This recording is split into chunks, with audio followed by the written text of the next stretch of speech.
اليوم هو يوم السبت، فالسكواد أبتد راح يبلش قريبا. ها هو البث. 25 season. I'm your host, Rachel, aka Seltzer, and I'm عد thrilled to be taking التنازلي you through the action today. Even more so because I am joined by a stellar cast مبكرا. of casters.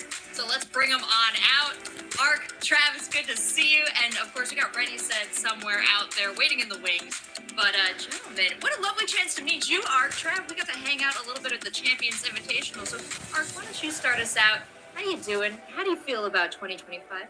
Are you excited to play some Great to meet you too as well, of course. Yeah, same old me, brand new BS, and I'm very glad it's that way around because ultimately we've had so many fantastic changes already. We've barely even scratched the surface. I mean, I'm loving the rebound quals, a really, really nice addition, especially for like regions like the EMEA side of things. Okay. 3 LAN events this year, Brawl Cup coming into the equation. Love that for يلا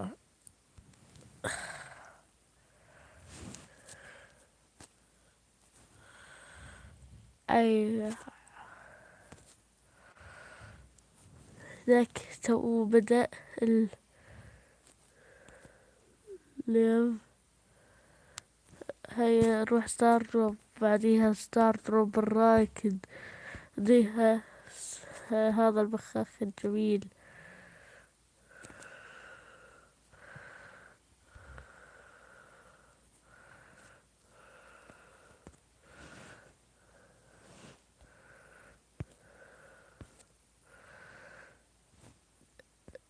هناك أنا صوتت مين راح يفوز. هناك أنا صوتت لمين اللي كنت اسمه برس إي سبورت. أنا صوتت لهم تيم هاسكر أو زي هيك. صوتت له اف اي كوزاكي. تيم إليكس صوتت له فوت. اسكي جيمنج صوتت أدي اسكي جيمنج. صوتت لهبل، بعديها صوتت لاسكي جيمنج، بعديها صوتت لهبل لما هبل مسح فيهم الأرض. هناك تصويتاتي حسة بهاي المباراة. هناك هاي تصويتات مسكرة في أمريكا الجنوبية والشمالية. هناك اللي صوتت له كريزي راكون، بعديها صوتت له نافي، بعديها صوتت له ريجكت، بعديها صوتت له زيت الربع، صوتت له كريزي راكون، بعديها لريجكت، بعديها على كريزي راكون. والله بدون لق لق لق لق ف خلينا نبدأ. events this year, Brawl Cup Championship rosters in 2021, فريق 2022 زيت. and 2023 across 2 different regions. So now placing their chips back into the East Asia region over from the EMEA region. They're feeling confident that this is the team that's going to bring them another championship trophy or belt. We'll see what it is the World Finals this year. A good team, so much story already behind them and so much still to be written. But do we miss anything, Trav? Any chapters left unturned? I don't think so. I mean, there are, we know Chitampo through and through, but the other two kind of, they've had a couple of years to show what they've got now, and they've put some really good mechanical gameplay out. So I'm very intrigued to see if they're going to pair well and synergize as a team. Lots to be excited about. Speaking of stuff to be excited about, and you better be in a hurry for this one. We've got our team sprays in the shop. These ones are on their way out. Trav, what are you grabbing before it goes? I mean, to be honest, I think you should grab absolutely all of them. These are going to be limited cosmetics. They're not going to be available anymore, and all such rare items after they do go out of the shop. So be sure to get over there and get them all before it's too late. Yeah, you got to get them all. Are we wrong, Art? No, not wrong at all. I'm a big fan of one, and of course, this is your very last chance to hand on these sprays. And what's going to be replacing them. We've read online that Super have got some stuff in store, so make sure that you pay attention to all the Brawl Leagues social medias on that front because something's coming, and I'm very much looking forward to seeing what it is. Well, you don't have to pick and choose when it comes to sprays, but we did ask our cast to pick and choose their predictions for our quarterfinal matches. And unanimous across the board. Look at that. I definitely didn't copy anyone else's answers and somehow, just arrived at the same conclusions. But all of you doing that is kind of wild here, Trav. Yeah, I mean, I think they're pretty clear-cut quarterfinal spoons. I think it's a very well-seeded bracket. We all went Crazy Raccoon, Navi, Reject, and Zeta, and I think it's fair to say if you want to get that extra swag on a mental, this is probably the best route to go, as it is, as you say, very unanimous across the board. Now, I like to see this because, again, I'm copying your homework. Nobody's answers are diverging here, but as we get deeper into this season, I'm going to ask you guys to continue to do this so I am not at all confused. Is that going to be possible, Eric? I think we'll be there for you the whole way through, Zelsa. I mean, I'll be honest, I was almost very, very close to starting away on that third matchup. I thought that Niwa, looking back to the qualifications, and we'll touch a bit more on that as well later, but they did almost knock down Crazy Raccoon into a very, very precarious position. I mean, it only came down to one game in the 55th set between them, and then Niwa changed along the way, and they kind of brought in Mebashir from Rival Esports, and that's what kind of swayed me a little bit, because they actually did beat Rival Esports to be here. That's a big team that we were expecting to see in this monthly finals, which were not the case. And for me, Niwa taking on a player from a team which they already beat in their qualifying stages kind of made me feel like they should probably just side with the most well-known and expected result here. That's a lot of words to say peer pressure, Ark. We're happy to have you all on the same side. I'm there first in the group, but hey, I'm more than happy to have my own work. But certainly I think Reject for me is the safe bet to go with for sure. Jokes aside, excellent predictions and analysis. Let's see what the team players had to say about what they think of these upcoming matches. やっぱりもうこの間あった予選から調子よく勝ち上がってきたので、もう決勝とかも優勝してもう全部優勝する気持ちで頑張って優勝できるかなと思います。まず一番最初の月のマンスリーファイナルということで、一番大事なスタートダッシュをしっかり1位で勝ち切りたいなっていうふうに思っています。もちろん嬉しい気持ちもありますが、プレッシャーとかも感じるかなと思います。やっぱり結果を残さないとダメなので、とりあえず練習してそういう目標がありますね。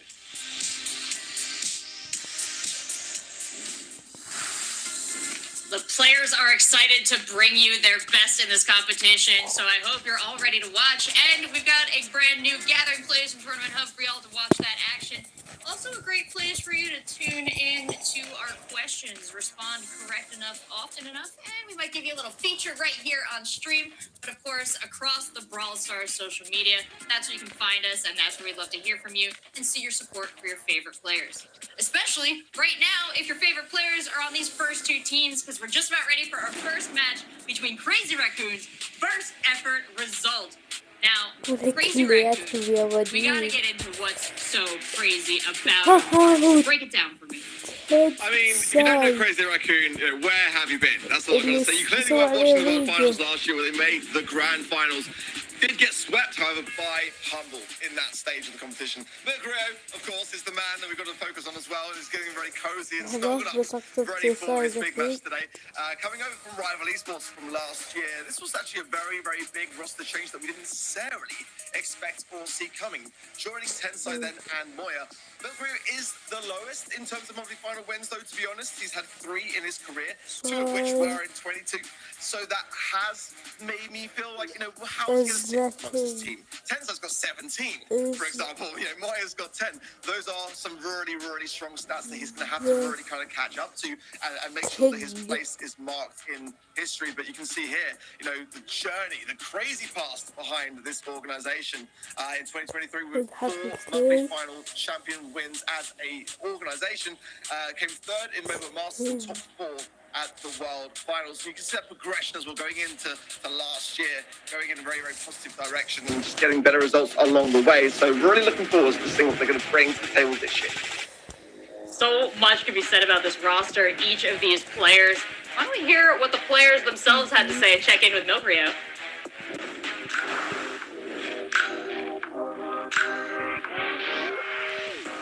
たくさん練習をして、大会に一番いい状態で持っていきたいなっていうふうに思ってます。ドラフトはやっぱり相手のキャラクターをまずはメタることっていうのが一番大事かなっていうふうに思ってます。今は、メロディーとか、ジュジュとか、あとドラコとかですかね。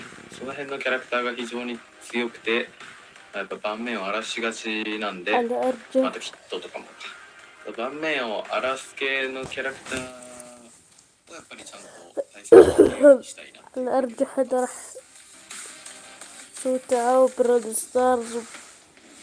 We have covered a lot of ground with Crazy Raccoon, and they're about to cover more against Effort Result, a team that we know a little bit less about. But if we can scramble all our facts together, what are we looking at, Trev?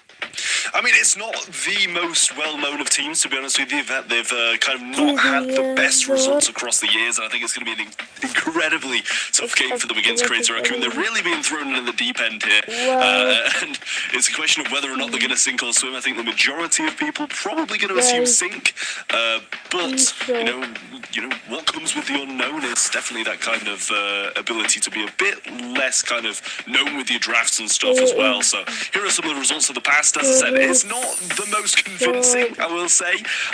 So I think you've always kind of got to side with Crazy Raccoon here because we're looking at some top 32s in monthly qualifiers, whereas Ark said Tensai alone has 17 wins. Yeah, Ark, we're looking at a lot of numbers here, a lot of big numbers, but our focus and the team name is all about effort. So can we acknowledge that there's a lot of effort this team has put together to get where they are today, now in the finals of the East Asia region?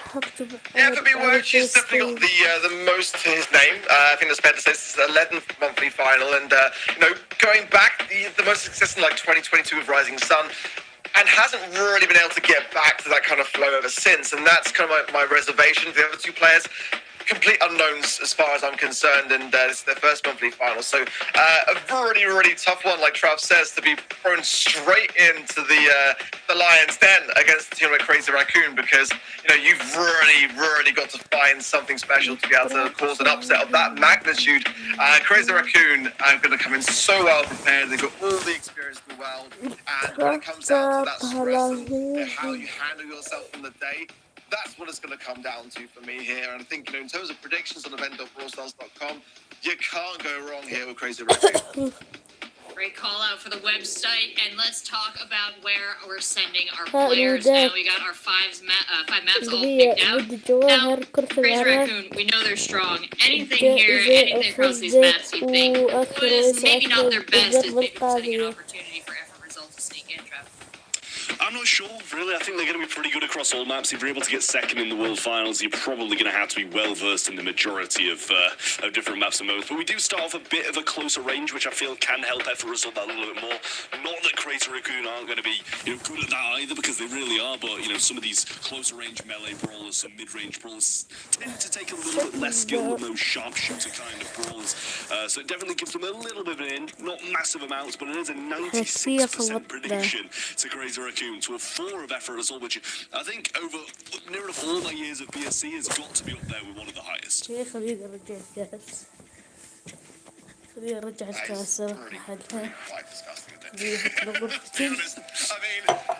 bless the 4% that are really still cheering here for Effort Result. I commend you. I like the idea of just getting there early with going against the grain on the very, very first match of the entire year. But let's be honest. It's going to take so much here to really have a say. But hey, it does come down to draft for me at the end of the day. And if there is a way for Crazy Result, for Effort Result to find some crazy upset here, it's going to be through that draft. So Gen 4, certainly I'm looking to see what kind of ideas they've got to shut down that mid. I do quite like the Jesse strat that we saw a lot, in the past on Gen 4 to really have that hypercharged turret to have its space against the unbreakable walls in that mid. But those aggressive lane sizes where it's going to really come down to, for me, the bands already in Juju is a must here. Banned out there by effort result, as well as the loot and the Stu. Janet coming as the first pick. ويختار جديد But Janet is now very much in the meta when it comes to that hypercharge addition. And the Poco, the Berry, and the Humanity band as well on the side of Crazy Raccoon. What do you feel so much? حتى بقول استغفر I الله like it. Janet, as you said, hypercharge is definitely throwing into that meta a little bit more, and on this map as well. Drop the base can be a huge help with the amount of grass around the sides in the middle. It's going to be really good at scouting out no matter where you are. Good amount of range as well, so the ability to scout yet again. If you add vision gear to that, it's going to be pretty dangerous on this map. But it is Efforts who have the next 2 picks, and they're going to go against another brawler that's been very good at the moment, providing ranges. Obviously, being able to knock back with that now after that change, not too recent, a while ago now, but it definitely helps at those closer range brawls, and also long range, incredibly good as well. Certainly a solid addition, but one that I do have a few reservations for because if forced out of the mid, then it could struggle to retake it. But that's a brawler combination there with Shade coming in, which could help it. Might be the first instance we've ever seen of Shade. I have to sort of revise my memory when it goes back to the World Finals. We didn't really see that brawl played out very much at all, and hasn't really been changed at all or touched in terms of the meta. So it's pretty much in the same spot as the World Finals, as many players have said quite openly on social media. So Frank gonna come in, Crazy Raccoon, really like that, and Pivot Surge, great as well. Taking that off the table then, Effort Result would have liked to have got their hands on a brawler like Surge to really combat that Frank. So I like the strategy, Milbury is smiling for it as well, and Effort Result now, final pick, final say in this draft. It's not a bad one though, gotta be saying that so far. I don't mind some of the ideas that they're floating around here, but I'm still really worried for them. Yeah, I mean, I like the Gus. I think you kind of have to, but the Shade does make me question a little bit. As you said, it hasn't really any changes, and that's what you like. Listen, that makes up for it. I like Katara. Hypercharge to be able to break up a good amount of this map, and the game-changing ability that it brings as well. Pretty good at close, pretty good at mid-range, I should say. So I do like that pick here. But the Shade, I do still have to question, as you mentioned, not going to be the best of brawlers, and I think a lot of pro players. Let's see.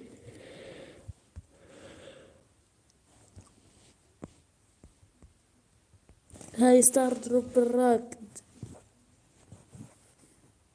بالتأكيد راح اسكت بوكو هذا اروح بوكو تعرف قدرة ضد. A lot of pro players have vocalized that it's not a lot of sense. I think this is probably the map where it makes the most sense, actually, having said that, but we shall see. We shall see. Quickly, then the mid takes the fight. Crazy Raccoon inside getting those early stacks in as well, and I'm sure some of the viewers at home seeing that surge in the Buzz Lightyear form, giving some flashbacks of some memories, let's say, from the last season. تخيل إذا راح تبدأ شربات لو في فبراير اصطدم بقوة بز يطير ولكن حذف الحمد لله.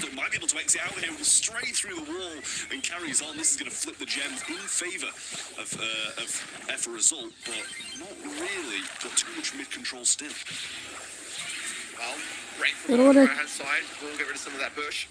No HP now and a good gush of hands over there to Tara. White on the right-hand side, still progressing things, but nice gadget there from Moya. We'll seal it and take care of business. Special now boy. the intentions push over to his left. Inside goes in, gets nice consecutive taps. Dangerous stuff there for the 7 gems on top of that Shade. And now that mid-control very much hands over to Crazy Raccoon. As now Effort Results playing catch-up. Double hypercharge, ready to roll as well. The Frank kind of just looming here, might be able to catch a couple off guard on this left-hand side. Just going to throw the super out, try and predict that Gina's always going to go down that side, but to turn back and not be the move. Hypercharge ready to roll now as well from Tara. It is surely going to be able to get a hatchery. Moyo managed to pick it up, and everybody falls on that side. They're going to let Milbury swoop in and get those gems as he's got the ability to start this countdown in the air. I was going to say the perfect person to have the gems. Ultimately, there's nothing you can do against the Janet. There's no countermeasure for it, and not even having to worry about it. As Moya and Tensai just really keeping house and just locking down those left and right hand side lanes. Kind of what we expected. Bit more back and forth though, I've got to be honest. So far, I would count out their effort result. There was some good efforts being made. But again, when it came down to it, Crazy Raccoon just had that ability to keep that level head and that cool composure to get the job done. I mean, this is the thing, it's kind of expected effort result to have some moments here and there, being able to kind of swoop and get some gems, but a team like CR isn't going to really be wavered by that. And they know for the most part how to lock down and come back from these things as well. OG, I think he sent out maybe a shield there to the left-hand side and did miss it. Dropped the base, kept them low, and although they were in a 3v1 in the mid pretty much there, they have backed all the way up and allowed CR to have that control. Just leaving there on the gadget side. Didn't make the connection, but close. And now Shade coming in and getting some good value as well. Moya's taken care of. As the result, tries to retake this mid again. Long arms as well there will keep Tensei down to 400 HP, but it is Tensei that has the final say. It's a bit of a wasted Tara super there as well. Moya's going to stay standing. That's not what you like to see. Some big mistakes starting to shine through here on the side of Enfer result.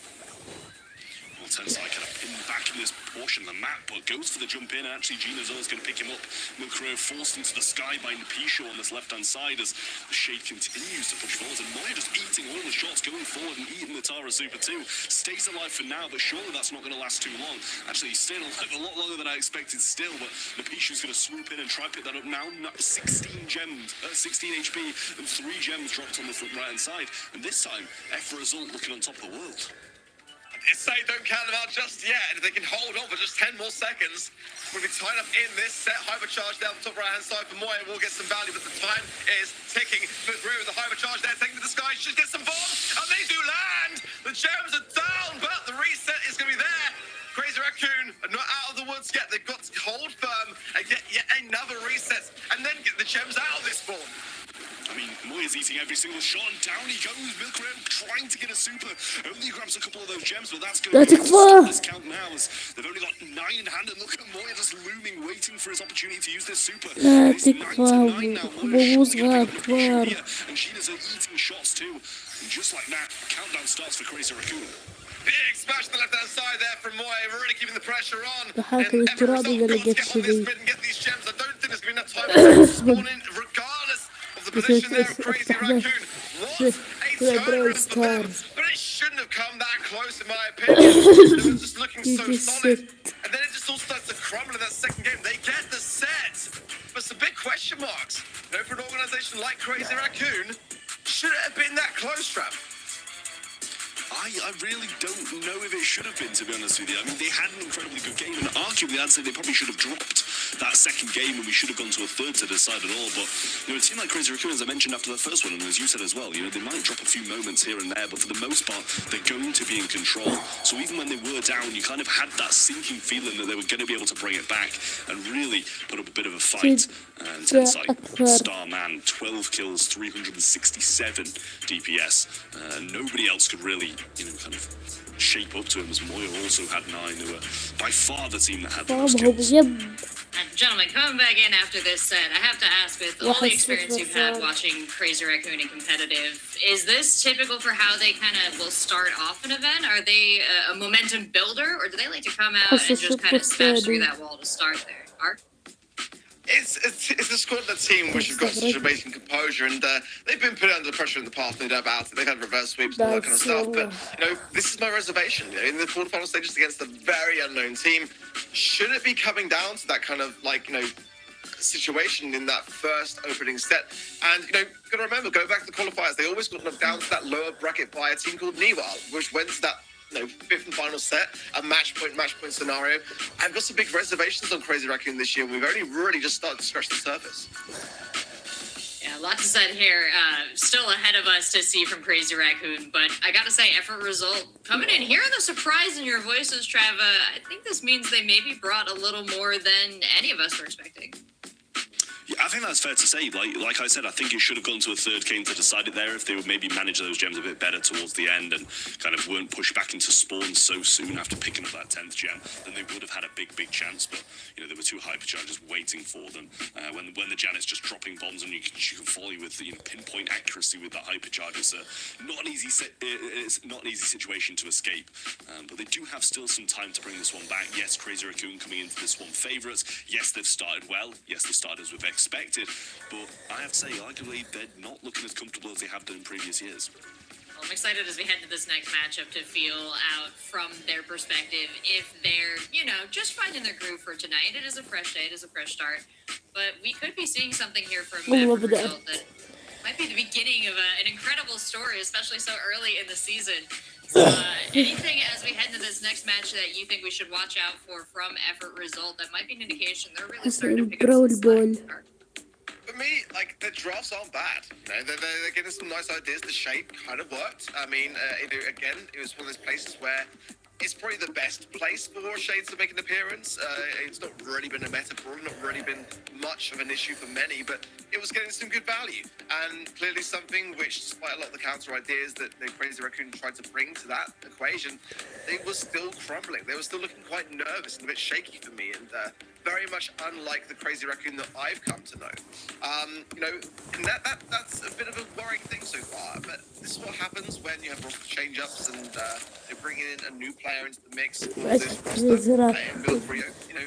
are things going to land and how are they going to settle along the way? But already, I think that they should have made that first set look a bit more convincing. Let's see though, when they start to kind of settle in how things will fare to move on to our next game then. Set the stage and again, Milgra's still got that blanket, but let's see whether it's going to be much of a comfort for him in this second set now. Fans are there. Sandy, the Oats, and the Lou, and out by Crazy Raccoon, the Frank, the Lou, and the Buster for Effort Result.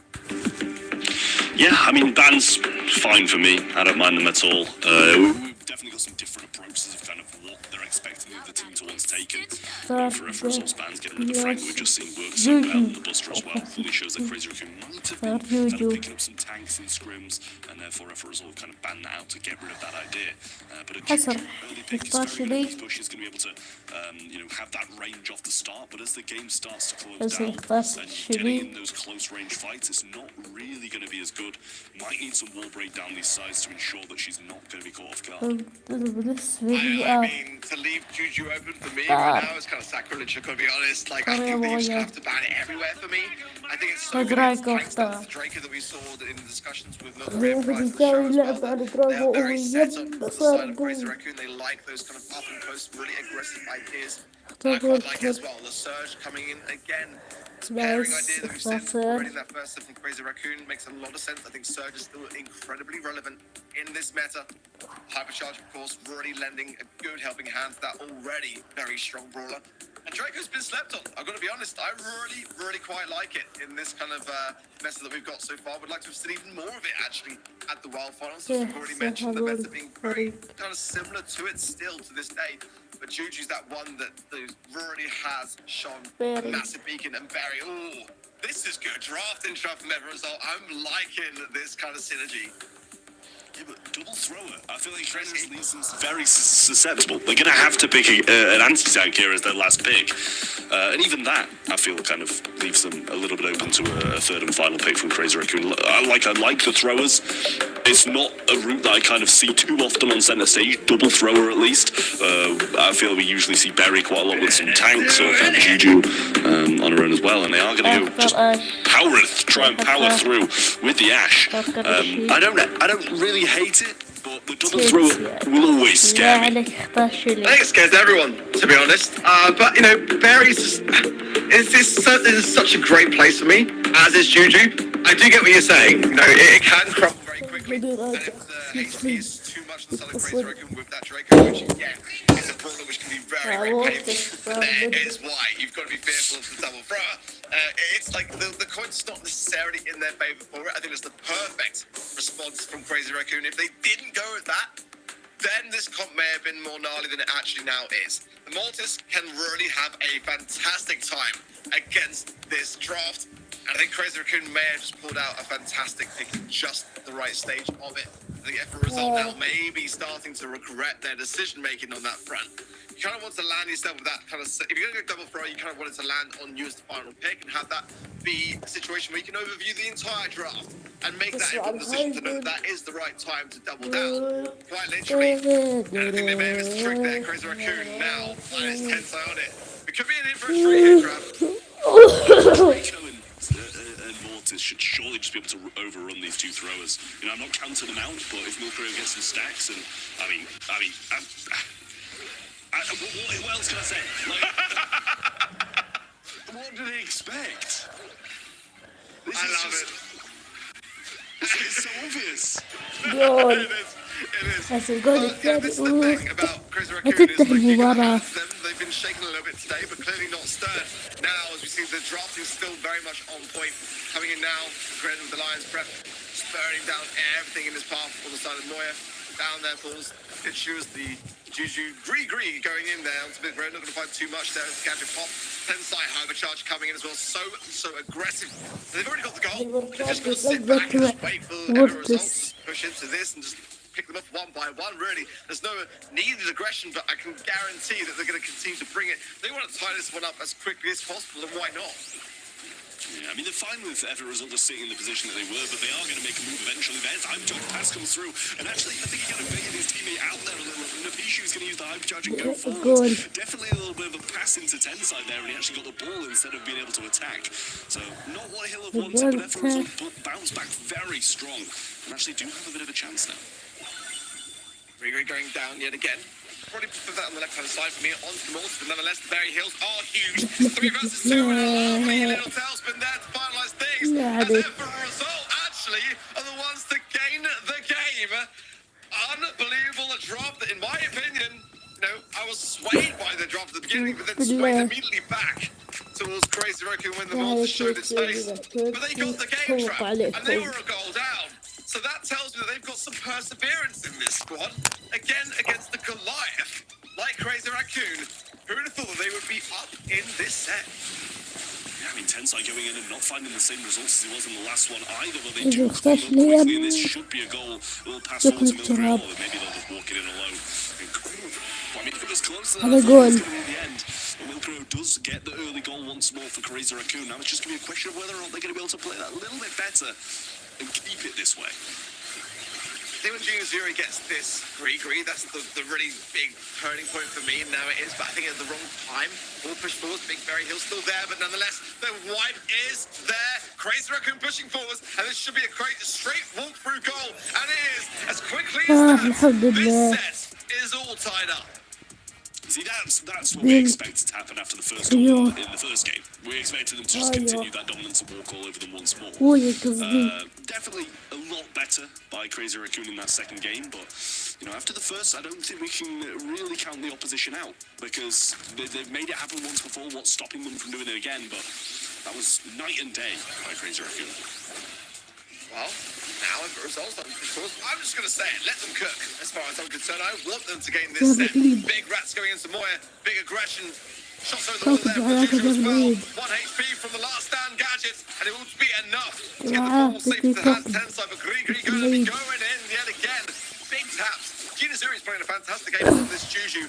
And these keep cycling these Grees in. That, to me, is the turning point in this draft. Able to get the kill there, and Wahochi was so close to death. Tensai now trying to actually defend it with the super rather than holding onto it, but can't be too far away as he did cycle it through 2 of them. And now if a result take the 1-goal lead this time in this third and final deciding game, but now they bounce out of the blocks quickly. Wahoshi's going forward again, jump and goes over it. That's a huge mistake from them, and that's going to be a set going over to F for result, equalising this, and they take 1 more. Let them cook! I'm really happy for them. You know, we were saying the draft was just instantly turned, and that Crazy Raccoon just, with that final Moist pick, we're going to just be able to seal it very, very quickly. And in some instances, they did. But this is the worrying thing, and that 4% on the event side now, licking their chops. Look at those numbers. They are only just a little bit different, but that's all it took for Effort Result to squeak out a win here. Now, just a couple more, and they could be looking at a move down. down the bracket, which وقت we all 11 thought مرة was unlikely. But gentlemen, they've really brought some وسوى أي surprises here. What دامج. is tripping Crazy Raccoon up, Trav? I mean, that was crazy. The double throw was, you know, it was extremely surprising to see in the draft. So I think that probably took them by surprise a little bit. And then I'm guessing they kind of assumed they had it in the bag when they picked the mortars, just like I did, I will say. You know, having an assassin, having a tank, having a surgeon, you know, it's a pretty good draft overall against the double thrower. But they just got overrun by the heals. So many heals, so much aggression from the Ash. And as Ark said, the Grigri doing so much work there. Juju Super tanking a lot of that damage. Yeah, Ark, we're looking down the barrel of 3 more maps here. We've seen some exciting picks, some great choices. حتى الود Do اللي we think بعديه they ود could cook with Shooting جائزة. Star? لحظة خريطة براغو هاي. يب We weren't خريطة expecting it to براغو. get beyond Shooting Star, were we, going into this matchup? I mean, we saw there in the stats, the Crazy Raccoon, number of the beast. They need a Guardian Angel right now. We saw Demonic Moya skin, but they're going to need a lot more than that. They're not looking great. You know, I mean, they are, you know, for a squad of their stature, struggling. And we shouldn't be saying that in this stage of the competition. This is just the quarterfinals. Against a very unknown team. I'm sure the chat going to be going wild over this one, but going into it, we had a 4% poll on event.brawlstars.com in favour of Effort result. And so far, they're looking a lot better than I think many of us gave them credit for. I think this is where it'll start to show if they're going to be able to win or not. I mean, quite clearly this is quite a decisive set to be able to win, going up 2-1 whoever takes this one. But this is, you know, really where mechanics start to shine through, a bit more long range. And if you don't have the range, you're going to have to be able to dodge. And Crazy Raccoon, a team of 3 very strong mechanical players, should be able to breeze through this one. So if they don't, I've got full belief that F Result might be able to come away with this win here if they go up in this set. So as we get into the draft, a lot of it is going to be decided here, just as it was in the last. I want to see a Gus ban, I want to see a Nanny ban, I want to see a Piper ban, I mean, I want to see a Juju ban in that mid. Certainly, Juju's going to have a fantastic time here. Angelo could have a good time in the mid here as well, but certainly ban's so important there. We're going to see Angelo ban, Juju and the Gene as well, on the side of Effort result. Bell, Penny, and the Piper then from Crazy Raccoon. Gus then going to be very much available. I'd like that as a first pick myself here, I feel, under the circumstances, but certainly Nanny even wouldn't be a bad shot, although banning the Piper, you kind of like to play into it. But I think it's still going to be a fantastic pick here, regardless. Max could be as well on the minds of Crazy Raccoon. And looking at you, Tensai. Gray, though, is the first pick. Not the one that I was expecting at all in that regard, but certainly I can understand the healing capabilities of those teleporters and those TPs. Certainly being able to cycle through the hypercharges, giving Gray a new lease of life, for sure. But is it enough to warrant the first pick? Yeah, I'm not sure. I mean, you're going to be able to use that walking cane, obviously, to be able to pull someone through the wall. It is unbreakable now, so I'm not going to be able to get rid of it, but can definitely put someone in a bit of an unfavourable situation. So, not the worst of picks, but as you said, I quite like the Gus shout that you made. And so did Napishu, clearly, as he's picked up as his first. Yeah, it's very strong. The shield going to give teammates health, going to give yourself health if you're in a tough position. And also the range, the Kooky Popper, it just got so much kit to be able to make him very, very useful on a long range map. Melody along with it as well, not something I would expect. But sure, I mean, if F Result are picking it, then it must be good, considering how much their previous drafts have kind of thrown me off. Definitely grasping at some different things. That we saw the shade in the first one, double thrower in centre stage. So I'm starting to have more and more faith in the drafts as we go by. We're seeing the Byron 8-bit pickups of Crazy Raccoon, and that I love. I never would have thought going into this matchup that hearing you say that if Effort Result are picking it, then it must be good. I mean, that's a bit of a curveball for me. Am I wrong though? Like, they seem to be drafting such dodgy picks, and then it just seems to be working. You've made a fan here today for Result. You got Trav on your side immediately off the bat of that 4% poll on event.brawlstars.com. 8-bit and Byron, we've got to talk about that. I like Byron here for sure, and I did get a little bit of a glimmer when you mentioned Kit in regards to Gus having a good kit. But it is now showing its face as the third and final pick on the side of Effort Result as well. It can work. But we've also, Trav, as you and I both know, because we cast that game in the World Finals, had moments where kit can definitely not work. What kind of day is it going to be on a map and mode like Bounty and Shooting Star to bring in a kit? I mean, what a weird map. فوت على براول فوت على براول ستارز إذا حظ كويس على الموضوع.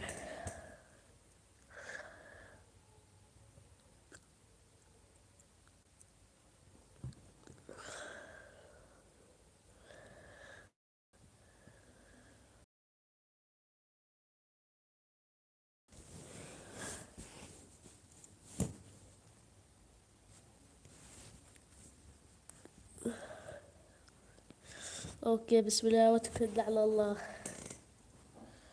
جاني اتصال بالخادم. يب Greetings, I'm Serge Lightyear.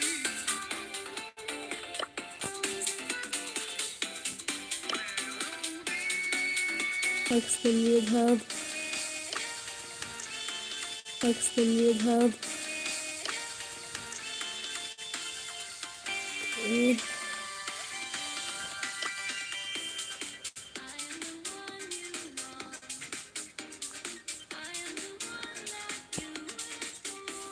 الاي سبورت.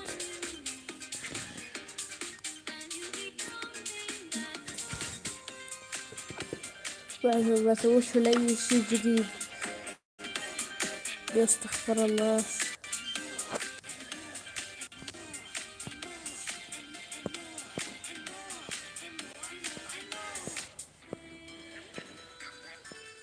ايه وش السالفة؟ ايه التلفون ايش قاعد يصير؟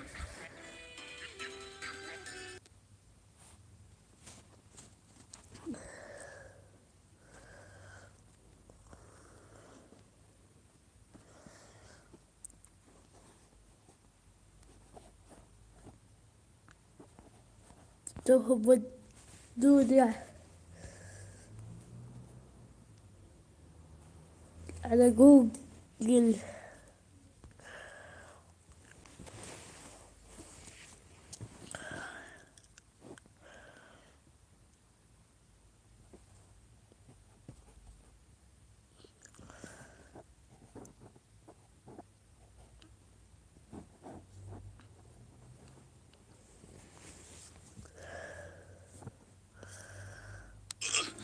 What? All stars on either side. Nabishu does have a hypercharge though, and that's a dangerous thing. Gina's all not really finding the same success with these invites in the cardboard boxes. Milkro a bit more clocked onto it this time. Doesn't have to want to make the same mistakes as he had did in the previous game and kind of cost his team with those. But Nabishu just searching for a super to use along with this hypercharge. Might be able to make a play in the closing seconds once again. I like this though from Everett Result because they know that Milgrim is that person to really latch onto with the kit. Hypercharge is available there for Tensai now as the connection is there as well, so this heal's going to be really able to push things forward for Everett Result. The Hypercharge pops now as well on the Melody side. This could be dangerous. Tensai's forced away there. Where's she going on the left-hand side? It's a wipe, but Crazy Raccoon now behind. Moya's the last man standing. Can't find anything of a connection. 25 seconds are available here for a turnaround, but I mean, again, it's Everett Result escaping with the goods, but this time round they've got to hold it for longer. Yeah, Nabishu's so low and the kill shield's going to be missed. The Zor's going to go down as well on the left. Nabishu might be able to pick it up, though, gets a shield along with it. Tensai pinned in. بالله عليك. In goes the hypercharge from Moya, but the jump on it from a kid. Should be able to steal. Let's go! And Crazy Raccoon managed to do it. Unbelievable. When everything looked to be going the opposing team's way, Crazy Raccoon managed to clutch up. الحمد لله. For Crazy Raccoon here, I didn't want them to lose stamina too early because I would love for this to go the distance now. We've seen so much unexpected out of Effort Result. I feel your opinion's changing in real time, Trev. Yeah, I mean, as we go into this third game now, Gina's all just going to get pulled straight through that wall. Nabishu not going to want to move this as well. Almost got his jump back though, or did get his jump back, but couldn't quite use it out. Moya with the TP back to the left-hand side.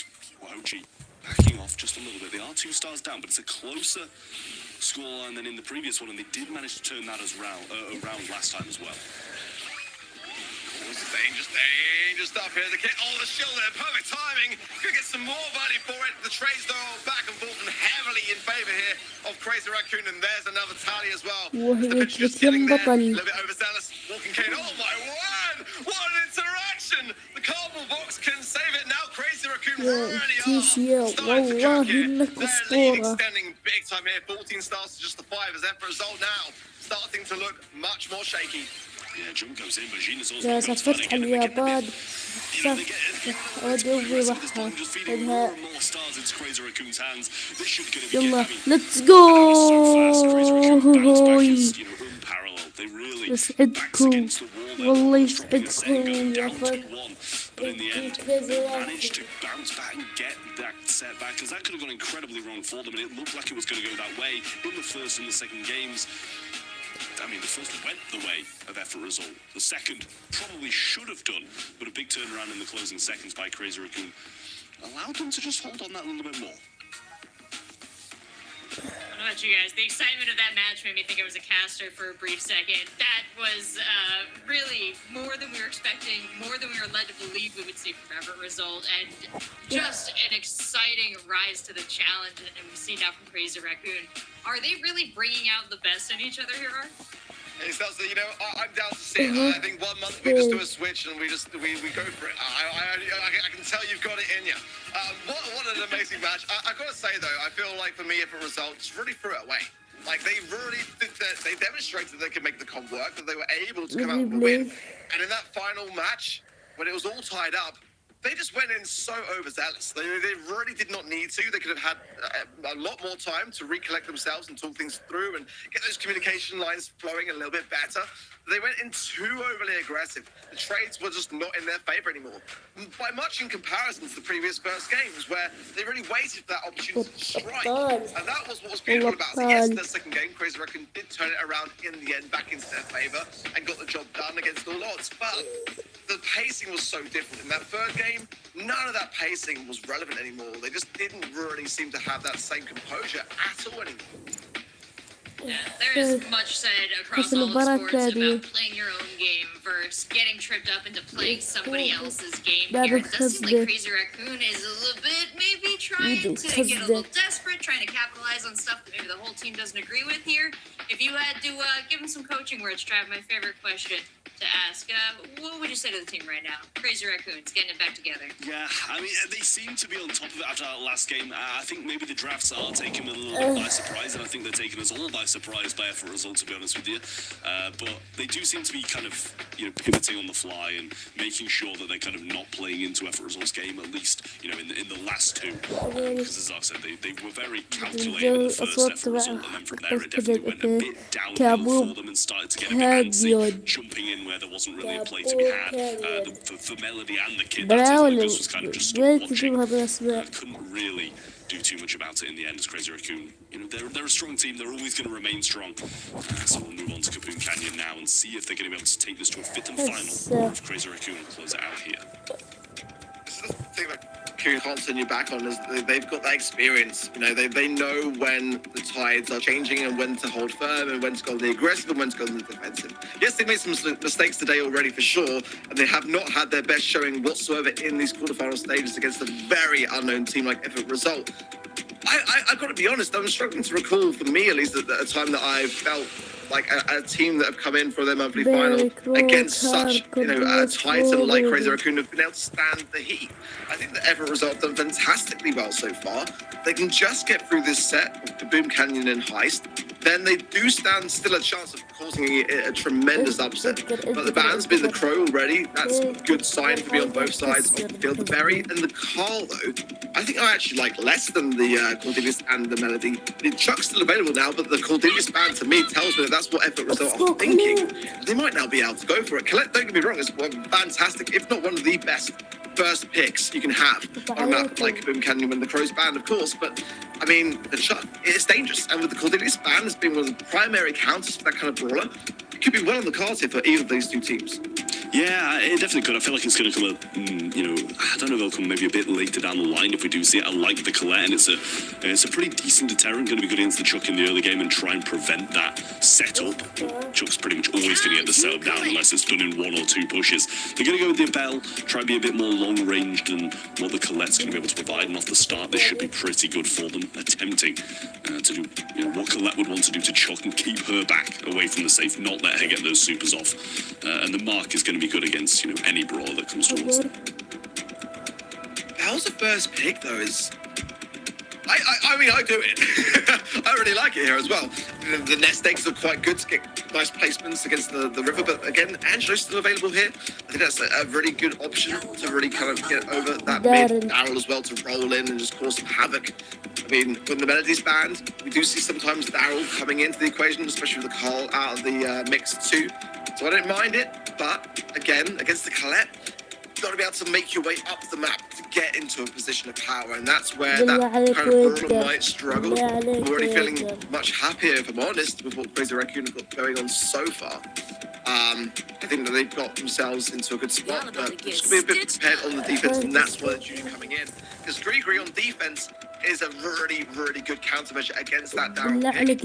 And of course, that mid's completely littered with bush where Juju gets that additional range to her shots, and the lake area of the map as well. When she's standing within that, if she connects those shots, she gets a slow ability to her shot, albeit a slightly shorter range than if you were in bush. But nonetheless, she's got so much to her kit, and that's what makes her so incredibly scary here. Yeah, I mean, it's kind of ridiculous to be able to just pivot straight from the grass and the massive range to a slow that lasts so long. It's so painful to be hit by that shot. And, if you're a Darryl, even if you're a Bell, you don't have much range if you're a Darryl as it is. So if you're getting slowed down as well, you're pretty much done for. You're going to be feeding Amber, you're going to be feeding Colette, and it's going to be a real difficult position for Effort Russell to come back from. I like this pretty well-rounded draft that Crazy Raccoon have got going on here. They've got the range with the Juju if she's in the bush, and then a couple of mid-range brawlers. I thought they were maybe going to go for to try and battle at the long range a bit more, but then we saw Darryl come in, and it was like, okay, well, maybe we're going to be fine regardless. The kit again, the kit Darryl combo. I don't mind it too much, to be fair, but I'm kind of liking what Crazy Raccoon have got that a little bit. I don't know, bro. Kit in heist, I mean. I don't know. This plays out. It's not Three Bridges, to be fair, or sorry, a bridge too far, but I mean, it's it's not had the best of success rates historically as a mode. It could, and going back to the World Finals when we did see that kit appearance in a bridge too far by Juan Carlos, of course, who can forget one of the most memorable moments of the World Finals. I did think going into the drop that I didn't mind it as much as what actually availed and turned out to be the case. So it obviously just didn't quite work out in that regard. Maybe it will work out better here. Already some good positioning power going straight in. Look at that. Look at to the punch there. Just how much there Gina Zeri really was. And now all three members here of Effort Result on the safe and going in. Yeah, well, some good shots coming in now as well. No real damage though, as the Darryl is going to go down. Is pretty much giving it to only 10% off what they've done on the other side. Amber Oil onto the safe, and now a good aggressive push coming in from Darryl there as well. Split coming through.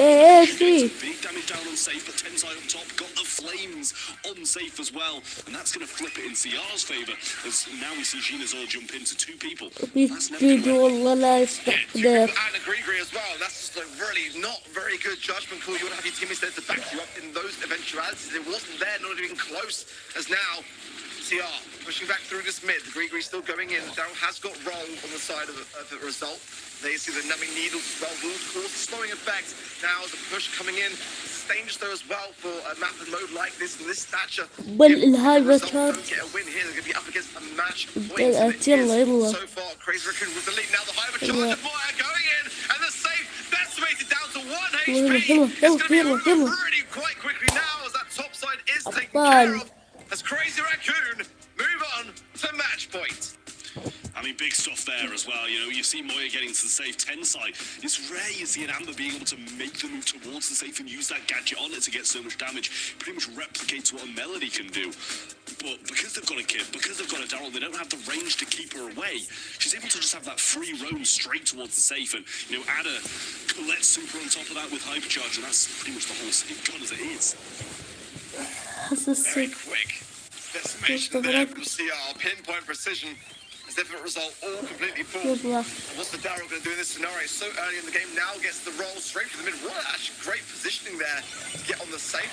Let's see how the defense is on the side of Effort Result, because Darryl is causing a lot of damage. And if they get that recording rotator on the safe and that gadget gets maximum value, it's going to cause a lot. But there is Tensai doubling down the gadget. Look at the safe. Down to 23% already. حاولت القصد. Yeah, and Milcray will pick up the backlines as well. Gina's all going to come in with the gadget here. Use the cardboard box, but he is going to go down. Moya should be able to survive here as well. Gotcha gadget brings so much health to him. Might be able to get a super onto the safe here, and if he does, it's going to be done. Still 50% on the other side. Tensai moving forward. Super onto it. Going down will come through, and Moya gets the super once again. That's going to be the game. And Crazy Raccoon are going to the semi-finals. I mean, it wasn't clean. You gotta say it. It wasn't clean. It wasn't smooth. But the 4% that were in favour of effort result on event.brawlstars.com did not come through in this instance, and it is not going to be the upset that we were potentially about to see. That would have been what a crazy start to the year that would have been to see Crazy Raccoon go out in the quarterfinals to a relatively unknown team. But they survived. But it was not clean. Well, Trav, our predictions are safe, but I do have to say, effort result, a beautiful showing for the first monthly final of the year. We saw that roadmap. We know there's still a lot of Brawl Stars to be played here, but they've got to be feeling good about delivering the blows they did to teams like Crazy Raccoon. And we know anything about them, it's that they're willing to put in the effort. So considering this might just be the beginning of an incredible story this year for them, what else would you want to write as a footnote, perhaps, to these games, Trev? I mean, I'm so thrilled that Efra's all have come in here and shown us that they're not going to get swept. They have got what it takes to be able to play up against these top teams. Because before, I looked at the notes and the team sheets. I hadn't really heard of two of the players. She was really known to me, and now they're all on. They're on my radar because they played so well. They drafted pretty randomly, pretty kind of like out there. But a lot of the time, when I see teams playing the likes of Crazy Raccoon in East Asia region, big teams in other regions, like, listen, draft them, try take them by surprise, because that's a lot of the time the only chance they really have. And to see a team actually do that and have it succeed for a good amount of it, it really warms my heart. And I'm excited to see other underdog teams in this region be able to show what they've got as well. Absolutely, and well said. And as we take a look at the bracket, it is important to remember that the bracket doesn't tell the whole story, but it does still tell us a lot, especially about what's to come. It really does. I'm looking forward to seeing what Microsoft brings to the table. I think just trying to take it down a notch in terms of the regression sometimes and playing for the balance of things. But hey, what a great showing, what a great start. But you can ask yourself the question against Crazy Raccoon now in the semi-finals. So Navi, Frenzy Gaming, how's that going to look for Crazy Raccoon? They did not have a good start here today whatsoever. I'm not sure that we even see them in the grand finals of this rate unless they get them together behind the scenes and start to come back stronger. That wasn't good enough for me. بطولة ستارز سنة 2024. الله. And Arg, you bring up a great point. There's a bit of blood in the water now for other teams who are looking at Crazy Raccoon. And we're going to take a look back at the highlights from those games. These other teams are going to be checking them out too, checking for moments of weakness, checking for opportunities. And Travis, we take a look at some of the highlights. When you see some exciting moments, feel free to shout them out. But, we've got a little bit more to get to. In fact, a lot more Brawl Stars today. We did see that bracket now. Oh, we're checking in with the teams as well. I do like that these made it all the way to the... A lot of action here, Art. Oh yeah, massively so. I mean, this was the first fight, of course. We did almost see a big turnaround, a big upset there, which could have gone very much in favour of every result, but it was the second set in which they actually managed to gain the lead over Crazy Raccoon. That's a crazy thing to see, honestly, to tie up the series. But it was really quite, for me, a turning point, because as me and Trev pointed out, like, double throw was whatever result went in with. والآن مع الجائزة الكبرى.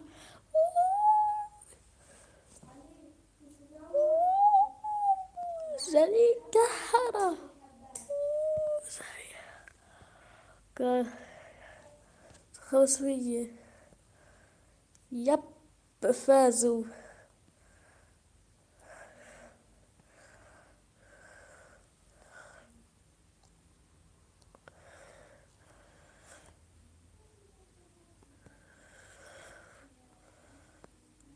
بعدين بس idea into it.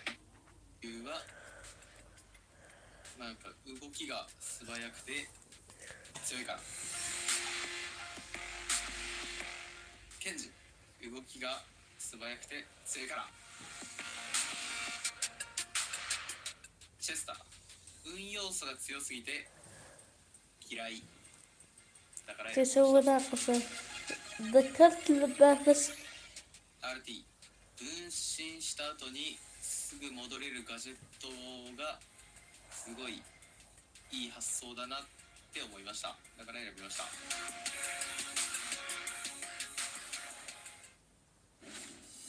ذكرت هذه بس Welcome back. That was a quick switch on our casters. Not a lot else happened. Did you stick around and check out what the players have to say about some of their favorite brawlers? Did either of you have a chance to catch it? Ready, said, I know you're just hopping into the chair. Welcome to the show. How you feeling? I'm feeling great. I'm glad to be back in East Asia for another fantastic year of covering really the most mechanically skilled region in all of Brawl Stars. Well, we do have an extremely mechanically skilled match coming up that we get to cover here. We've got Navi versus Frenzy Gaming. And Navi, a very storied roster, very storied brand across all of esports. And this team is definitely one that flies that flag with pride. Tell me a little bit more about this Navi roster, Ready Set. Well, I mean, there's a lot to say. We got Ryohi, of course. The entire squad. We covered already. This is the most mechanically skilled region in all of Brawl Stars. This is a new roster joining forces with Chabi, who you probably remember Ryohi from last year's Pride. They were sort of in that pack of 3 teams that were in contention for making it to LCQ in the postseason. And Chabi, you should know his name if you've been paying attention to Brawl Esports for a good long while. He's got 2 World Championships under his belt, 2021 and 2022, playing with Zeta Vision and then Zeta Vision Zero the following year. But after that, we didn't really see too much out of him. He made LCQ appearances, but not really much in terms of World Finals. Though in speaking with people who are very knowledgeable about this region, I've heard that this is a front runner. This is top 1, top 2 team in the region. Good looking team for sure, especially for going by hats. Yeah, the Star Park hat is definitely something. A very limited piece of merchandise, I will say as well. It was only available, I believe it was maybe Paris, the 2022 World Finals, I want to say, 2023, sorry, 23, 22. But definitely great hats. I will say rosters on this, the Navi roster is extremely solid, and you can see here as well. They did only just about lose out to Zeta Division, so as I said from teammates and rivals, they did lose against Zeta Division narrowly in a 3-2, and it was double match point as well through the qualifying stages, so some really close run-ins in those qualifiers as well, so it's tough to get here. Now they're going to want to try and make it all the way. I would love to hear what Navi has to say about all this. With the team before this matchup. لا قصدي ما يفوزوش.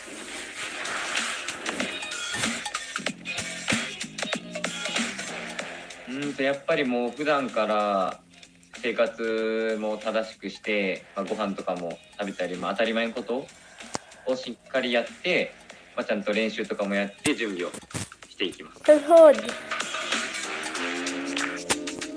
やっぱりドラフトは一番は自分たちの得意なキャラを優先して取って、あとは相手に取られたくないキャラだったり、そうですね、自分たちの編成、得意な編成とかを生かして、やることでうまく編成立ち回りとかもうまくいって、勝利につなぐことができるかなと思います。You know, Navi's got style on the field and off, but let's talk now about Frenzy Gaming. They've got to get it together against this titan of a roster. What do we know about them so far, Trav? I know they're going to be in for a pretty tough time. As Reddy said, this might be a top 2 roster in the region in Navi. So Frenzy Gaming, Danshari, Toridesu and Mira going to be having a bit of a tough time when it comes to trying to get out of the quarterfinals there. Probably, of a similar ranking to what we've just seen in the previous game who faced off against Crazy Raccoon. It's going to be probably a very similar match, 3-0, 3-1, somewhere in that region, I'd say, because they're being thrown straight into the deep end again against such a heavy team. Oh, and I'd love to pull the map poll up here as I turn to you, Ready, Set, and ask, you watched that last match between Crazy Raccoon and Effort Result. You saw Effort Result start to squeak ahead here. Do you think this could be a similar story for our friends on Frenzy Gaming? I have to be uncertain here, right? Because from what I've heard, Crazy Raccoon were actually kind of struggling coming into this. They are looking like they're really leading the pack in these terms, but I agree with Trav here. I think that we put Effort Result and Frenzy Gaming kind of on a similar level where they're outside of the top four in this region as far as, what we predicted to take the wins here in the quarterfinals at least. Well, anything can happen, especially as we head onto our first map here. Although we did put in some predictions, Let's we do go. have some stake in the game. But you know what? More than anything else, we cheer for good games, and I do believe both of these teams can bring it. So, gentlemen, we're getting ready for the draft here. What do you think you'd like to see from both of these teams? I mean, to be دراسة honest, شوف I واحد don't know إسرائيلي about the يسوي لي draft, but حظر 86%, it's less convincing than the previous one, but still about as one-sided as it gets in those predictions from the community on event.brawlstars.com. Obviously, get over there if you want all that free stuff. There's star drops, rank drops, and even a spray slash pin there going to be there monthly as well. But we'll get into this draft in just a moment. Van should be sliding through any second now.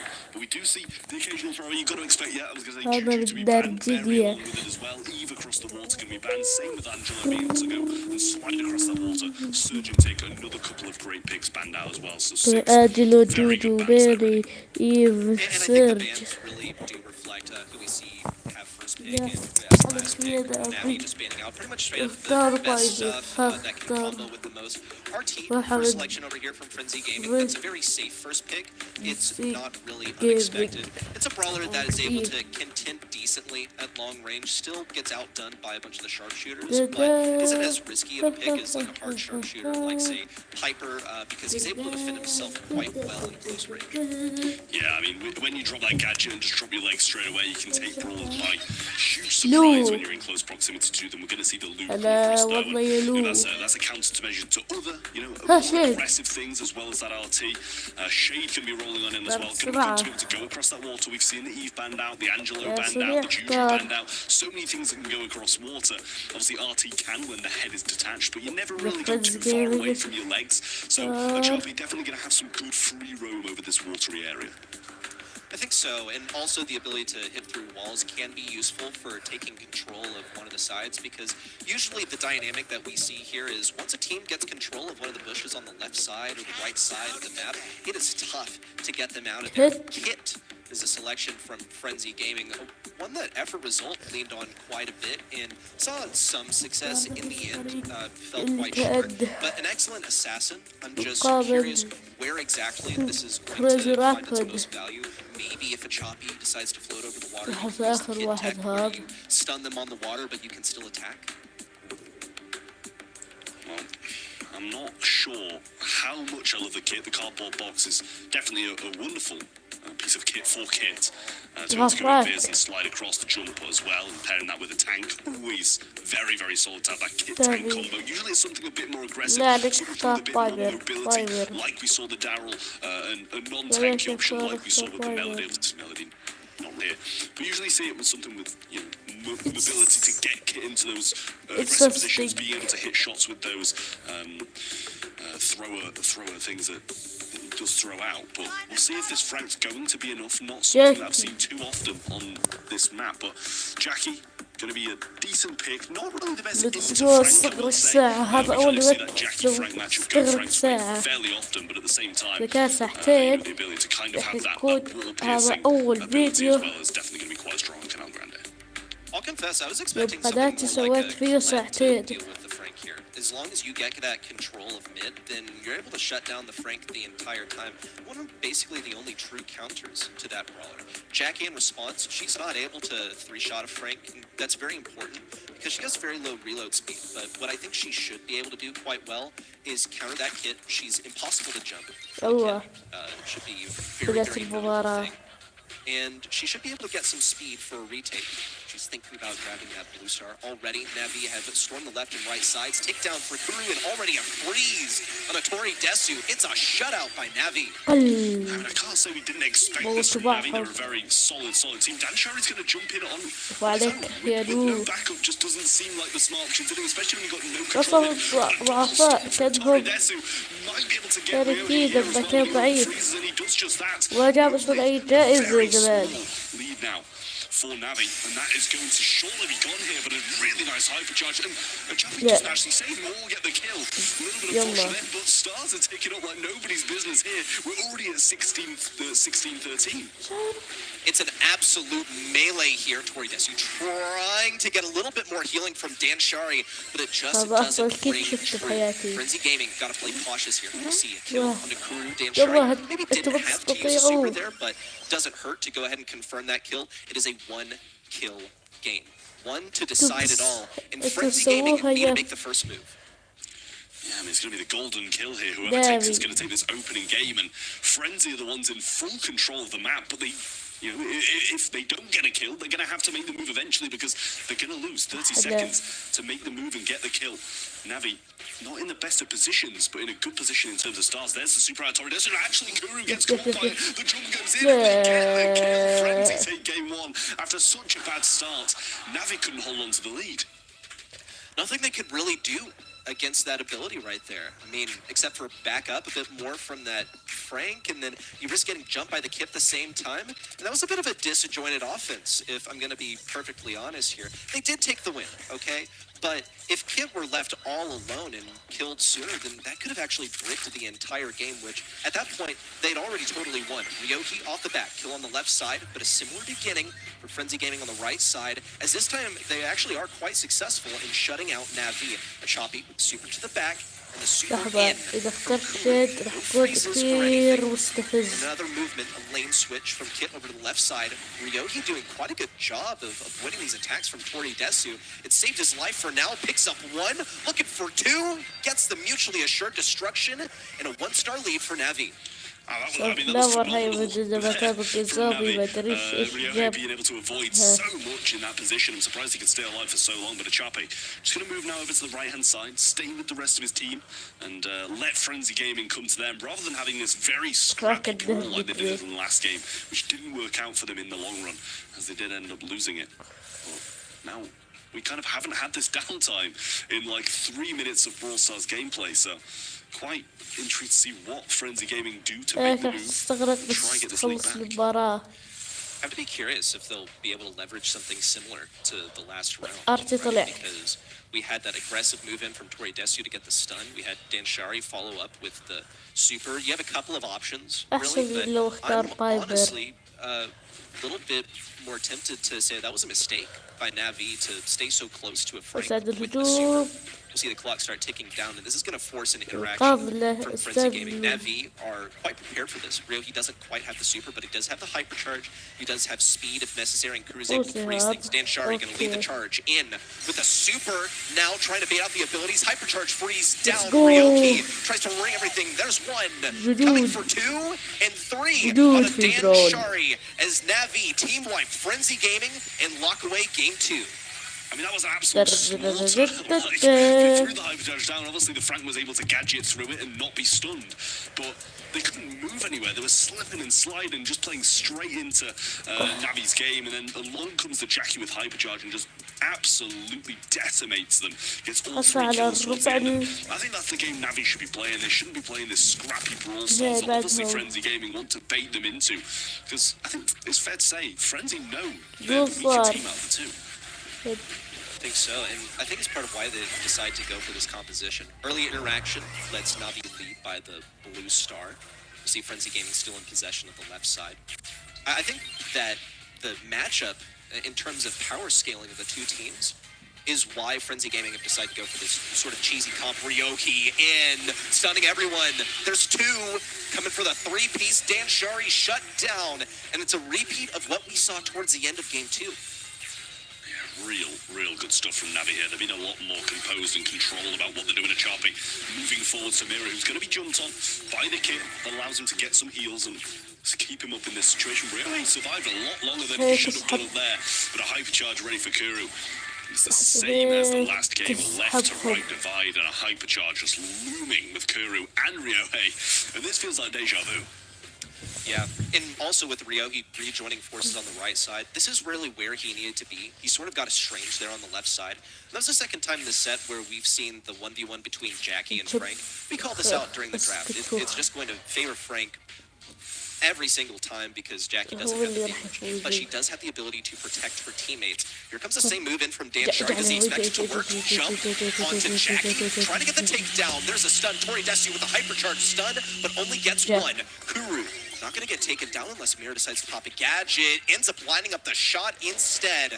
We're at just a 5-star lead for Navi, and they backed all the way out of the bushes, but Kuru's hanging onto this crucial hypercharge super stun from the kid. They're vulnerable. بالله عليكم بالله جول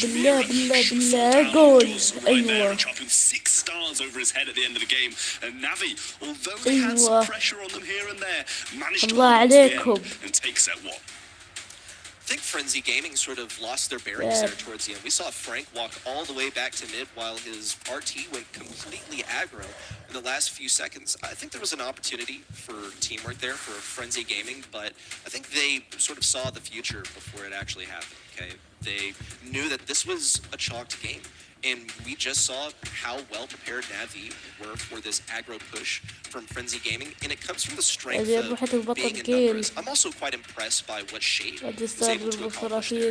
When it comes down to this slaughter, as you put it, Shade's able to stay on the other side of the wall, pretty safe from everything that's happening on the other side of the indestructible when things are just happening in one bush.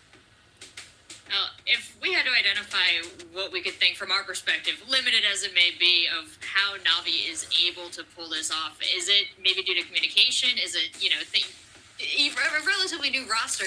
Is this due to them putting in all the hours? Or is Kuru just like that? I mean, to be fair, I think that near enough the whole of Navi's just like that. They're huge players, massive names in the Brawl Stars scene, and I think coming into this one, they're just...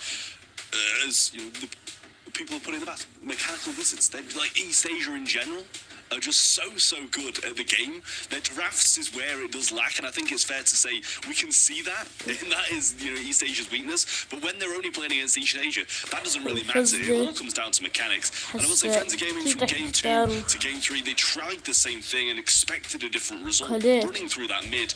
And knowing you're going into a Jackie hypercharge and the Luca hypercharge, it's going to be the same no matter how many times you try it. Yeah, Ready. I mean, you started off this match calling them mechanical wizards. We're rounding it out now. Trav saying the same thing. I mean, aside from that, what else do they have in their pockets? Because it's been a tough region, but we're looking at the top 8 teams that managed to get to the end of the to the end of the month. We've got a long season ahead. So aside from the mechanical skills, what is really setting them apart in this matchup?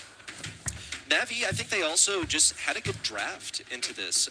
Didn't leave themselves too vulnerable. There were some tempting selections in there. You see the Frank, a lot of Brawl Stars players, their first instinct is to go for the Colette out there. And I think Jackie was a really good response because she's going to be able to deal with Kit quite effectively. And I think just having that kind of knowledge is an indication that, yeah, they really are leading the region. This is a region that, as Trav pointed out, struggles with the draft. And around the world, they can lag behind, but when it comes to just within the region, there's still going to be those emergent, better drafters, and I think that's what we saw from Navi.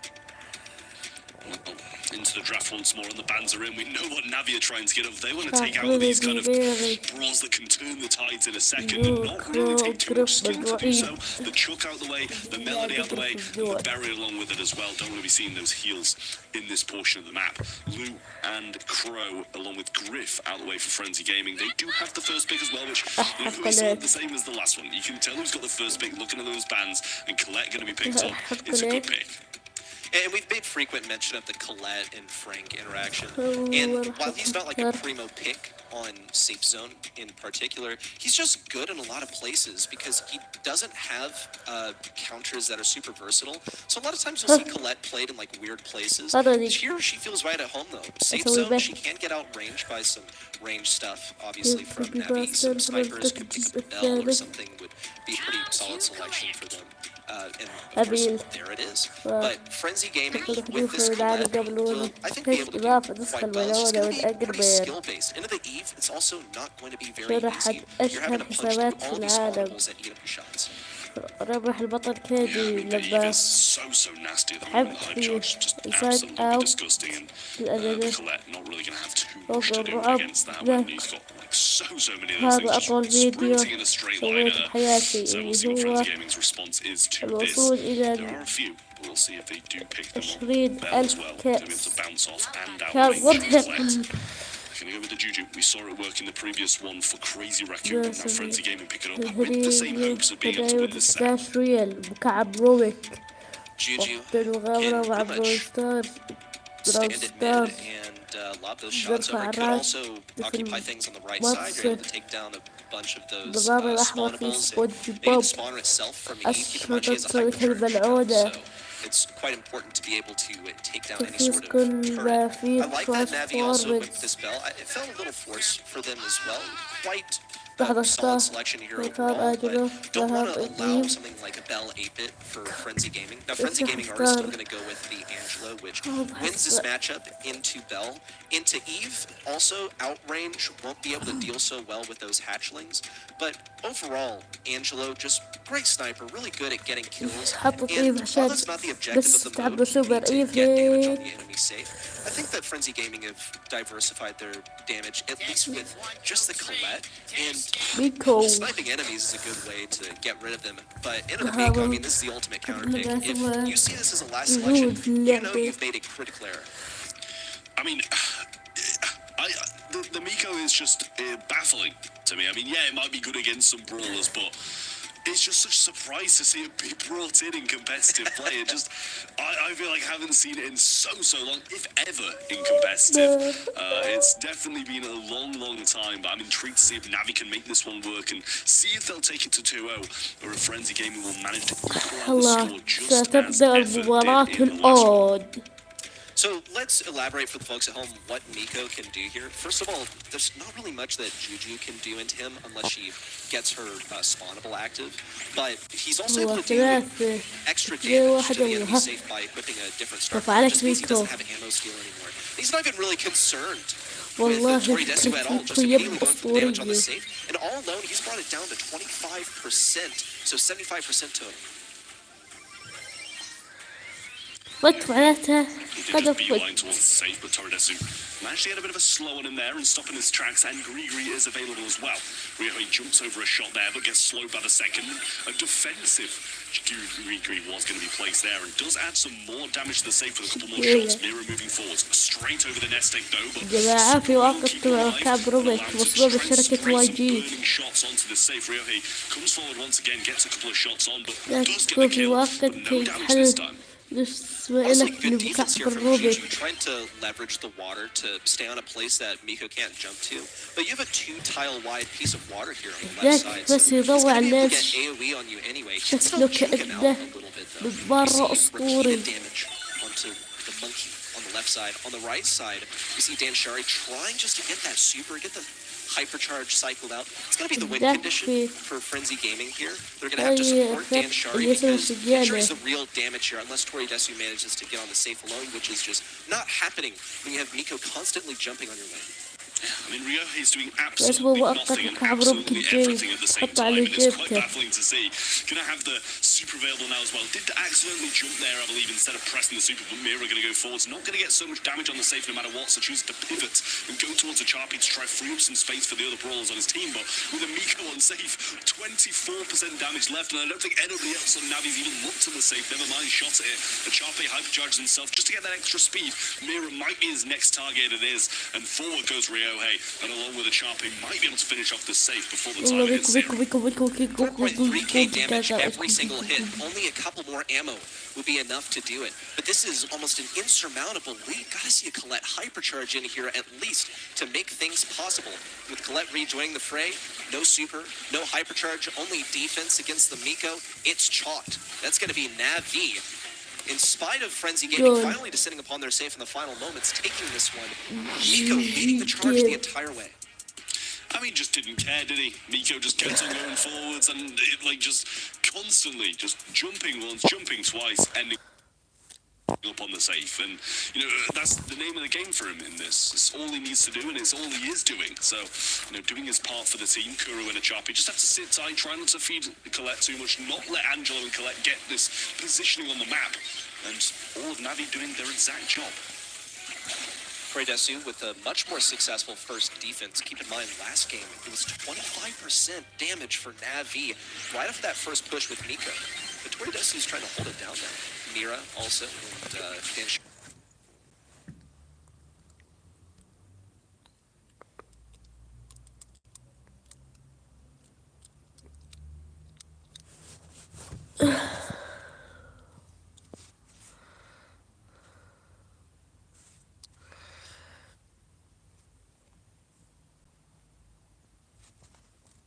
خليني أشوف نرجع للستار دروب اللي بعديها.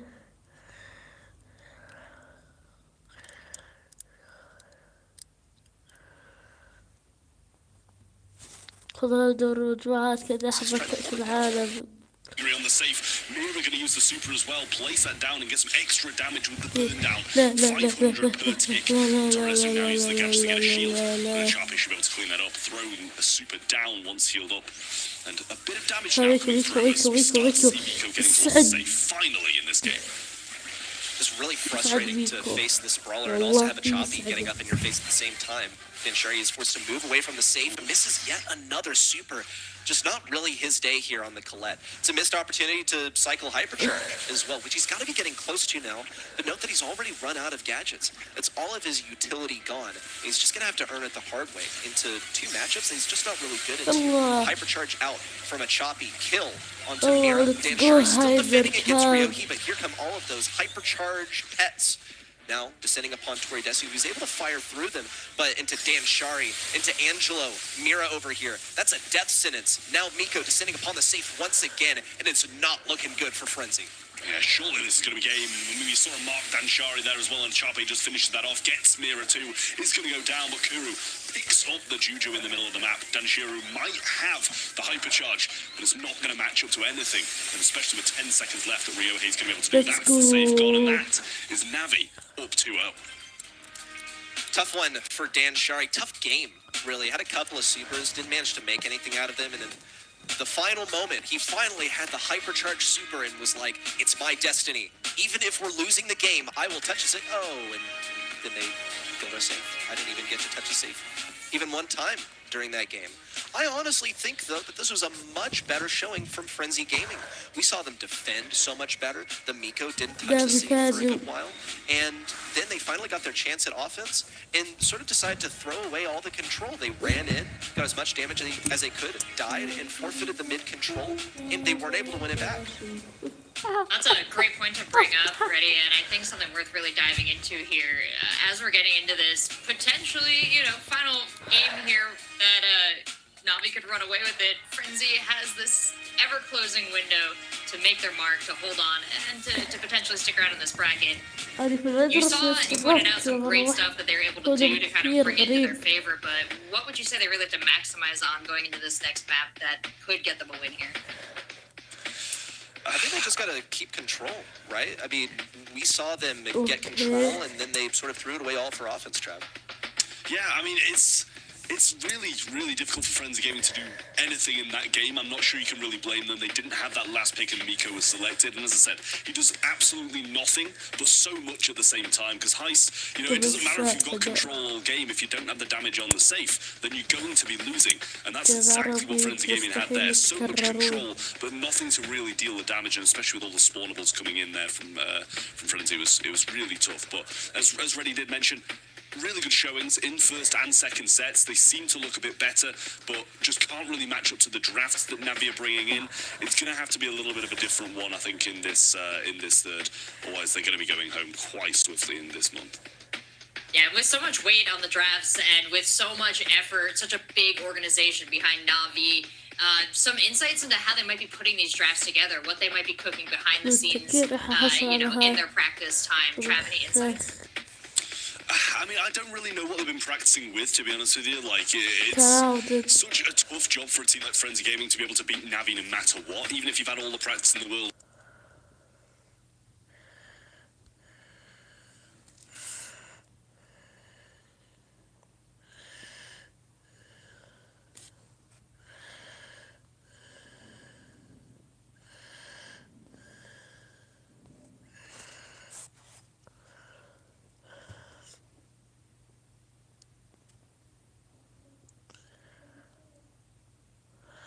هسه غريب.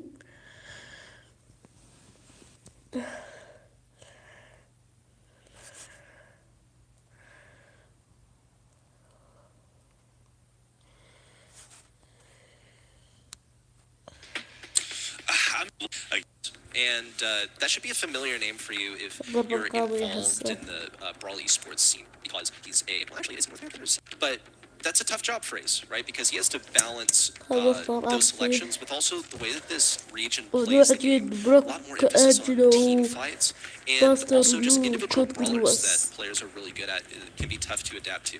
So we're moving into out in the open here, Trav. A first selection of RT, just like on Canal. This is a safe pick. Yeah, it's a very good one. It's just kind of, as you said, the same in Canal. It's just, it's got the kind of ability to fight with sharpshooters, not as good as sharpshooters, but then you've also got that late game kind of defensive presence as well, being able to drop your legs and go very aggressive in that sense. Of course, I think that's more of a me pick.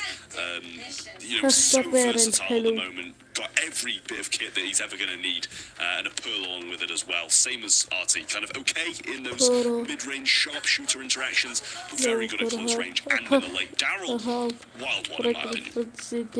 I think that Daryl will be a little challenging to play into the Gus here. Okay, Kit coming out as well. Kit, Daryl, you in a monthly final?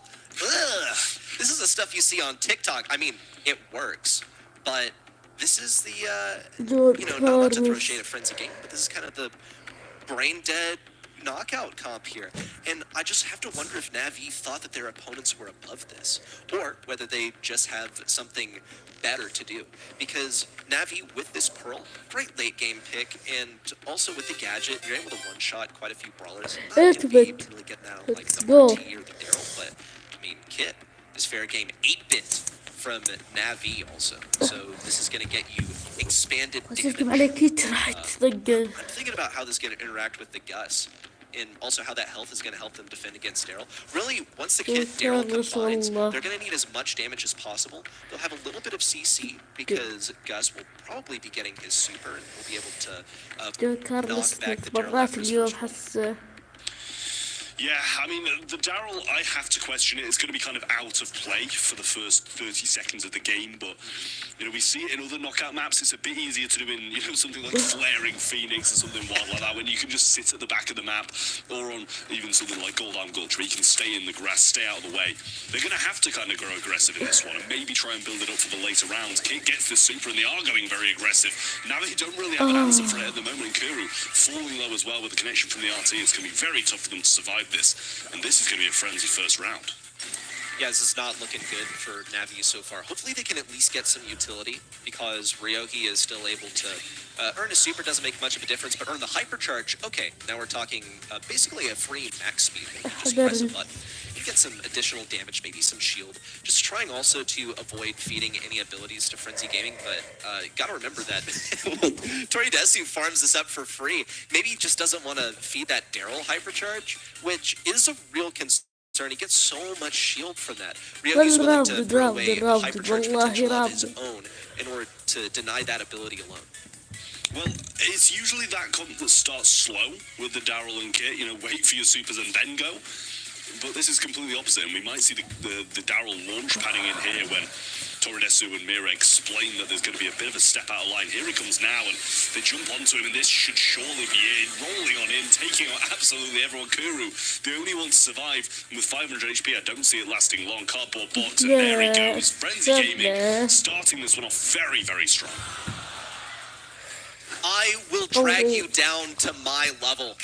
That is the name of the game. Like, look, do anything to win, you know, as long as it's within the rules. But man, Kit Daryl, I honestly, though, that's not really grimy by Frenzy. That's just Navi making an error when they're picking up their draft here. Maybe Ace thinking, well, there's no reason that this region would run some of that. But we've seen the Kit enough today. It's the second time that Frenzy Gaming have picked it to much success as well. The Kit tank already claims a first life on the side of Navi. I mean, it is a bit grimy, to be fair. It's Navi's fault, but it's still a bit grimy. Like, this is the most awful comp to experience. We had it in one of the challenges recently, and it was just so annoying having to play against this when there's no draft. See, when there's a draft, it's your fault, right? Ban something out, stop this from happening, pick into it. But it's still so painful to play against, even if it is your fault. So you've got to feel for Navi a little bit. But I mean, look at this dive. And we're going to see a Chape going down, just Ryohei alive. They do still have a little bit of a chance to come back on this one. But Ryohei heading straight for the gas. Doesn't really, or maybe not for the gas, H. All the men go. Okay, get easier passage into mid is going to be quite important. And, you know, wasting no utility. That super, he doesn't really need it that much. He should be able to win it back. Now, Achapi has the booster out here. Once again, additional damage. Mir's trying to line up the shot. His position is revealed, obviously. So Navi, once again, they're able to stand here for a little bit. They're going to have to be ready for the push in. Toridesu, sneak attack, not as successful, but going straight for the back lines. There it is. First predicted CC from Kuru, but you cannot block the second roll. And Frenzy Gaming are stealing away set 3. Well, that was quite something. It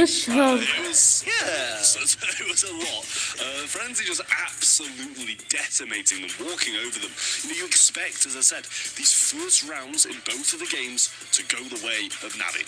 And you expect when Frenzy get all the supers to then walk over them. But from the start, they were inevitable. They just walked all over Navi, and 2 kills total, and both of them came from Kuru.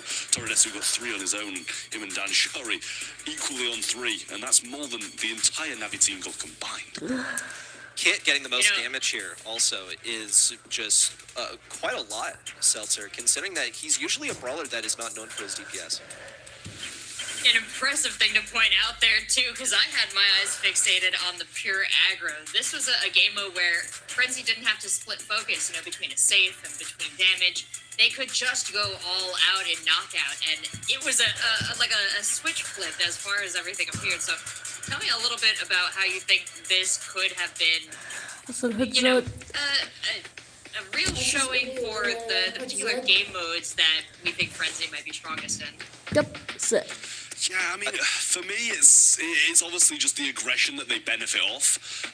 They played Heist pretty defensive, which, looking at that game, it kind of surprises me that that was the kind of stance that they took on it, rather than just, you know, playing to what their strengths clearly are in these aggressive tendencies.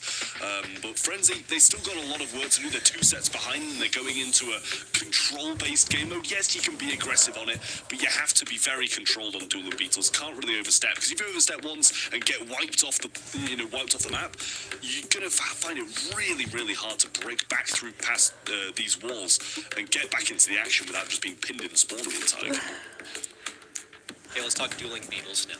So, we know that the Kit strat is not below Frenzy. So, is it going to get banned this time? Do we see some real-time adaptation, or are we just sticking to the prep for Navi?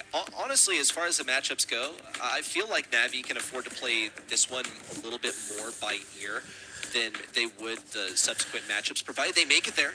Provided that Frenzy Gaming don't stop them dead in their tracks here. Now, they have the first selection here. They don't have the benefit of having that final counter pick like Frenzy Gaming. So, Navi are going to have to draft really, really well in order to guarantee themselves some safety. A Bell first selection here of dueling Beetles will get them safety from something like something quite frustrating that is tanky in the mid. They're not going to be vulnerable. I mean, she's not a big consideration, but like Pam, something that you can mark down so that it doesn't have all of that rain on the point. Yeah, I mean, it's definitely a good pick. Plays the range down one of the lanes and keeps them back. But it faces big issues when you don't have control and you can't shoot around those walls. B, it's the same. It's kind of expecting, when you see a B, you're expecting something like a Griff to be breaking up those walls to play along with it.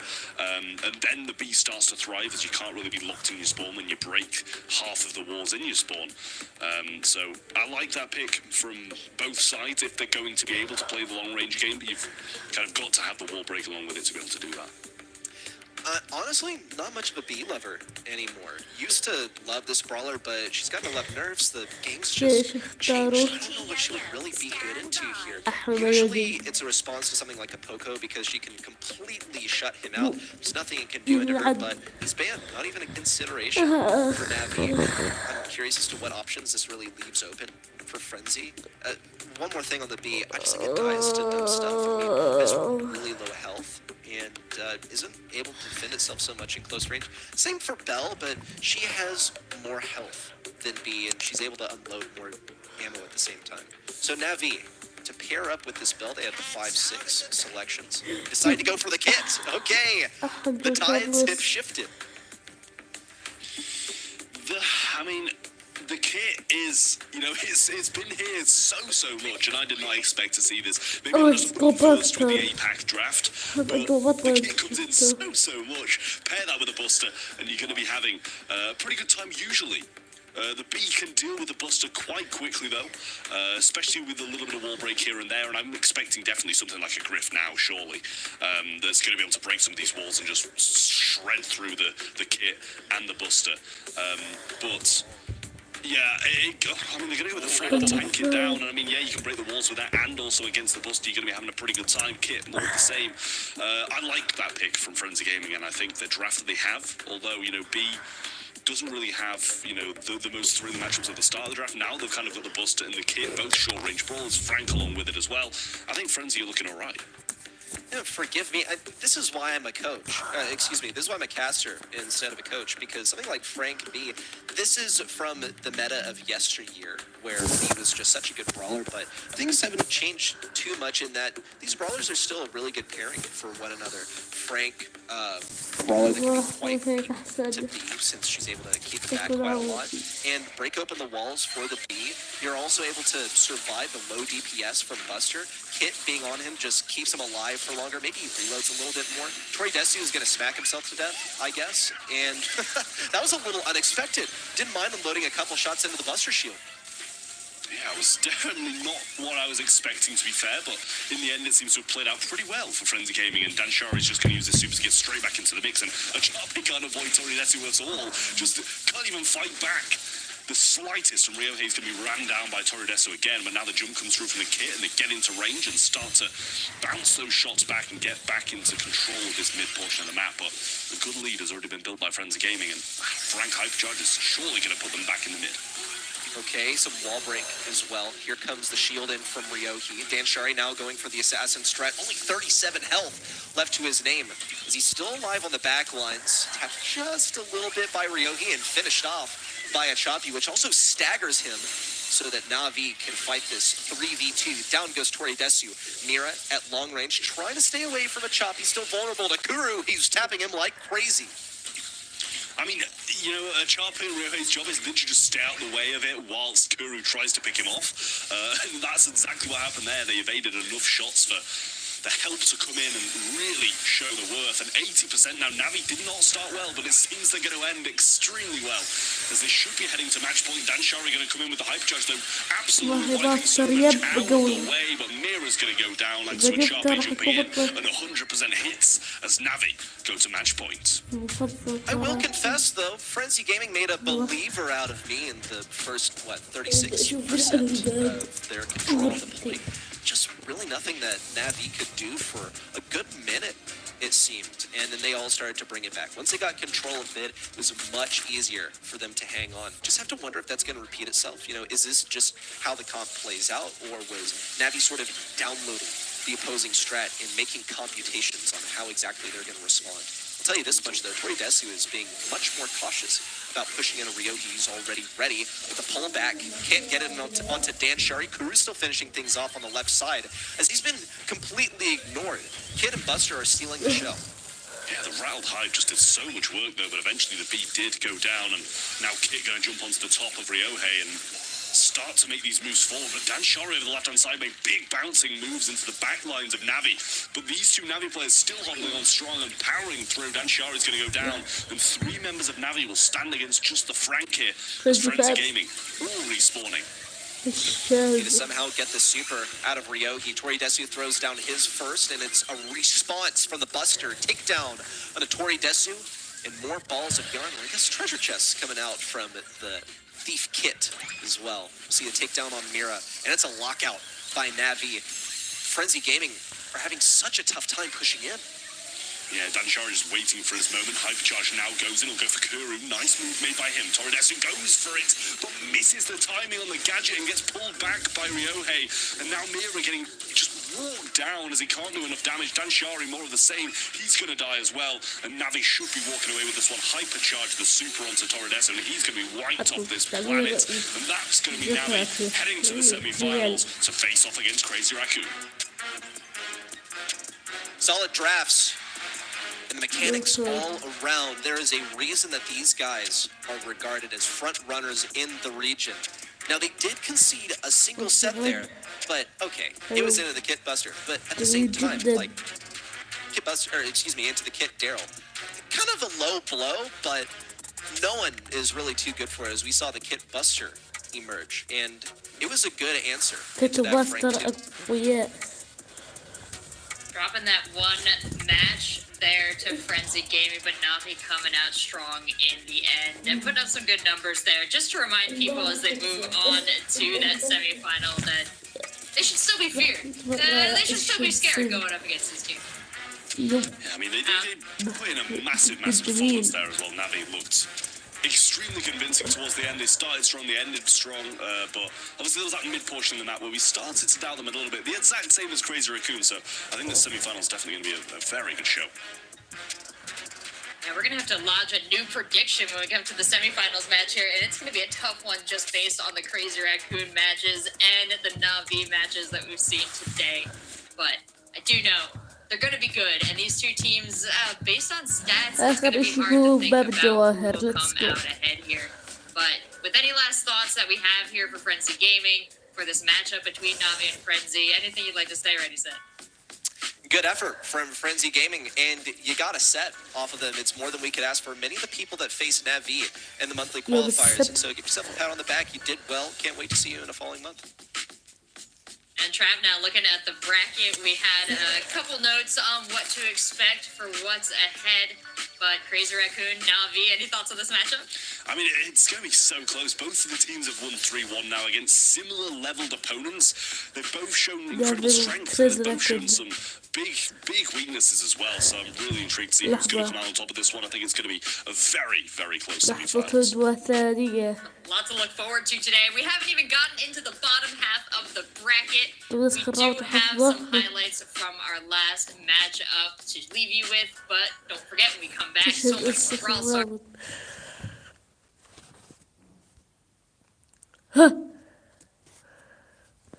دابل على طاري هذا والله الاكسر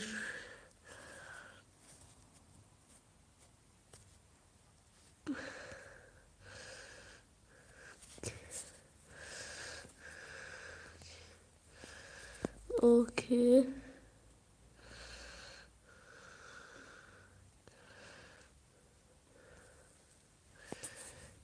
يب والله حلو كفو عليك يا علاوي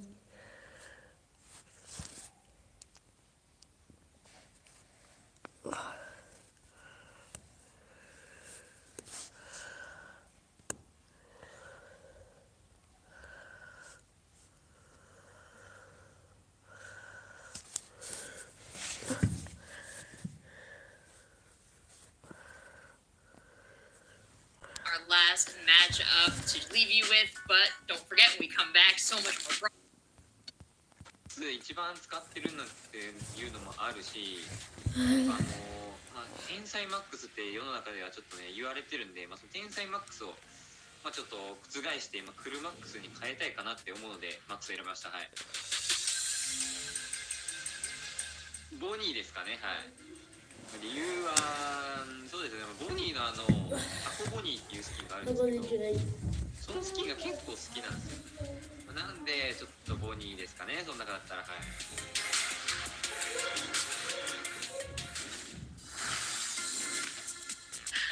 Welcome back. We're getting into the second half of our quarterfinals today. We did another little caster shuffle. Now we've got Ready Set and we've got Ark joining us once again. Ark, you got to see some cool matches there from the sidelines. What did you think of that great matchup between Navi and Frenzy Gaming?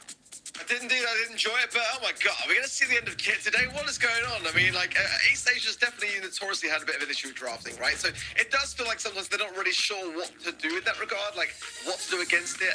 And the question I have is, if they obviously really go towards this brawler so much, why are they not banning it so much? Like, it's just, I don't know. It's a weird one for me today so far. I wasn't expecting it, to be completely honest.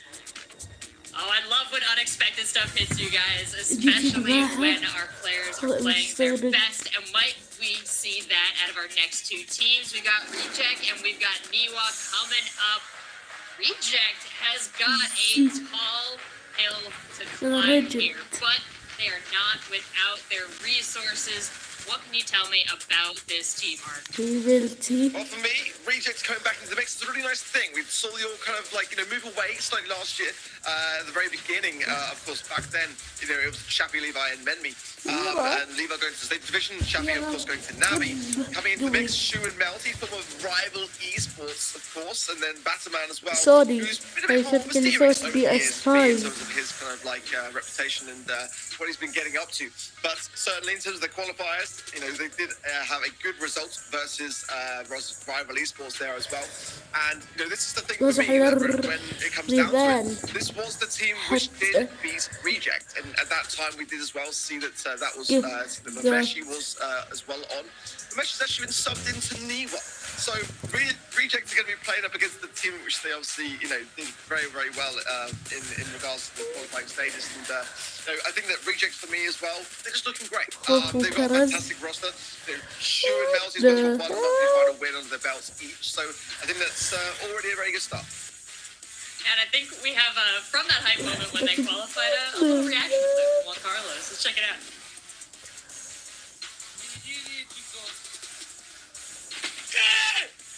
No!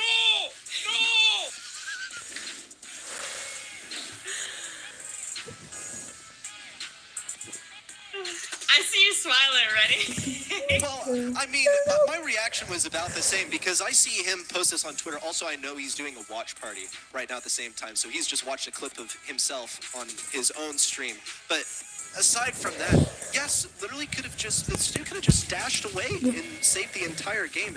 And Ark, you made the observation that was the qualifying game right there. It was game 3 of set 5. Yeah, it was like one of those situations where it was in the winners bracket. There would have been a second chance still for rival esports if they'd, unfortunately, been able to come through in that respect. And it would have been Reject going down that lower bracket. But nonetheless, those moments in qualifying stages, you really got to capitalize on. And definitely, as you can see, I mean, I want to get Juan Carlos down the casting desk because reactions like that is what we live for here. So, do you want to play with me? Reactions like that inspired by Niwa, the team going up against Reject here. He's awake. He knows it's playtime. Right? No dicing. Niwa, a lot of history on this roster coming together here. What can you tell me about them, Ready? Yeah, Niwa, these are some less familiar faces to many of those in the region, but we do our research here on the BSC. Note also that they're joined by a player that they didn't qualify with, Mameshi, from a team that actually lost to them in the qualifying round. But when we talk about Creo, we talk about Chovy. These guys played on Team S1 last year. This has been a bit of a rocky road for them through the monthly qualifier, but they made it in the end. Team S1, any relation to Team S2? We'll see later on today. Exactly. I mean, I'm just doing the numbers and letters thing, so I'm just putting it all together here. Don't mind my red thread and corkboard. I mean, one thing you got to say is Mebashir has got 12 monthly final wins under his belt. I mean, does go back a long way in the past, and can't forget either that Mebashir is a world champion. But my reservation has always been the fact that, like, in that World Finals in 2021, he didn't actually play a single game.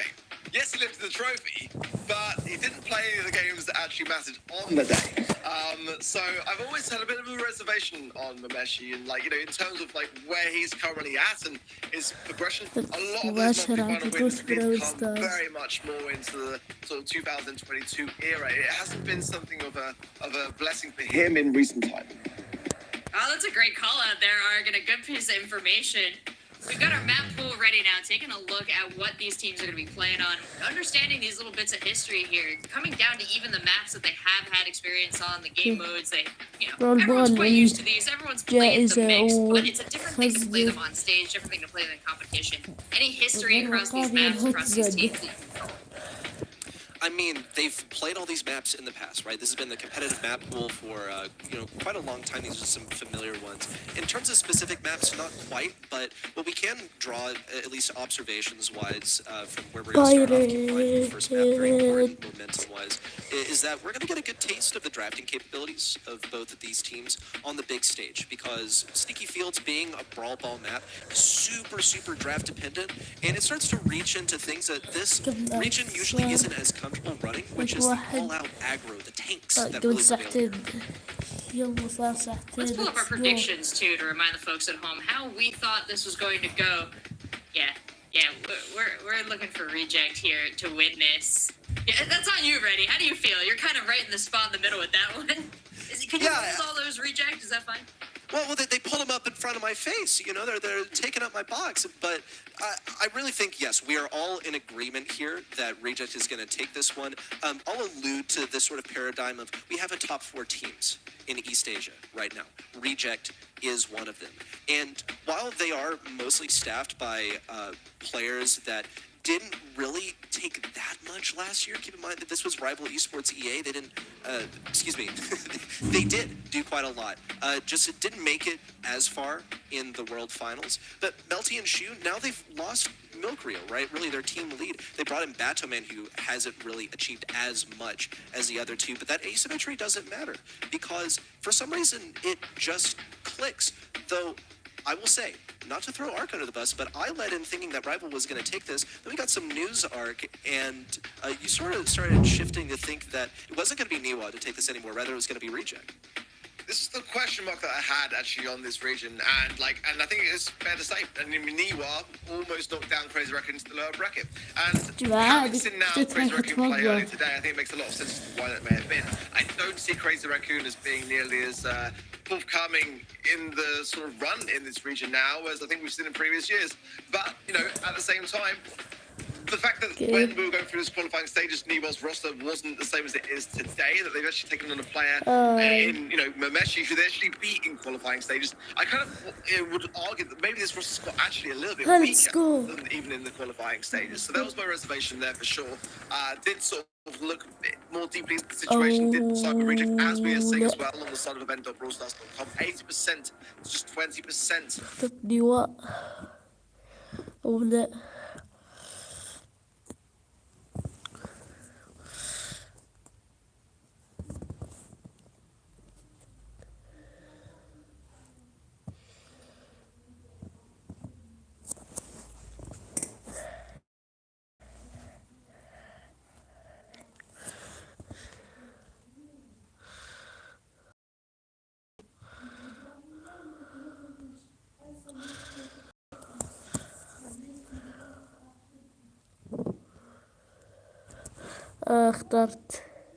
اخترت ريجكت.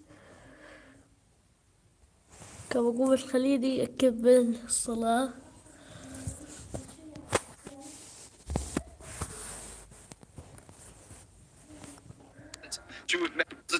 If we're to, sort of tally up points awarded from performance in previous seasons, then Batoman is definitely number 3 on the roster in that regard. Just based on, though, shout out to Wiggly Spoo, regional expert. He has told me For whatever reason, this combo just clicks. I mean, Batman, he did make like one monthly final last year, and that's nothing to sneeze at. Not quite what the others have achieved, and not a World Finals qualification. But for whatever reason, the synergy just makes so much sense for this squad. He's got big shoes to fill, though. That's Milk Rio, who has now gone on to play for the storied roster of Crazy Raccoon that they've lost. The drafts flying in, and you speak to Wiggly Spear a little bit in the background. Are you ready? He's feeding me all the info, not in real time, but yes, I'll double down. Big shout out to the guy. He's an expert on this region. That's a private joke, by the way. In the early part of the morning, as we were going into the show, already was saying constantly, time and time again, I was chatting to Wiggly Spoon. He said this, he said that. So, yeah, bit of a personal jab. Anyway, Sticky Pills coming in, the draft as well. The bands being Juju, the Lou, and the Surge on the side of Niwa. The Reject, the Stu, the Surge, and the Berry. I like the Berry band, quite an underrated one at that. And already, nice to see Max finally coming through. I think that Max is actually sitting now in a very good spot. And it's unusual to see East Asia really kind of shying away from it so much, especially with the hypercharge coming in. Two hypercharged brawlers there on the side of Niwa. The Otis of Reject, which of course has got a hypercharge. It's just not quite as fancy, not quite as strong in my opinion. And a bit of an interesting first brawler draft. I'm not sure whether that's the sort of way that I would be leading the draft with, but it's not a bad idea. I think Otis is also quite underrated here. Yeah, I mean, like, lead with an anti-tank is usually a really safe way to go, because if you pick a tank and then your enemy picks an anti-tank, then, like, what do you really do? Here comes the Melody to create a ton of movement down the field. You got 3 supers. You got insane movement out of that hypercharge also to give yourself a bunch of shield and get damage in close range. Niwa are going to find themselves kind of limited now that they're having to play into this Melody. Unless they decide they'll go for an anti-tank, I think in that regard, they might actually be out-controlled by the Otis. Maisie, final selection. We made note of the anti-tanks. If I flash back to what I know really well, which is NA, Maisie is like always the first selection in NA. So if we're comparing the two metas, it shouldn't be too surprising, really, to see Maisie not first picked, but overall, not really shocking to see her picked in general. Yeah, I mean, Melody here, I mean, the notes are going to shine through the bush. That's my one concern with that. There's no real synergy. You know, we tend to kind of see a lot of Gus with synergies with Melody and that kind of thing. Of course, she's got her own gadget for that, and she can bring the shield to the party. But yeah, the Maisie, I quite like it. I mean, and I wouldn't really necessarily find myself saying that at the start of 2025. But I think that we will see a bit more of Maisie coming through as well.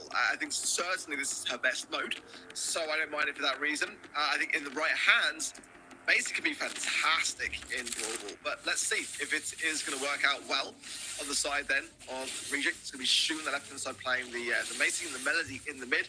But again, Batman is visible to the entirety of the squad every time he's in that push. So I really kind of want to see how this Melody is going to fail the aggressiveness, because that's where he's going to shine. Oh man, okay, as soon as Reject tried to go aggro, they're stopped by Creo. Now Chovy playing the defense, avoiding a lot of the damage, but taken down by Melty, and no gadget on standby for Mubashir. Even though he did have that attack, he used it right before he died. Now the speed and Creo trying to break open some of the walls, right open passageway, but Niwa cannot take advantage of it. They just don't have the gas to keep going. I don't really get that decision making. He had the shot, but I just don't know why he would have gadgeted it.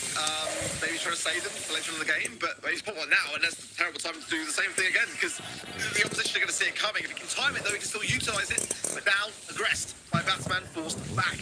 In the end, he's still holding on to that gadget in the bush, and let's see whether he can make something of it. As Creo now creeping forward, trying to find something of a connection, and there's the ball, the line by Melty.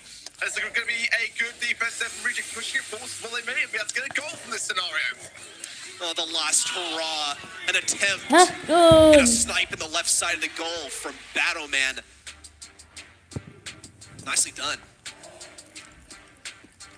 That was insane. Honestly, to find the connection there. I think there may have been a goal, actually, maybe off camera, perhaps going into that game, and maybe the front is a little bit coming in, but nonetheless, it's a good game there for Reject, able to make the moments count. But yeah, some mistakes, some very early mistakes shining through for me on the side of Niwa. And have to iron these things out very quickly as Creo getting so heavily aggressive by Melty, and again, Batman knows it. Going in with a super already gets taking care of that mid. Now, Toby's going to be the next to be aggressive. He goes down equally as quickly. Reject are really taking care of business right now. Man, they're doing a nice job of occupying these bushes. Doesn't matter that their opponents are invisible. They got their fishing gears ready to go. They got the range matchup on lock. Feeling pretty good about it. You have to wait for the next push in from Niwa, but they might not even get the chance. The invis down from Mebashir, the speed out from Chovy, giving it everything they've got for this final one shoe with a dash in. But Chovy dashes out. Can't get the ball in time, and it's a goal for Reject. Solid stuff. The battle for the mid commences once again. Creo now has was good. Look at that. Look how quickly he was taken care of there. The threat really was diffused. Now that left-hand side is where Niwa are focused. They've got to find Banaman taken care of because when he dashes forwards, it's going to be a scary situation with the hypercharge now. The Creo is going to come in quite useful here. Popping it very prematurely because he's doing nothing but clearing. Bush and Shu's response is absolutely timed to perfection. Everyone falls. Reject stand. Lovely, lovely stuff. And that is the set. Reject close it out. Totally shut it down. Put Melty on screen more. That was like elegant. I like watching like an anime protagonist just crushing it in this game. So casual. Take It's a look aura at the farming numbers here. over You can here. see why. This is me, Reddy, talking over you, by the way. I'm sorry. I'm really excited about this matchup, but I want to hear what you have to say about these numbers. Sure, I mean, I can tell you about Maisie churning out just nutty DPS. You have brawlers pushing into her, and she shrugs them right off. Maisie, like, her damage just for one shot is insane. She's able to almost two-shot a Sandy in a lot of situations if he's, like, just barely under max health. That is a matchup that went really, really well for her in this specific game, given that Niwa went with her Sandy.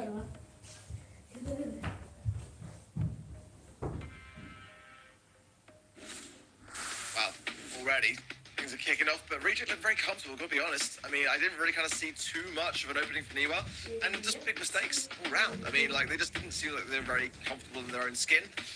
Gadgets being popped and not really utilized, and just, you know, they just didn't really feel like, to me, they had much to really say for it. It was all Reject.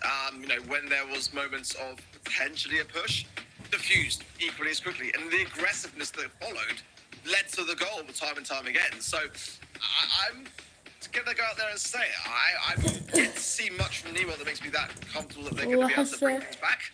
They've got to do better in layer cake and shoot and bouncy up next, because that's just not it.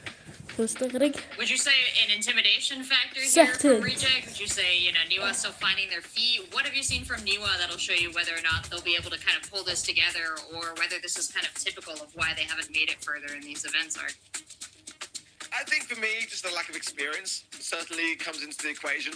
I think going up against a team like Reject is quite a daunting prospect when, you know, Shu and Melty have got LAN experience. I mean, that's something that really is not that present. I mean, Mebashir just a little tiny bit. You know, remember LCQ in 2023, but, you know, it's something which can really start to grind on players when the nerves start to hit, you know. And yes, you know, the players are at home, and it looks like Cho's got a tent in his room. I love that. I love the vibe. I mean, the guy's literally just making his own little fort. But certainly, yeah, I mean, you can be comfortable, but you know, the whole point of the most competitive level of Brawl is to make your opposition feel as uncomfortable as possible. That's what Reject are doing really, really well. They are much more within their own skin, and that draft was a banger. Can't lie. As we go into the bounty and layer cake, a new one will follow in. Great to see layer cake as well coming in really back into the mix. One of those that I've kind of missed in bounty a little bit. I mean, back in the day, this was like one of the first maps that we ever saw in Brawl Competitive, and for me, I really loved enjoying watching it. It was 6 times this particular map. But draft coming in shade, very hit that now, finally, by Reject. Nice to see that actually being taken into account, considering how highly it's played in this region. Lou, Larry, Laurie, and LeGray in the first draft Juju. I think that's a really good first pick Brawl to have on this map. I mean, it's basically forced at this point, right? If you're Niwa over here, you get the benefit of being able to ban out some of those counter brawlers. But the caveat is that you gotta go for the strongest thing in the game as your first selection, and so that's one brawler already locked down for you. You also don't get the last counter, so it can be a bit of a tougher side of the draft to play here. Now Reject have the 2-3, Melody already coming in with the aggro. So Niwa have to assess how defensively they're going to play here into the Melody. She can get in and out so effectively. Not really going to be good in the mid-range matchup. Her DPS, outside of being able to dash on someone, is just really, really poor. But the mobility towards the end of the game can be paramount for clutching up. Janet, also, super solid selection here. Just straight up one of the best brawlers in the game with a hypercharge. It's ridiculous DPS, movement, all the above. Really liking Janet as an option. Not sure that it's maybe the best map and mode for it, but certainly, you know, in those late stages when you're really pushed up against the wall and your position's really driving that aggression, she's a brawler that can just bring up stars safely back, and you can have your teammates actually kind of deflate the push early, prematurely, and ensure that you're the last man to be able to bring back some goods. Buster is very interesting. Not necessarily sure whether it's got the best synergy. Certainly, you can shield the Gene forwards and then allow that magic hand to bring back something, and then it does allow for some swift takedowns in that kind of regard. But you know, it can be a bit of a loose pair of hands sometimes. Grom could be the final pick on the side of Reject. They do have to have a thrower, I guess, on some level. And no, I don't know about you, Rennie, but when it's Grom and I'm playing against it, it lands a shot on me every single time. Nowhere that I can go to avoid the Grom shots. But in comparison, I don't know whether it's necessarily one of the hardest brawlers for people to really work around. I think that it might not be nearly as prominent as that Juju pick, but it's in the hands of Reject, and you know that gives me more confidence because Niwa haven't really done much to really sway me otherwise. Yeah, I think the shots can be a little more challenging to hit. Competitive players are just better at juking and dodging in specific ways, knowing exactly where the terrain is going to put them into a situation where they can't dodge things out. I think there are a couple big reasons for Grom here. First of all, you got to have a response to second of all, you got to have a way of blocking this Gene. And we'll probably find out a little bit what Shu is going to opt for, but I would say way more likely than not, he's gone for Watchtower here to block a pull from Chovy. There's that blue star as well, just checking the bushes right now, making sure that they hold on to that control. But it's only a matter of time before Niwa acquired this Buster super, and then they're able to push in as a result. Also, only a matter of time before Chovy gets his magic hand and can pull a vulnerable brawler. At the moment, it's looking like just Batoman. How are you feeling about these drafts? I mean, I'm not really convinced on Melody in so many of these maps and modes. I mean, I would always be looking to get Melody first pick in Heist. But I haven't really kind of seen a lot of the other regions playing it in many other places. But it seems like Rejects really are quite adamant to make it work, and to be fair to them in the first set, it did. But, you know, in Bounty, yeah, it makes a lot of sense. You know, you can go in and get some great results and come back out, go on the aggressive, and have that escape mechanism as Janet. So I get it, but I just don't think it's necessarily as good in the meta right now. Okay, well, we did see the Melody get pulled. She was the one brawler on the team that could block things in. Bit of a poorly placed landing there from Janet, who came down to the ground on the enemy side, completely vulnerable. Here comes Melty in with the hypercharge. Get lots of damage. Can sit right on top of Chovy, who's juking for a little bit, but in the end, Janet will always get her win. Take down on Shu. 20 seconds left to go for Reject to start bringing this back. And I'll be honest, I'm a Melody minion. I think Melody can really cook here, but we just got to see the hypercharge action. And 10 seconds is not enough to get that in there. The Reject are going to give it their all. You got 5 seconds left to go. Got a whole lot of DPS. She's going to give it his all. Everyone's backed into the back right corner. Not a good look. Batoman can't get in there either. 1 kill for Reject, but that's all they get. That's what we want to see more of, isn't it, really? Nice stuff coming forwards. And a glimmer of hope. But let's see whether they can actually maintain it. For me, there towards the end, could have been a lot of stars, but it wasn't quite the time, and that was the issue. But certainly, much better for the most part. Niwa has to get 1 on the board. Blue star very quickly into the hands, then again with that Buster pick. I think we're going to see probably Richard go a bit more of the aggressiveness now, already pushing back Niwa into the back lines, but we're going to come back out with the stars, stay standing and not go over aggressive. That's what I've kind of seen the majority of the day being the issue. Right side of the mesh is very weak, but Shu didn't want to go for it. Just went and just started focusing on the left-hand side instead. Keep the aggression on though. The mesh is still pushed back, and now Batman's coming in, gets 1. Chovy goes down there. Nice start for Reject to take the lead. Beautiful shot placement from from She. We'll see Battleman get pulled again. It's the second time it's happened, but he's really the only pullable person. With Melty throwing down a gadget of his, though, it's going to be on cooldown. Hello. Props to Shu. Holy hypercharge in from Battleman. That's 2. Can't go in for Creo, but he's still got super to hang on to for another push in. But he might actually just opt to not do that at all. Okay, bit of a preemptive gadget there from Shu. أحسن شيء اختاروا الديناميت. Shu was a little just scared that he was going to get pulled by Chovy. Yeah, I think that's not the worst way to play, is it, though?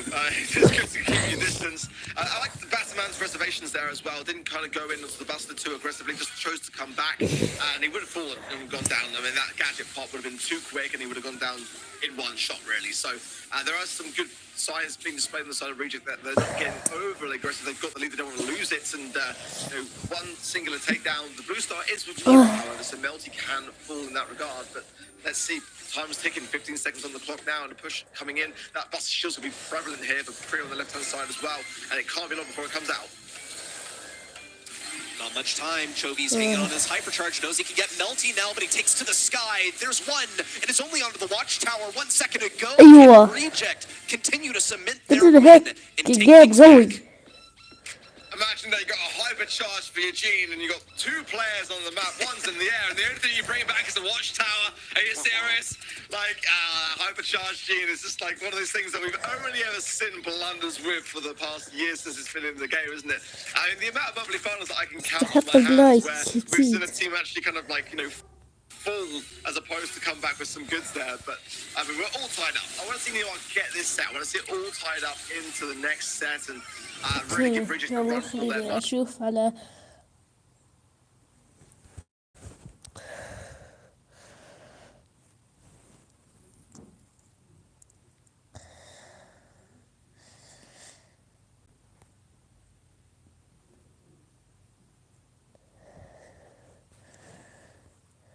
هدك فتهد بسك أوصل على هذا البخاخ الرائع الروعة بدون أي دكات سخيفة يلا. Really give Bridges Pull out of the way. The Messi in hot pursuit of Melty looking for 1, 2 shots, fires off and gets the kill. It puts the team just 1 star behind Reject. أحمد شو balls now. Hypercharge available for Batman as well. With the Grieger coming in with that shielding, it's going to be a tough thing to handle. Good taps already taking care of it. I like the way that Reject really are really focusing on that. It is going to be a problem otherwise. But this push is in a good spot. Let's be honest, the Reject have got just that 1 star lead, so it's only 1 singular takedown the Newell do need. Gene Pool's available. Chovy would like to have the hypercharge, but again, I just feel like 1 magic hand is all you really have to do, but it's got to connect. Okay. And that's the issue. That under this kind of pressurized circumstances can be a blunder. Batman knows the right-hand side. Spotting Chovy knows where the problem lies. And again, time not on the side of Neva. They've got to go, and they've got to go now. Melty also doesn't have a super, but he's got to be close. In a hypercharge super could change the game. Oh, Chovy flashed the super. He baited the hypercharge, but couldn't get the pull as a result. Melty now in the sky, looking for 1, looking for 2, and secures the set for Reject. فاز ولا جابوا العين ولا جابوا البطيخ. Hold their composure and get it done. I would like to have seen a tight scenario here, but it's not to be, as Reject were able to keep things under control, and I think they did really well in the circumstances. It's moments like that which can go against you. They were able to keep their cool. Every time we switched to the Reject player cameras, no one was sweating, no one was even squinting, no one was leaning forward into their phones. That was the most relaxed I've seen a team playing in this competition thus far. Meanwhile, I saw the stress on Niwa.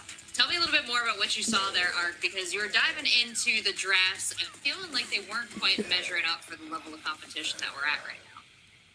Yeah, they weren't bad. It's just like, I feel like some of these broader picks could be maybe just deflated somewhat or avoided, or I mean, we saw the kit banned, which I'm thankful now that we've seen it like probably about 7 times already today. It's kind of insane how much we've seen of kit.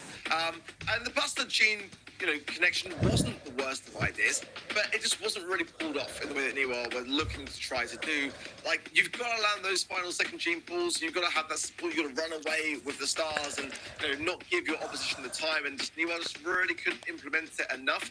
The Janet pick, you can see how much better that fared on the side of Reject. That was always in the final moments, getting the value. تعرف في ضايف في أسبوع بعد تحديث 25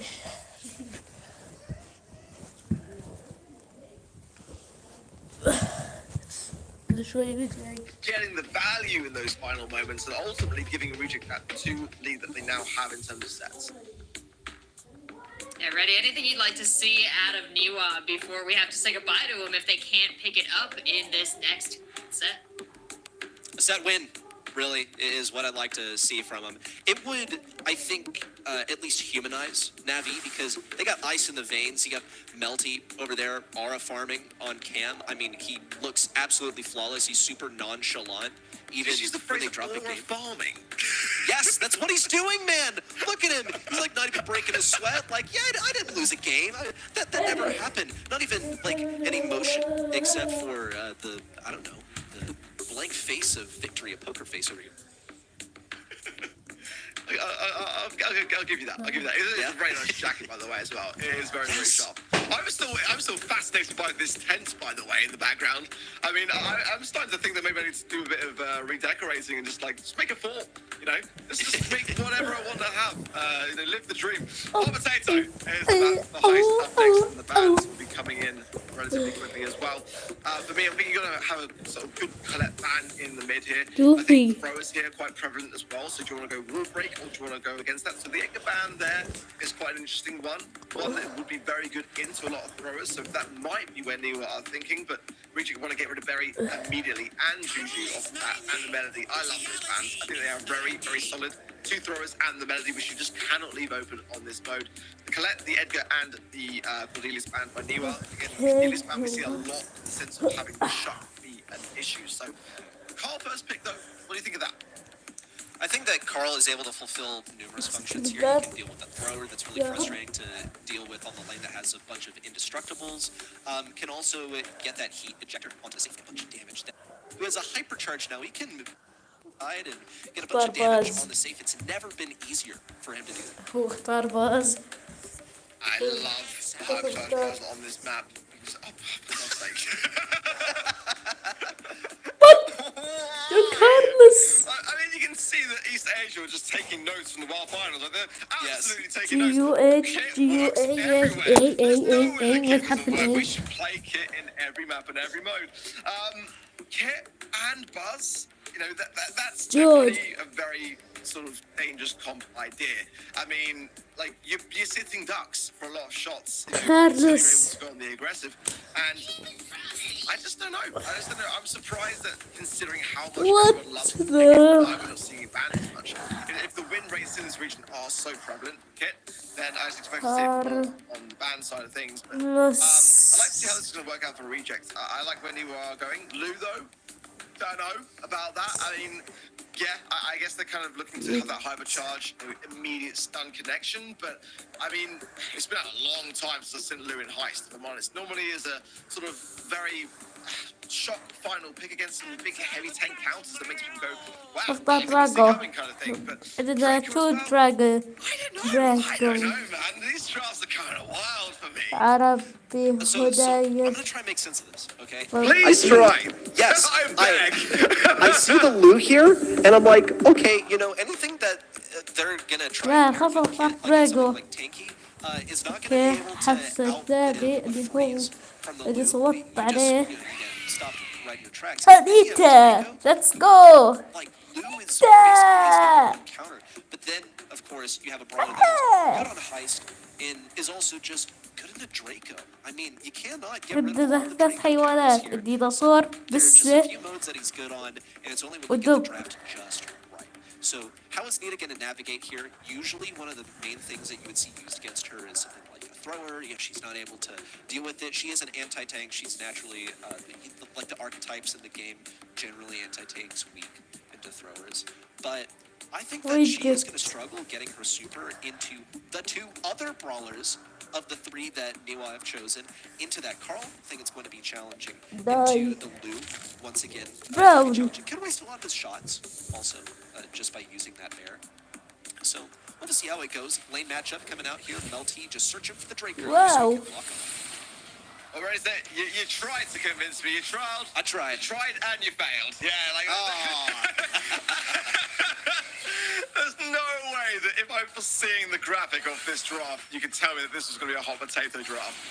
Draco, I don't know. I didn't see it. But hey, I mean, there's a lot of damage rolling in already as Niwa immediately, as quickly as that. 35 seconds to pass, and the game is done. You can't leave a card on the safe like that, and this draft immediately backfiring, and you could say in quite a poetic way, no? Yeah, and quick shout out to Niwa for running the better Draco star power, because usually you would heal from getting a dragon, but with the other one, you're going to get additional damage. You can mark targets with your shot, and that includes a high save. You know, Bell can't mark the enemy safe, but Draco can for some reason, and they did crazy damage. That's just wild. Absolutely wild. At the moment, Shu just kind of in a position of not really knowing where to go forwards, to go backwards. He needs to obviously earn his super. And meanwhile, look at this already. He's doing an absolute rinse and repeat of this. Again, just a second gadget that Troy's been able to connect onto the safe there as well. Now taken care of, but percent and closing in terms of damage already as the opening cards being laid out there by Niwa. Rejects just all over the place. It's tough, but maybe they'll finally find their footing. Shu in with the grapple onto Lu, chained onto the Carl, but didn't have a stun as a response. Yeah, no, I see. Front, Batoman jumping in, does manage to get a stun there. Melty now connecting with that hypercharged bear on the safe. And Mamechi, this is what we called out in the draft, is that Lu's gonna have such a hard time dealing with that bear. We'll see once again, Shu. It's actually looking to be a much more equal match this time. They have not let Draco punch through like he did the last one. يلا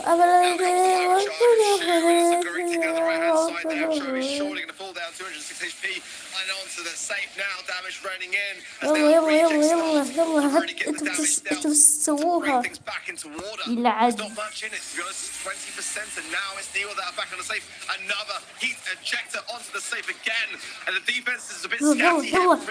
Let's go الحمد لله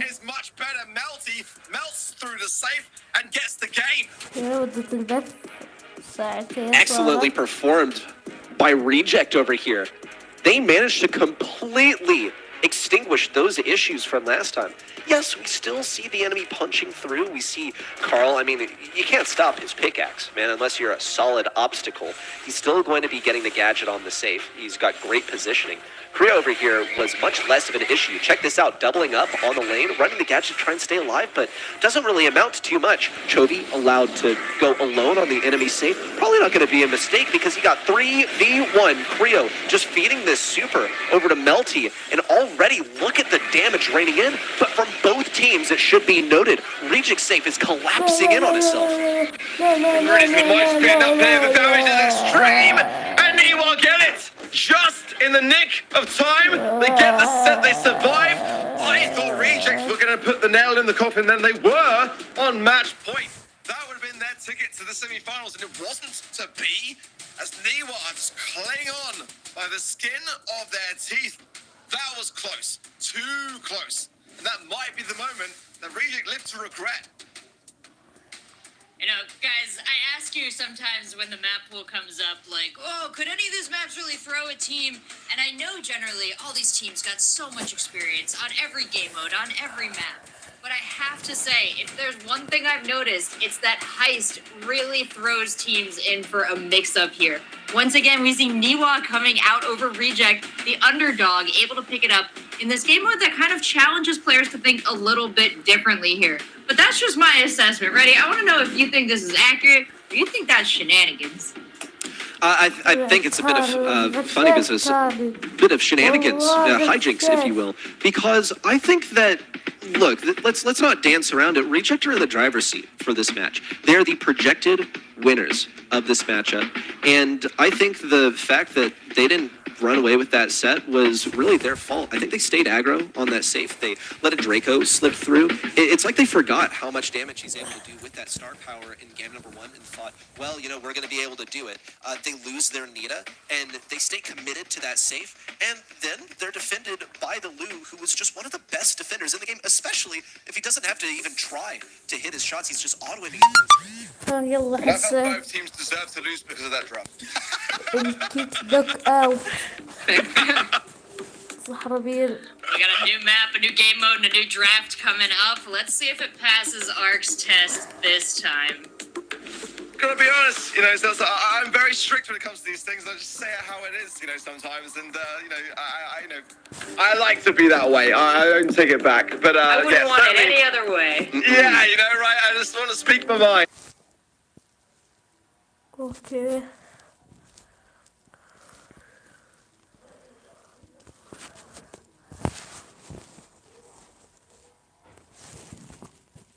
But I wouldn't yeah, want it certainly- any other.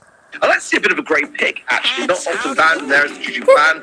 Kit must be, oh my god, I can't really, man. I can't. I literally can't. Like, the Kit picks being this consistent, like, it's not, I can say this for sure that we're not seeing this across the other regions. So, no, I'm just kind of very surprised that we've got this kind of like inter-regional kind of like idea going towards Kit and being really, really prevalent in the picks, but not the bans. Why is that? I don't know. Well, I'll say this much. You know, I'll just put an asterisk next to what you said because we did see the Kit first pick, at least in North America, for quite some time, and then it just stopped being a thing. It's because Kit can be Middle of last year, early last year. Yes, yeah, exactly. ages ago. Right, and in a completely different meta as well. But I think Kit's still. Oh my goodness.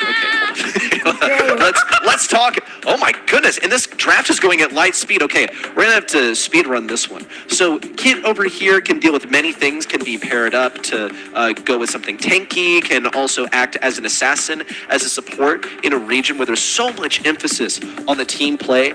Kit just makes a lot of sense to get this done. Even if he dies, as long as you're able to get rid of the brawler that counters your entire team, then you should be winning the resultant 2v2. But Niwa respond with something safe, and then also Buster. the very, I think Buster I اختار. might actually trust in Okay. that very Buster matchup a little bit more. But Buster's gonna have to be really, really good about dealing into this Miko matchup. Also, you're losing the sort of range control matchup for a little bit there. So, gosh, I mean, this one's a challenging one to look at. It's not going to be the typical gameplay that we see on this map, where you fight the long-range control matchup and then you're all forced in, blah, blah, blah, blah, blah. It's going to be more of, let us identify the matchup and then dive on the most vulnerable opponent. Certainly, Buster has to remain on his feet. That slow-mo replay gadget is crucial at giving that swift early takedown. The Kit connection with the Miko could be quite devastating for Niwa to be able to control. So that really, for me, is going to be something which they've got to separate on the side of Niwa and focus their attention of and not allow to occur, because ultimately, the longer the Kit stays away, then the faster that is going to occur. And you know, at the moment, they're utilizing the idea that they could be using that cardboard box gadget for the invisibility of the Kit, but they're actually just sitting back and waiting for that super to be able to be there so that he can connect Shu with Batman now. And Crow's in a world of hurt here in this mid. A lot of damage going down, but actually, it's going to be Melted that comes out short-changed. Now it's 2 versus 2, and now look at that slow with the RT as well. That should be a takedown. They can just combine those throwing ideas with the connections there, but it's actually going to survive. My word. He's still got the legs as well, which is going to be very difficult now for Shu and Batman to do much about to go on the offensive.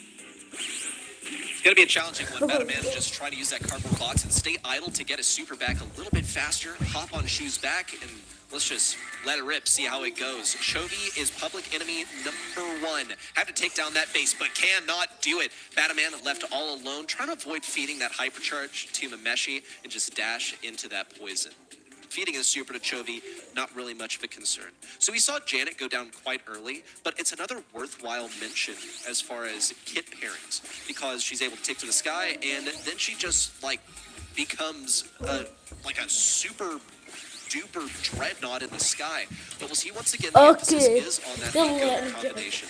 The Meshi not taking too much damage at first. In fact, Creo cleans it up. A disaster for Reject. Super duper dreadnought in the sky, indeed. It's a 3 versus 1. It's not going to be much. So he's going to be able to do in this scenario. Realistically here, Niwa will be able to turn all screws into their favour and take this round surely. And they do. And that's exactly what they do need to do. Get the game in the pocket. Get into the team like Reject. This is now some serious momentum over to Niwa. It's kind of escalating a little bit out of control, dare I say. And Reject have got to start to bring things back into order. It really is not looking great. We haven't seen them really kind of bring back that they're not really revitalizing themselves too much along the way. And I think this is a really daring call. But at the moment, they're just not playing it effectively enough. Because a Kit and a Miko should really be losing this scenario, in my opinion, especially with the Janet as well. Like you rightly say, that pairing works across the board. Yeah, but see, the thing is, it only works when she has super, and she didn't even get a single super in the last round. Now, we'll have to pay attention to how this is like a tough matchup for her.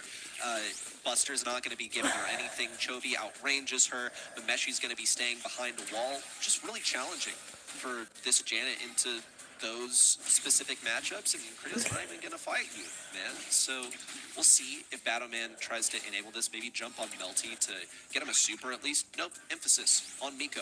Once again, they're going to give it another shot. Didn't work the last couple times in a row, but in Meshi, you just got to line up those shots. Here comes Creo with the super. Take it down by the combo. Give Melty a chance to get a super. Excellently maneuvered by the other two members of the Reject squad. She'll be the last to fall. Battleman got to be close to that next super. Pretty much almost the best way that this could have turned out for Reject in round 1. Yeah, honestly, it's a beautiful gadget. Just ensuring that they can give that slow effect with the clipping scream and just then follow up with the beautiful Kit. Wall shots. Now Melt fixing the skies as well. Getting some good damage on that right-hand side. Coming back. Little bit glimpse onto Chovy there, but nothing too strenuous. Mesh used the lowest here. The Berry Hills falls out there. A nice slow-mo replay on Creo. Does make Reject second-guess that right-hand side just a little bit more. I think both sides are going to come back a little bit and play defensively now, but there is a hypercharge from Melty, and that's something that can be absolutely devastating on the arsenal there of Reject.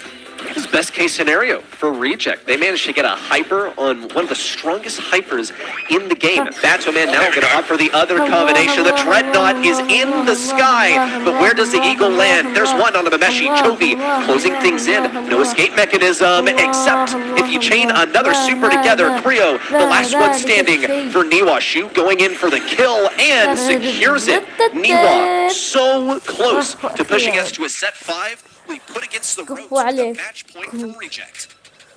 What a cycle. What a cycle. Because if that hadn't been the case, like you were saying, where are they going to land? Well, they landed in a terrible spot. They really did. That was not the place to land. And they would never have been able to get out of that certain peril if they hadn't have cycled in the way that they did there. So honestly, very, very close stuff, but incredible plays from Reject. Very deserving there of that game and a match point scenario now. If they can just get 2 rounds in the pocket, they'll proceed to the semi-finals. Meanwhile, now got a lot of pressure on their shoulders and already looking اوكي بتفهم Jumping out, looking for the mid control, which Niwa, they've just pretty much surrendered it. They went so aggro with Creo and Memeshi that they no longer have mid. We'll see a kill on RT, start things off, healing on the ground from Memeshi and Creo to stay alive. Managed to secure a kill onto that Kit, which leaves Shu sort of out to dry, not too much for him to do. If he goes in aggro, he's only really going to get, 4 shots there, as long as he steals one away from Memeshi and Creo. He's giving it his best shot, but he's only able to jump in and jump out. His best bet at this point is to get a super. Now, Chris used his shielding there, which he won't have for a while, but nonetheless, not sure how much good it's going to do, only really against the Janet, so this Berry Hills from Memeshi have got to come in really nicely here. They're going to be able to survive this scenario. He's got hypercharge and super as well. He's going to go on the aggressive. Gets 1, gets 2. لحظة Keeps Niwa in the question. كنت آخر جولة 1 round away for some front runners of this region to be taken all the way by Niwa, a team that played upset in the qualifiers already. Well, we're seeing already Reject looking to posture themselves Shadow Man's ready to combo with Shu if necessary. Shu is a bit apprehensive about jumping in, especially into a team with so much utility. The Meshi gotta be just a couple of shots off of getting that hypercharged super laid down. And that's gonna be the win condition in mid. It's a very uncomfortable situation for Reject right now. Janet, والله Janet. And jumping out as soon as there's too much pressure. والله Especially having hypercharge in this utility here in this scenario is such a great thing to happen. It's got to use it. He does. He gets fine. Oh, look at that! Everyone falls immediately. الله Managed to secure the set. المباراة اللي بعدها ايش And final. And now Reject are in.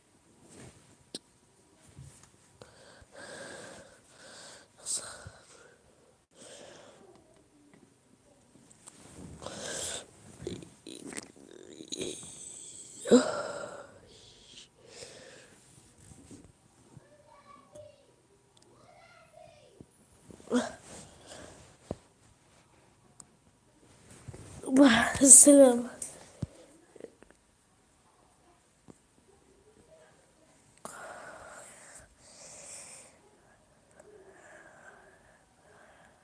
زدت ضد التيم هذاك.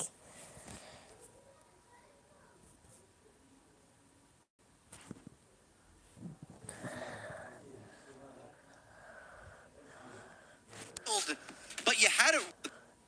Reject has what they need to do to cover this last hurdle. هذا آخر شيء.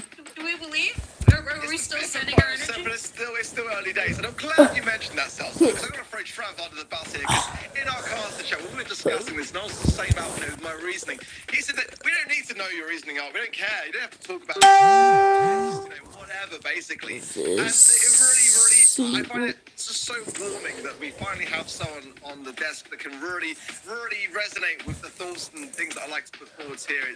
It does mean a lot to me, honestly. Teach me, Sensei. I am but a sponge this season, and I cannot wait to soak it all up. It's already been so much fun so far. Everybody else, please pitch in, though. I don't want to be fully arced out, okay? Ready? Hit me with some info. Hashtag Team Mark. Throw in the chat.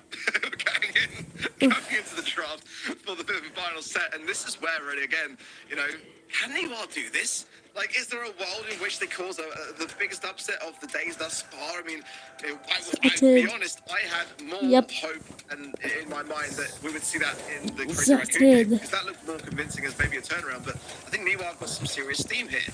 Of a hot zone and open business as a map and mode, is this where they could potentially tie things up, put Reject in the dust? It's going to be challenging. I mean, honestly, Ark, I think you're the only one that's bold enough to call a Niwa win before we even see the draft. So let's see it unfold and make it clear accordingly. Okay, I know you're not Team Melody, especially not Team Melody first pick, but this is going to be pretty good at disrupting backlines, I believe. Reject had that last pick. It would be the ideal time to pick a thrower. Niwa going ahead and going for this quite early on could bait out some of the more important counters that Niwa need to see before they can assess whether they go for some of the stronger throwers here for their 4-5. Oh, wow. Okay, wow. Woo. Nice to see some variation, isn't it, in the draft? But is poker the play? I don't know. I'm not a massive fan of poker as that kind of like kill idea for hot zone. It hasn't really been prevalent for a long time now. I don't know how I feel about it. Really honest so far. Luban I quite like instead of Reject. That would be my first kind of ideal go-to pick. Not a bad shout, but are they going to break the map? I mean, the group's don't fare too well by breaking the map and leaving the Poco exposed. So, there are some questions, I feel, on the side of Reject, just a little bit in terms of the draft. Rank kind of come in as well. I mean, Juju is available here, by the way, as well. And that's what nice call. Pair them up. Because if they didn't do that, that Frank was going to be bang in trouble. And now Reject might have the weakest draft here. Yeah, let's go through like the chain of thought here, because when you see the Poco, you go like, okay, well, that's going to be really weak against B, so they better pick it. And here comes the B, and then I think, okay, well, what do they plan to finish this off with? Oh, Frank, the obvious thing. So we were kind of like forced to pick it, and then you make the Juju call because she stuck through the draft long enough, and then there's Stu to finish things off. So Stu, his DPS, not going to be really the answer to Frank. That's what B is going to be accomplishing here. But as you mentioned, Ark, we got to see some wall break. So that is one of the primary functions that Stu is going to fulfill here. If Frank doesn't already do the job for him.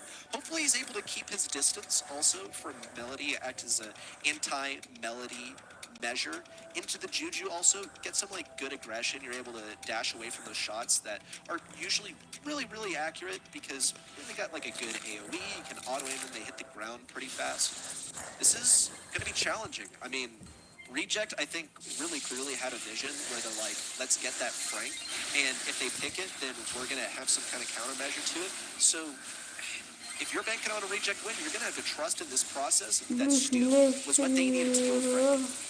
It's not just Stu, it's Stu with Shoe. Like, that's the thing. And that, to me, makes me very excited. And, you know, you used to be able to farm off the Frank, dash around.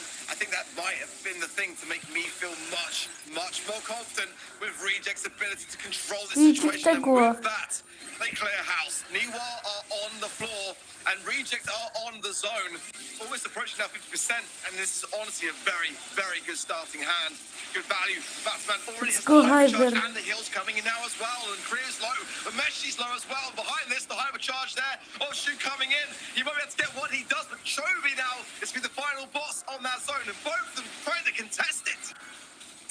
My goodness, every time Chovy fires off a shot, Shu is out of that line of sight. Kriya taken down. The Meshi, the next up on the menu.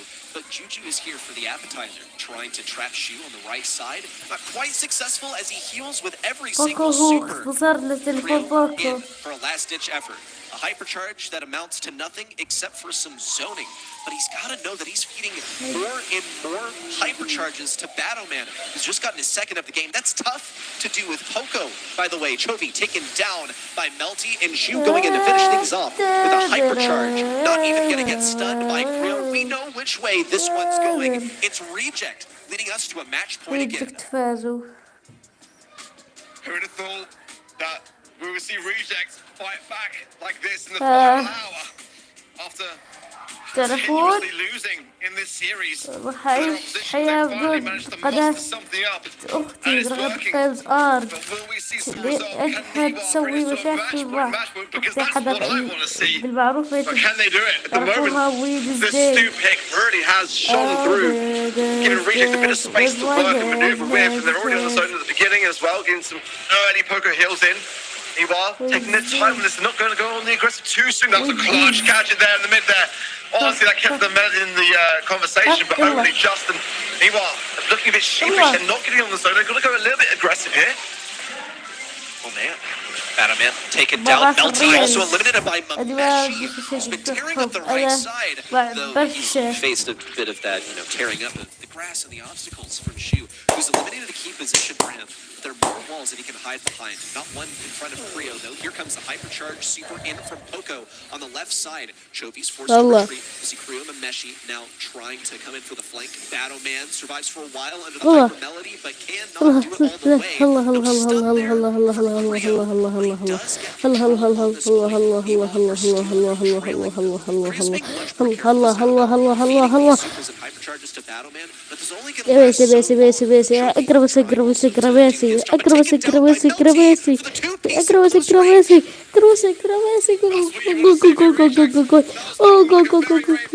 أنا متفاجئ يس هذا ميسي يرجع على برشلونة يقدم صار أفضل لاعب. Let's go! تأهلوا الحمد لله. They pull it together in the end. Nice little garnish there from Reject. And I gotta, give compliments to the chef. Whoever cooked up this draft did a great job. I feel like the only solution to this was before we even moved into the pick phase. Just ban the Poco. Because once the Poco and B is here, then what are really your responses? Well, they're going to go Frank. So do I run something anti-Frank? Can I run anti-tank into this B? Not like as successfully, so I got to pick it. But then I'm feeding the stuff to the Poco and I'm weak to the B. I reject, checkmated them. Well, Reddy, we got your assessment of the draft. I'm glad to hear it's positive, but Ark, we've been turning to you time and again to hear what you think of the draft. Did they pull it together for this one? Were they able to execute, in your opinion? Really like the poker pick. I love the stew pick. I think that for me is the Brawl which شوفي bring it شوفي ايش along. اخبار It can really be a حسبي problem because if you're just dashing around constantly healing up along the way, you're playing the objective better than anyone. لا دي مش بالرشحات Standing shoes are هذا tremendous. العلوم اللي مسيته خليه هون And against the Frank, we can pretty kind of like continuously earn that super. Ah. Not really necessarily going to do the most amount of damage to the Frank, but your job is to really just be present in the بس moment. بس And that's بس going to interpret.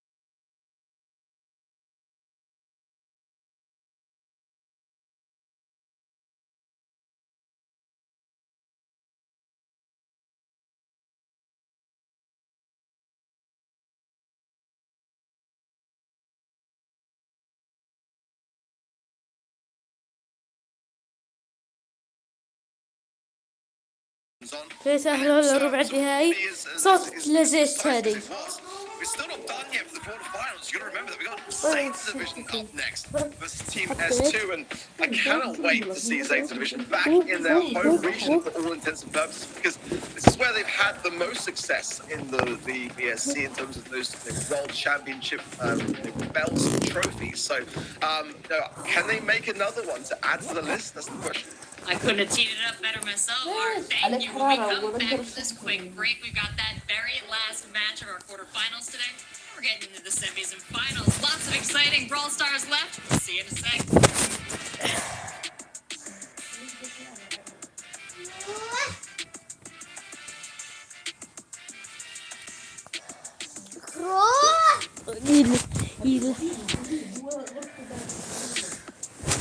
يلا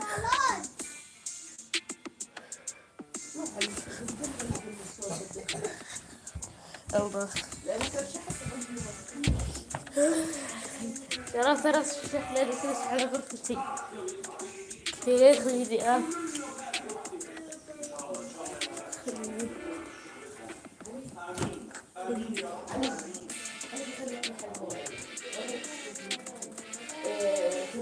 اسمع بس انا اديك من جوا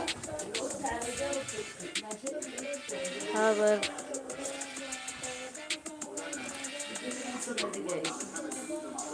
اوكي خليك هون يلا اقعد هون جنب الصوب بالجسم اسمك برد هو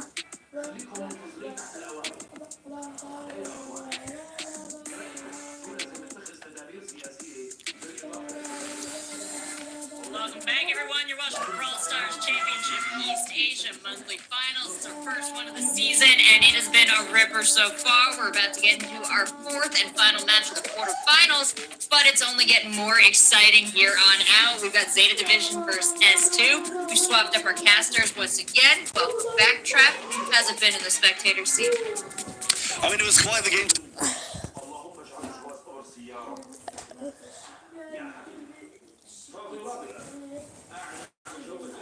اوكي ها كفو والله كفو كفو كفو كفو كفو عليك علاوي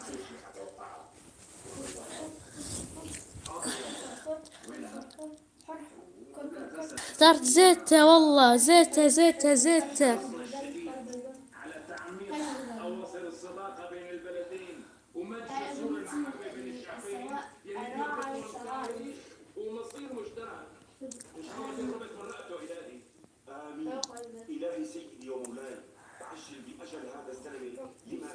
والله ما شايف فتح براول ستارز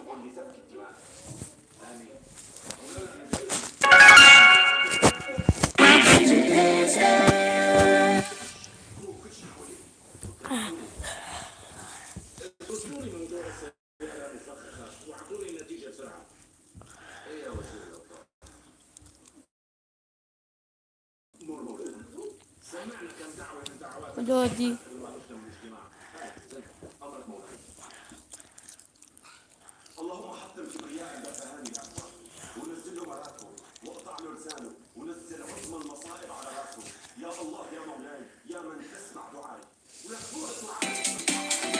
Greetings, I'm Surge Lightyear.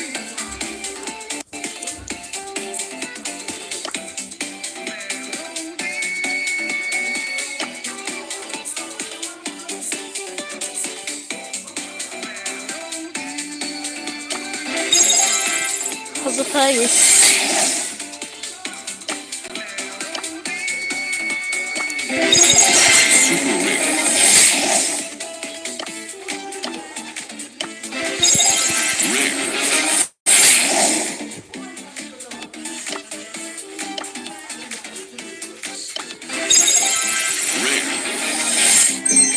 Let's go.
لايف مباشر.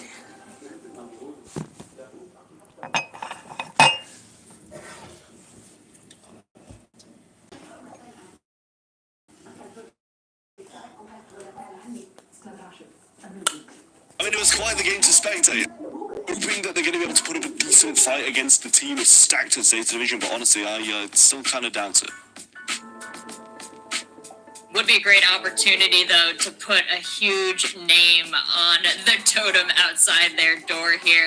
We've seen these underdog teams really try and come for our top-ranked players in this bracket, but haven't seen it pan out quite the same story-wise. You know, we don't get that underdog story in any of our other quarterfinal matches here.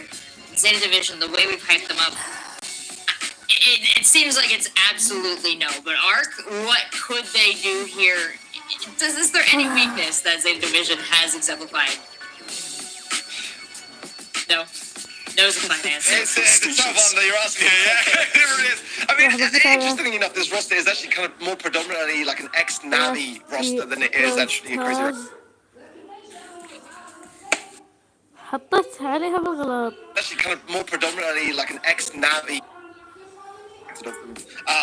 For Team S2, you know, they beat Angelic in their qualifiers, but that is not the same Angelic roster as we saw in this region last year. It's a completely different roster entirely, so I wouldn't carry too much weight attached to that. That was my kind of one reservation that maybe there'd be something to say for. Angelic were the team that then LCQ renamed PC Gaming, of course, but you know, I just don't see Team S2 doing much here. I think my advice in terms of predictions for the event site is stay with the front runners.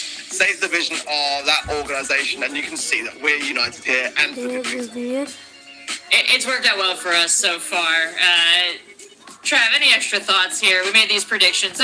أشياء مرعبة ما لها تفسير والتقطها كاميرات السيارات. لما كان سائق شاحنة تعبر هذه الطريق في الليل تفاجأ بوجود شخص يطلب منه أن يخفف السرعة. بعدها اللحظات طلع عشرات الأشخاص اللي كانوا متخبيين والظاهر إنهم كانوا مسلحين. يتفاجأ السائق بعدها بوجود جرع كبير وسط الطريق لمنع المرور ويخفف السرعة. يبدأ الأشخاص بعدها برمي الحجارة وتسلق الشاحنة سريعتها وترجع السائق بعدها ويقرر يعبر منها حاجز وفعلا ينجح، ولكن في الأخير يتعرض لإصابة بالغة نتيجة رجمة بالحجارة.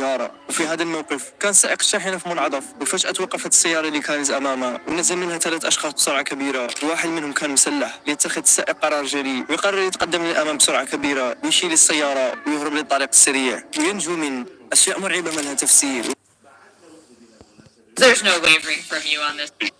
That many more people that are voting for Team S2 in this scenario than there were earlier today, in the Crazy Raccoon match. I'm surprised that we've got more votes for Team S2 than we had for Epic Result earlier today. And what a match that turned out to be. I mean, kind of interesting stuff. Hard Rock Mines, which is, of course, the mode. Barry, the Lou, and the Juju banned up by Zeta. The Gus, the Janet, and the Nita banned up by Team S2.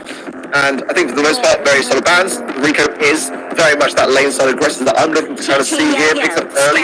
Melody, again, very much played highly in this region. So Team S2 picking it up first, but I'm surprised that we're seeing it predominantly on a lot of maps that have got Smash Push because the notes shine through. You're not invisible when you've got those notes surrounding you. So it's an interesting, aggressive idea that combined with some stuff could be relevant, but I like the Gus band the most on the side of Team S2 here. Zeta Vision, back to them now. Ash is another great brawler that for me has shone through a little bit in the past of Hard Rock Mine. Now with the Hypercharge, I think the better spot. Stu's the first pick though for Zeta, so I imagine maybe considering that as their gem carrier. Yeah, I mean, we saw what Stu managed to do against the Melody in that last set of the match that we saw. The mobility kind of just matches it and able to stay away, maneuver around it. So nice bit there from Suzuki, pulling it over the Otis as well. Going to be a good tank counter if they need to shut down one of these lanes, muting the fat splatter, everything. Pretty good kit. Not something we see too often nowadays, but still lingering just around those picks. If the map lines up right, if the other draft lines up, then we do see Otis occasionally picked. Guys, I played this game before. So they do need to be a bit cautious about what they take here. Can't overswing one way and allow themselves to be countered, but they go for the max mid, which is a very good versatile pick to have there. Don't say the word kit. Don't get that universe working in the favour of bringing it into this draft, please. I hope not as well. I feel like we've seen maybe a little bit too much of it now. I think we're safe to say that it shouldn't show its face here, but things are looking much more traditional, which I quite like. I think the max mid here would work out fantastically well. A question mark maybe the Oats might play mid here now that I've seen it in draft of Zeta. I still want to see a bit more on their side regardless. Having something more very much aggressive lane. I mean, that's a comp that I can get behind. I think the Melody is my biggest reservation on the side of Team S2, but for the most part, Surge and Max, I mean, I really like that kind of combination and that pairing on this map. I think it can work out really, really well. And getting those early stacks on that Sergio, that is going to be the main thing to do. Yeah, no Rico coming in, even the Ruffs is the closest thing to it from the side of Zeta. And one that I think's not really taking the spotlight since the Hypercharge, interestingly enough. But I think Ruff's is actually a very, very good shout here. Ultimately gives you an immediate Hypercharge when it's handed over, when you're able to put that onto the map yourself. And Otis and Stu are two brawlers that have Hypercharges. So I think that's going to work out quite well in terms of pairings. But surprised to not see a Rico, to be honest. I think that would have been a good shout for me. I wouldn't have minded seeing that at all. The Surge can do wondrous work on this map. It's not really playing anything too tanky, though. That's the only concern there. And you kind of want to pair it with that kind of like power Surge gadget, get those early stacks in. But if you don't, Surge can be just really slow, sluggish, and just in all the wrong place. Don't get off the mark quickly. Yeah, and if the lanes are right as well, you're going to be playing into some sandbags if he's choosing to play that, so it's quite difficult to get those stacks, but luckily for him, he has laned up against the Otis here, and not so lucky because he does go down early on against Shatampo and Levi pinching him in, and Cry over this left-hand side. Not having the best of times as some sandbags are placed, but that will feed him his notes, so we can thank him for that. Yeah, now in a bit of a perilous position here, staying live though. Cry's doing a good job there of staying on his feet. Another power Surge gadget pop there on the Surge, but not really finding too much. Betty's pushed back now and some good taps keep him there as well. Levi's doing a very good job just keeping that mid control there, and now buffed up with the help of the Ruffs as well. It's going to be a tougher thing to take care of. 7 gems down in the pocket of Zeta. Betty now on the right hand side, just considering going forwards here, but comes back, and no one wants to see him stay in that position actually myself. Good taps on Shatampo, but he was too very low, very weak and weary of being pinched into a corner. Yeah, good shots from Levi, who's got 8 gems now, and Cry can't even make it up into the bush, no dash. Now he starts to make his move as Levi grabs the 9th, and Surge still pinned firmly back in spawn. Hypercharge available for the Ruffs, which just gives it a bit of extra speed. Provide Levi with that as well. It doesn't really have the power of Heather though, so Suzuki can't really grab him himself either. But now in the back left-hand corner, we need to start seeing S2 make the move, and that is exactly now a lot of pressure coming in. Gets that extra range. Levi might go down here and does. Nickname has the dashes away, which will at least get the gems away. Throws that super down, not just about close. Gets the reset, which is going to give them a bit of a lifeline. But Zeta not in a good spot here. And if Levi had been able to pick up that hypercharge as well, we might have been able to help him evade, but now going on the aggressive, tries on the right-hand side, down to 824 HP, there's 5 seconds, and that tap didn't land! Those gems won't reset, it's down to Katambo and Suzuki who are not present for it! And that game is stolen! Stolen away! Oh my word, that should have been Zeta's! Yeah, I mean, they so heavily back in spawn so early on, and it was great play from S2 to get them into that position and force those mistakes. And a really good exit as well, just about got out with those gems. Almost had that Ruffs drop come down and kind of ruin their dreams, but I don't doubt that Zeta are going to be able to get back into this one. They had a really good start, and just those kind of closing 5 seconds of the countdown that really messed them up. For the rest of the game, they were firmly in control. I need to watch it back, but I think that rough supply drop was hypercharged by Suzuki. I need to double check because Levi hesitated to be going for it. I think maybe it was the right move to avoid it, but if he got it, he would have been able to hypercharge the other side of the map and be completely clear with those gems. So that may have been the blunder, but I would again need to verify it to be absolutely certain. But nonetheless, not the best starts for Zeta. They look very much in control, though, it must be said, the majority of that game. I mean, it's to the end, but there wasn't really much time for Team S2 to really show some promise before then. So I'm still comfortable with Zeta being able to turn this one around, but definitely that's something that can startle you in the early outsets of matches. Yeah, I mean, I think that was the case. I think it was hypercharged, but I believe Levi did have the power-up already, which kind of stopped him from picking it up, right? That was probably the issue, but Levi 8 gems already, and this is the same situation we saw in the last game, right? It's like 9 gems, we start to get a bit more control, have someone around the flank. This time Zeta are saying no to that idea, shutting everything down, and now but here comes the hypercharge from Max. Still got gadgets left, gonna use one pretty much instantly eradicated, but moving forwards, Nini joining them as well, and Levi caught in the same position as last time, but this time should be able to get away, but still closing down onto all guys. But survives, and yet another game of Zeta dominance, but that's only 1-1. Much better from Zeta. I think you're right. That's actually quite a good point to maybe raise the team, because I feel like that's quite punishing, actually. It would have been better if Levi was able to actually have the opportunity to choose whether he wanted to get the hypercharge or not, because, I mean, that could have been a difference maker there. It feels a bit punishing that you can't actually give yourself a hypercharge for free, and yeah, you'd be taking it away from your teammate, but hey, it's competitive. That's what communication is all about. But Zeta, definitely, that's what we expected to see the first game we've done the lines of. And credit to Team S2, they took the opportunity to go on the aggressive at a time when they were weak to it, and they always did it twice. That's the scary thing. So Zeta, they've got to be very, very cautious that they claim this set, because that wasn't as convincing as I was expecting. A lot of the teams that last year just showed so much promise seem to be struggling a bit more with a lot of these roster changes, Trav. Yeah, it does seem that way. And as I said at the start, it feels like East Asia kind of just seems to be getting a bit weaker. It's like year by year, it's really difficult. And like S2, they're putting up a bit of a push in the late stages when Surge gets some levels and Max has a speed. But during these phases of the game, it's all Zeta. Just look at the lockdown control they have, and Vetti still level 1 and yet to really get anywhere. Yeah, Levi's got 8 gems now. Like you say, but again, that loose pair of hands, now popping the gadget there with the power search, and you need it, but instantly tapped up by Tampo. Now they're able to take down 4 gems and drop to this time. Zeta here. Now there's a hypercharge naturally there. That one tap Levi so that he can get out of these scenarios, and that's a great takedown from Suzuki on the left-hand side. How did you like? To rub salt into the wound, but looking as comfortable as I expected them coming into this match, coming out of it. And that will be the set going their way. I must say, I like the way Zeta played for the most part. They did have a few hiccups here and there, which dropped some gems and kind of put them in a tough position. But for the rest of it, they were so heavily in control. It was just kind of the max speed along with the melody and some surge shooting at them. Everything had to line up perfectly for S2 to get just that one turnaround. But for the rest of it, Zeta in control. But they got that one turnaround. لكير It did happen. And they could do it again and again, and maybe not enough to get all the way through this set.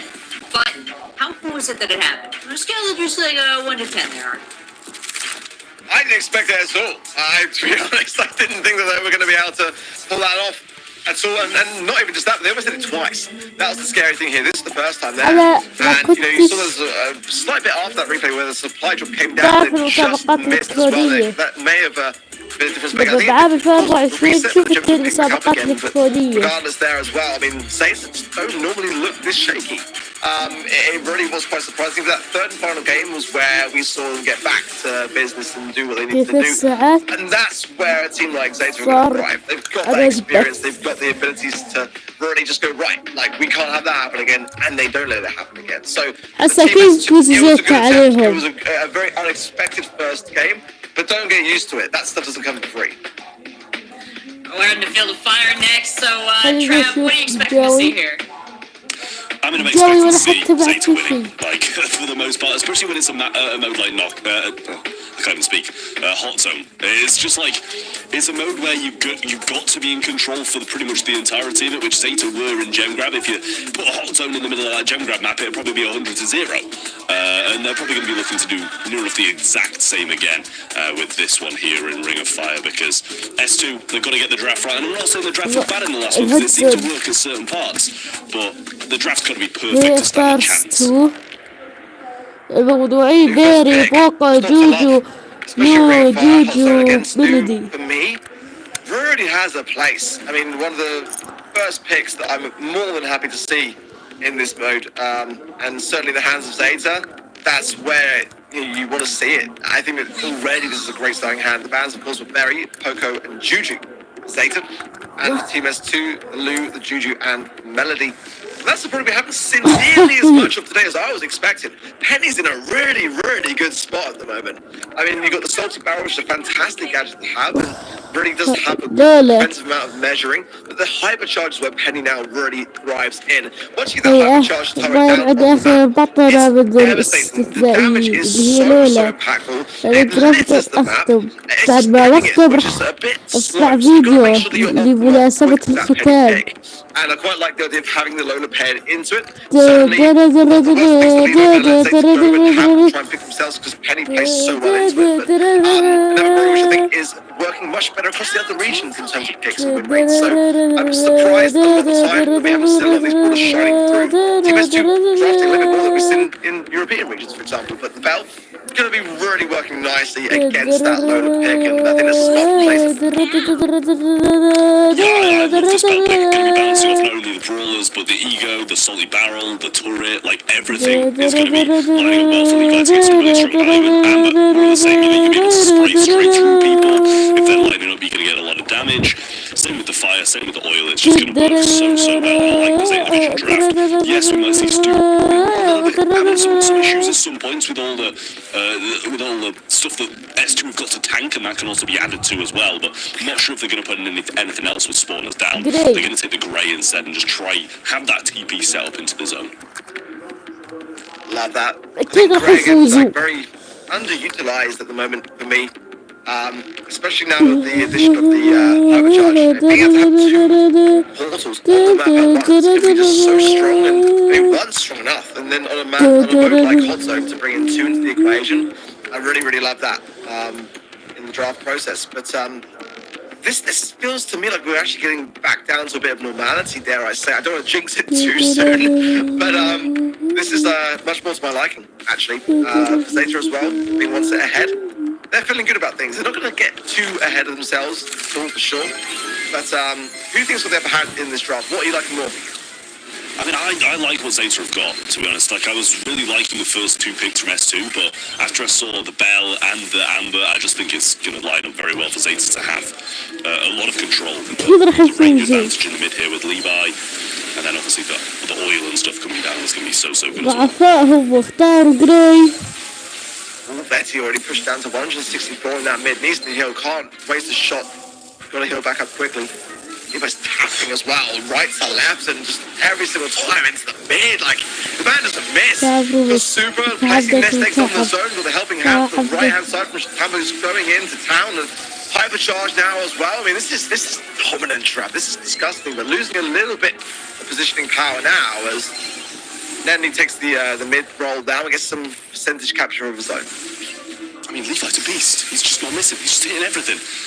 Really working so well for Zeta.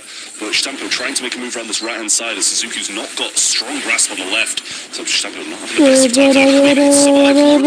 times. And that's bought a bit more time for Levi to have a good real hold on mid for a while. But now the mortar is there and Suzuki going to pivot over to the right-hand side to try and deal with that, I imagine. There you see, like that bell ricochet, honestly, from Levo, from the turret to Vetted into Cry on the left-hand side. He's marked up as well, so he can't go in with his TPs or too on the aggressive, maybe he can. And it's about the timing, isn't it? When someone's low enough, you can do whatever you like in Brawl, even if you are marked up. But, I mean, he's doing really well. Under the circumstances, he is vulnerable now, taken care of, because just how quickly he does go down. But look at this, 65% now, creeping forwards here for Zeta. I think Team S2 are doing a pretty decent job with the hypercharge turret down from the Penny. Just be much more cautious of these Levi taps, because that's where they're struggling the most. And it's a question of how long this mortar's going to last now, and the answer is not very long as Levi and Chitampo reclaim mid, and Suzuki's focusing the right-hand side against this Penny. Chitampo just dashing in and out of the zone as he sees fit. Levi has really been tapping this game, not finding as many shots these days. There's a bit more speed from the hypercharge of Nickname coming in now. He is going to go down though, and that's 5% needed, and Zeta Division will find it. And S2, although they had it's not like they were all going down and pinned in spawn, it was a mid-fight. Like, the map was very 50-50 split, but they just couldn't step on. I think Zeta just showed their dominance there, and Levi's the main culprit. It's not a step by the way the game, just to bear that in mind. It's a little bit of a graphical change there. Zeta with one game ahead, and Team S2 trailing behind here. He's done early in, Tampa to get Levi immediately onto the zone. I mean, that's a rarity. He missed a shot there. It doesn't really tend to happen. Let's be honest. And now, though, with Tampa going down, we'll see Team S2 start to push their way forwards. Creeping in, though, Suzuki on the right-hand side, really punishing there. Then he can't do much. Gets the super, has the turret to come back into the field, but that was a great defense. Yeah, it's a very disappointing over-aggression from Nenny there. He will not be feeling good about that one. Which time was going to go, let's clean up two of them here. That's a turret base as well. Nenny really not finding a lot of ground here against Zamba. I mean, Suzuki was surely going to go down here, somehow survived a lot longer than he deserved to as well. Stampo weaving in and out, gets behind his speed zone as well. Should be able to pick up Nickname now, and this is just dominance all round. Pushing back in. This is coming from the left-hand side. It's dancing around every shot that's going. It's Cry that actually gets the final say in the things. But now, Walking Kane does connect into Levi. Also as well, goes to Suzuki. Cry's doing a fantastic job of juggling his plates here. Levi will finally get the tap in, but look at the amount of capture for Zeta. It's 85 and climbing. It's done, in my opinion. I don't know what to say about this, to be honest with you. It's just all-out Zeta Division all day long. And I mean, the first game it was a mid-fight. It was very 50-50. I mean, 1% needed now. Levi should just be able to walk in. He actually gets helped in. Coming closer. I'm walking you into the zone. But in the first 50-50, literally stepping on. Second game, Zeta Division were all over S2. Just so dominant. So dominant. I mean, a night and day difference from some of the blunders that we saw in that first game, in that first set. That was just a warm-up, you know, in that first set in Gem Grab. Like, they're not going to make those mistakes again. They're going to actually punish Team S2 for even thinking that they could get the upper hand, and I think that really was the difference maker there. So good from Zeta, and much more will be expected from them.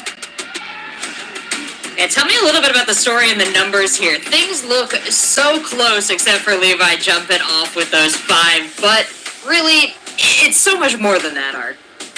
Yeah, I mean, the DPS, for a Bell is substantial, more than anyone on the field, and as Trav said coming in, there was other items that could have been brought in, other utilities that would be at play, which would allow that Bell to have even more value. Those multi-barrels from the Penny, the turrets from the Penny, the ego of the Lola. You know, it just really was such a great brawler pick, but one that's going to be played to perfection also. And Levi was absolutely tapping so much to his advantage. The nest eggs as well, always going to be a nice thing to have on a map like Hot Zone. to be able to slow down the advance of your opposition should you lose control. Effectively. That's what you're aiming to do there, and place them down when everyone's kind of respawning in, so no one knows where they're going to be. But I mean, you've got to land the shots, you've got to land the marks, and I mean, you can see just the way the shots ricochet all around the entire map. I mean, it just went from one side to the other of the map, and really, really great to watch. Yeah, both of you touched on this at different points in the cast, but the dominance of the play from Zeta Division here. This is the first team that I've seen really rev up from game 1 to game 2. As we get into game 3 here, Trav, what are you expecting to see from favorites? I'm not expecting more Zeta Division dominance, to be fair. I'd like to see them just say something incredibly aggressive and just go all out and try and win this one as fast as possible. Really prove a point to the rest of the teams waiting, lingering in the semi-finals, because everybody in the semi-finals so far has really been tripped up by their opponents. And yeah, Zeta Division did get turned on in one of the games, but other than that, they've been so confident, so good, arguably looking the best in this region so far, I'd say. We'll see if that changes going on from this set. I might have spoken a bit too soon, as Team S2, I'm sure, are going to have a bit of something to say about trying not to be swept. I don't think you have spoken too soon there. As you were speaking, I was thinking the exact same thing, and from what we've seen so far today, yes, anything can change in the city goals. We may be getting ahead of ourselves in that regard, because they haven't even got there yet.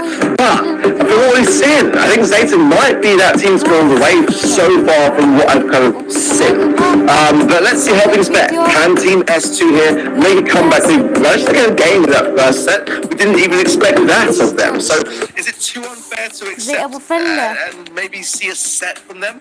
I don't think so. I think it's possible, but it's got to start in this draft.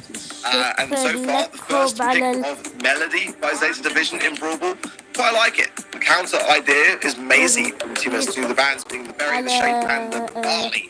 Zeta, on the side of Team S2, the Stu, the New, and the Juju. And I think for the most part, I like the bands all round. I think they're all pretty decent. Shade is an interesting band, but one that we have seen today already, so I don't necessarily mind it. This region, it has been utilised. We haven't really seen it elsewhere, but to East Asia's credit, we've been bringing it in good places. I think Shade here would have been a good shout. Certainly to be able to bring the ball very, very quickly. And again, coming back to Team S2, it's often forgotten, I would say, in Brawl as a brawler, but one that I really quite like. I think the Dancing Flames gadget as well, to have that additional ring of damage can really push back the opposition on the map, like laid out in that manner. And Larry and Laurie, that's a brawler that, honestly, we should be seeing a bit more of. It's been kind of in the shadow of Juju since her release, so great to see her coming back, and there's a Max. Oh, Trav. I'm liking this cook from Zeta. Yeah, I like it. I will say, Max, I don't know if it's something we see triple too much. Yes, it's still going to be good, especially in the hands of Zeta Division. And the Larry and Laurie, I think, is great against the Maisie, against the Amber, pretty much against the majority of things that are going to come in now that Barley and Juju are going to be banned out along with the Berry as well. A lot of throwers taken off the table. So Larry and Laurie going to have a very good standing here. Amber, obviously, as you said, the Dancing Flames, very good, and going to be able to combat the Melody. Anything you want to touch on this? I, for one, have never been happier. I love it. And I can hear Spell C literally from all the way across the UK just screaming in absolute delight. Because the little fan is here, Trav, and I'm here for it. I'm loving it. And if this is how it happens, I mean, all the more power to Team S2. I mean, when you're down and out and you're looking at a 2-0, possibly due to be wrapped up in a sweep, why not bring in Hank? What else have you got to lose, mate? Make it at least a spectacle for us. Yeah, I mean, let's go with that. Honestly, I hope it works. I really want it to work. But Shampoo using this gadget as well, getting the extended range on those notes. Levi to pick this one up and doesn't, as expected. Gotta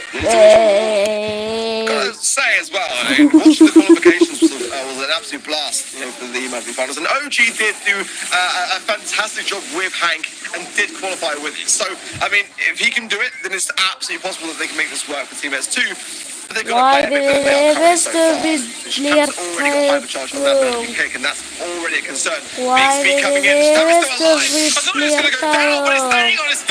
Let's go! Zeta, yeah. Quick one. That was over in the blink of an eye.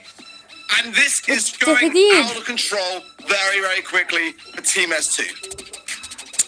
I mean, I'm not sure if many people would say they're really surprised about that after seeing the draft, to be honest with you. أنواع العطسات الأجنبي Very surprised. هتشوف But الجو Vettel صار winning this يريطة time, going to miss the bubble instantly الصيني again, and he backed off, waited that one out. And he's kind of just letting his teammates do their thing. السعودي هتشوف الدبارة المصري بقى ورب قاعد يخش جدة Hey, I didn't think it's going to work. Not against Zeta, but I'm here for it. I want it to work, but I don't think it's gonna.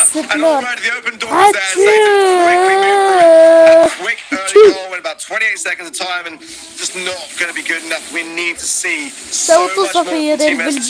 Zeta are all over this game. And Hank, even Hank, not enough to bring this one back, it seems.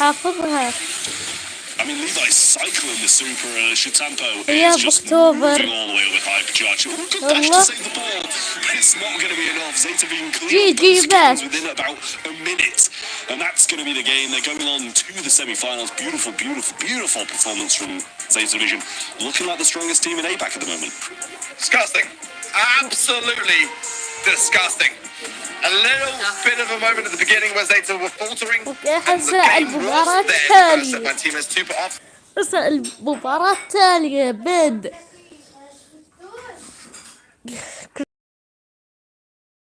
راكون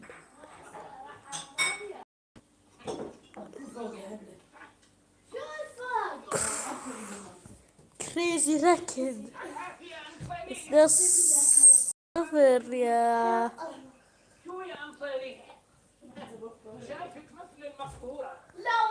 ذاك بكرة 4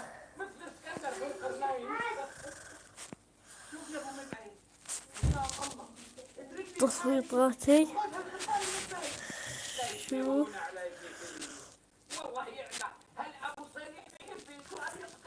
أنا اخترت وبعدها ريجكت كي يفوز كريزي راكون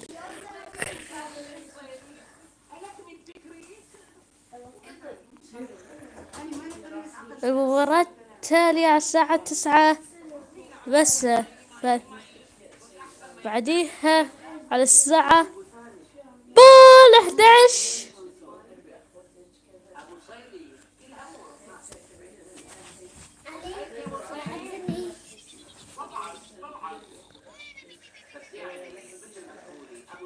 ساعدني ماشي ببدي Beginning was Zeta were faltering, and the game was there the first set. يلعب بس روبلوكس In that play there, they're going to bring that experience against Reject now, who is losing Aura. Going to be an interesting head-to-head. We're going to have to get some predictions for that one. Also, Crazy Raccoon and Navi. That's what's coming up after this quick break. But, gentlemen, we've had such an incredible series of games so far. Strong matches all around. Let's check out our replays, and we'll be right back with even more of that delicious Brawl Stars.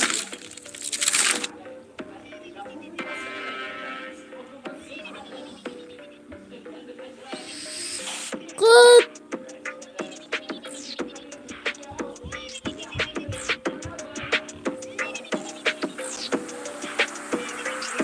صعبة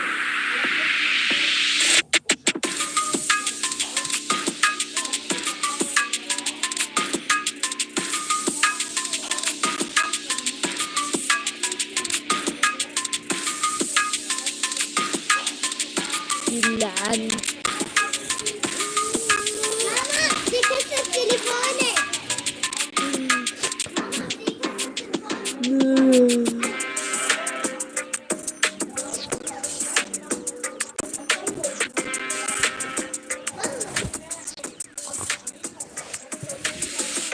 بدون أي ذكاء سخيفة فيلا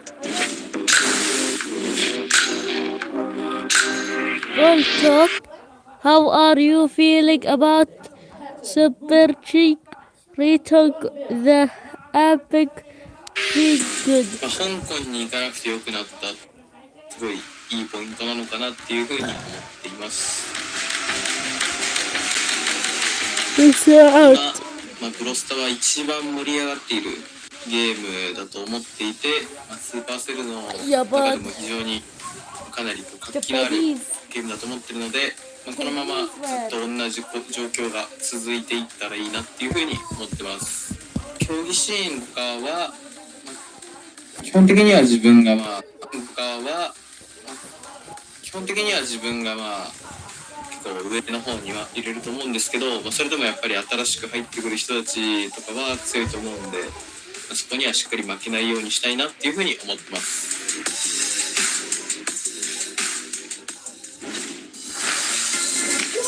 Welcome back. We're readying up for the semifinals now. Only 4 teams left in our East Asia monthly final. Swapping out our casters once again. Welcome back, Ready. Thanks for sticking around, Trav. Ark, what did I do?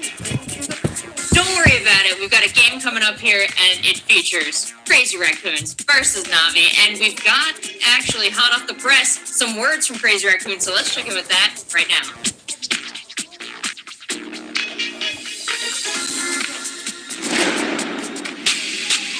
Crazy Raccoon versus Navi. Gonna be a wild head-to-head here. Both teams have done an excellent job earlier in the tournament. Trav, we got to watch that.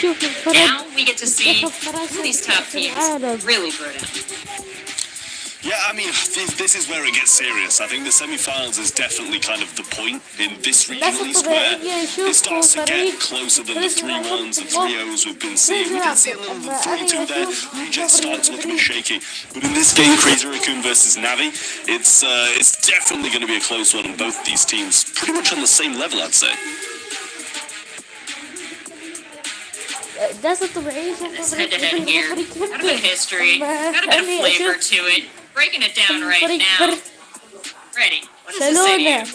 Crazy Raccoon. Well, I think we got to start over here on the left. There's a lot of history to be documented here for Milkrio, who started off his career in 2019 going all the way to the World Finals, making top 2, and of course, history really remembers the victors. You'll remember Spin LC, Cerulean, Tom taking the title that year, and then went on the next year to play with Jupiter, bumping shoulders with our very own Tensai on that roster. And for the next several years, sort of squandered in obscurity. Then coming back and making his re-debut with Rival Esports, going all the way to the top ranks in the World Finals. And now, once again, teaming with Tensai and Moya and being a top team. We saw just how scary that team could be early on against Effort Result. We also got a good look at how scary Navi could be. So let's dive a little deeper into this roster here. They're coming out after a win against Frenzy Gaming. We learned a lot about them, Trav. Mostly how ready they are to throw down this month. Yeah, I mean, they looked really, really strong. I'd say, as I mentioned before, on par with what Crazy Raccoon brought to theirs. And I think that's fair to say for all of our semi-finalists. None of all looking very similar in skill level, but Navi seemed to be on top of things. Maybe drafted a little bit better than Crazy Raccoon did, in my opinion. But both of these teams had hiccups here and there. And I think it's just really going to be down to that draft rather than mechanical skill, because they're so on par. But Navi's new look, I mean, it wasn't great in the previous year. They had some good appearances and then they had some really bad months, but also LCQ didn't make it through that, sadly. So it's nice to see them back and looking as strong as they ever have done. Nice to see them back. Nice to see them looking strong. And as you got to look at them ready, what else stood out to you about this fine set of players? Well, it's really that we only have one remnant of the old Navi here, which is, of course, a Choppy. And the other two were bringing in the people from Doug, who were sort of in that pack towards the end of the season, where there are 3 teams really in contention for making it to the last chance qualifier, and just couldn't make it all the way. Now, making their debut once again. Hopefully, this is what brings it all together. Choppy, as a player, hasn't really been able to make it all the way back to the world stage after having a couple of world championships under his belt in 2021 and 2022. Well, we've got the proving grounds for them to see if they've still got it. Our map pool is all set. Any reactions, Travis? You're taking a look across the fields of battle here. Anything you're afraid of? Anything you're excited for? I don't think I'm afraid of much. I don't think I'm excited for much either, to be fair. It's just the norm. You know, I feel like all the maps are just the norm for us, for the players, especially now they've been playing on these maps for years and years and years. And all just so comfortable with it, or at least should be comfortable with what the drafts are and how they should play these games. But, you know, it all depends on what who their opponents are, what their opponents are playing, and things can really be difficult, and you have to make those mistakes on the fly, and that's where those kind of gaps in the draft can shine through. We've put some predictions in, what we all thought we were going to come through here. We'll hold on to those and discuss them after, you know, in case we need to switch any around and the results don't agree. But heading to this first map here, it's still anyone's head-to-head. So I'm going to hand it over to you, gentlemen. Let's get into this draft. Right. Let's talk about it. Goldarm Gulch start us off, and then Bounty soon to follow. So Trav, gonna have a couple of sets of pretty much of the same in a row. But when we talk Goldarm here, this is a knockout map that has sort of come in and out of rotation. It plays in a very specific way where it's just east versus west. Sometimes people try and shake it up, but do you really want to take the risk of not all committing on one lane if you're potentially sending your third to a 1v3 or 1v2? 16 دقايق وايل. لا لا لا لا لا لا لا. Game mode like Knockout and Goldarm Gulch especially, so Navi do have their 2 picks now, but, you know, Juju's out of the way, that's not surprising. A lot of water, a lot of grass, very strong. And the same with the kit, Daryl. Crazy Raccoon do not want to be facing that absolute cheese composition, and Eve going to roll in on the other side. Eve makes sense. If you're able to fire down the diagonal, be quite effective with that. Hypercharge, major consideration here.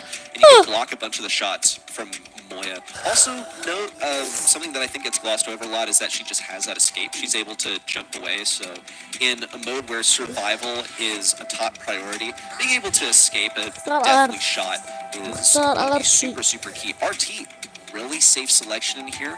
Going to be good for when the poison closes everyone in towards the middle. I'm still waiting pretty much to see Buster, if maybe we see that be a top consideration down the diagonal. I think players also got to be thinking about some of these throwers, you know, like a Sprout, going to be able to sneak in here. Yeah, we'll see if that's what Crazy Raccoon do choose to go for. Still a couple seconds left on their pick. And it will be sliding in momentarily. So far. I don't know how I feel about that. It's been a long time since I've seen a Leon in competitive. I'm just going to say I don't love it, and I'm not sure if I'll be convinced otherwise. Well, this is the preparation now coming out to play, because Crazy Raccoon versus Navi over here, there's like a decent chance that they went through that quarterfinal and just had kind of a loose plan for how they were going to navigate it. But against Navi, a team that more realistically knocks them out, this is the math. This is what they cooked up beforehand. How that Leon slots into things is yet a mystery for me. It's been a while since he's been top in the meta because, well, he has a hypercharge, sure, but he's so slow to charge. Ollie now sneaking in is huge. Newest brawler in the game, and can probably come in here, pop the super, and hypnotize a bunch of people. It's going to require a lot of support from teammates in order to actually make that work, since he's not able to attack during the first part of a super. Yeah, and the thing is, even when he attacks as well, it's not a lot of damage, to put it simply. You really need the help of your teammates, which I guess is kind of the name of the game in Knockout. It's very teammate reliant, and you know, in the closing seconds, it definitely will help if you've got a lot of teammates up.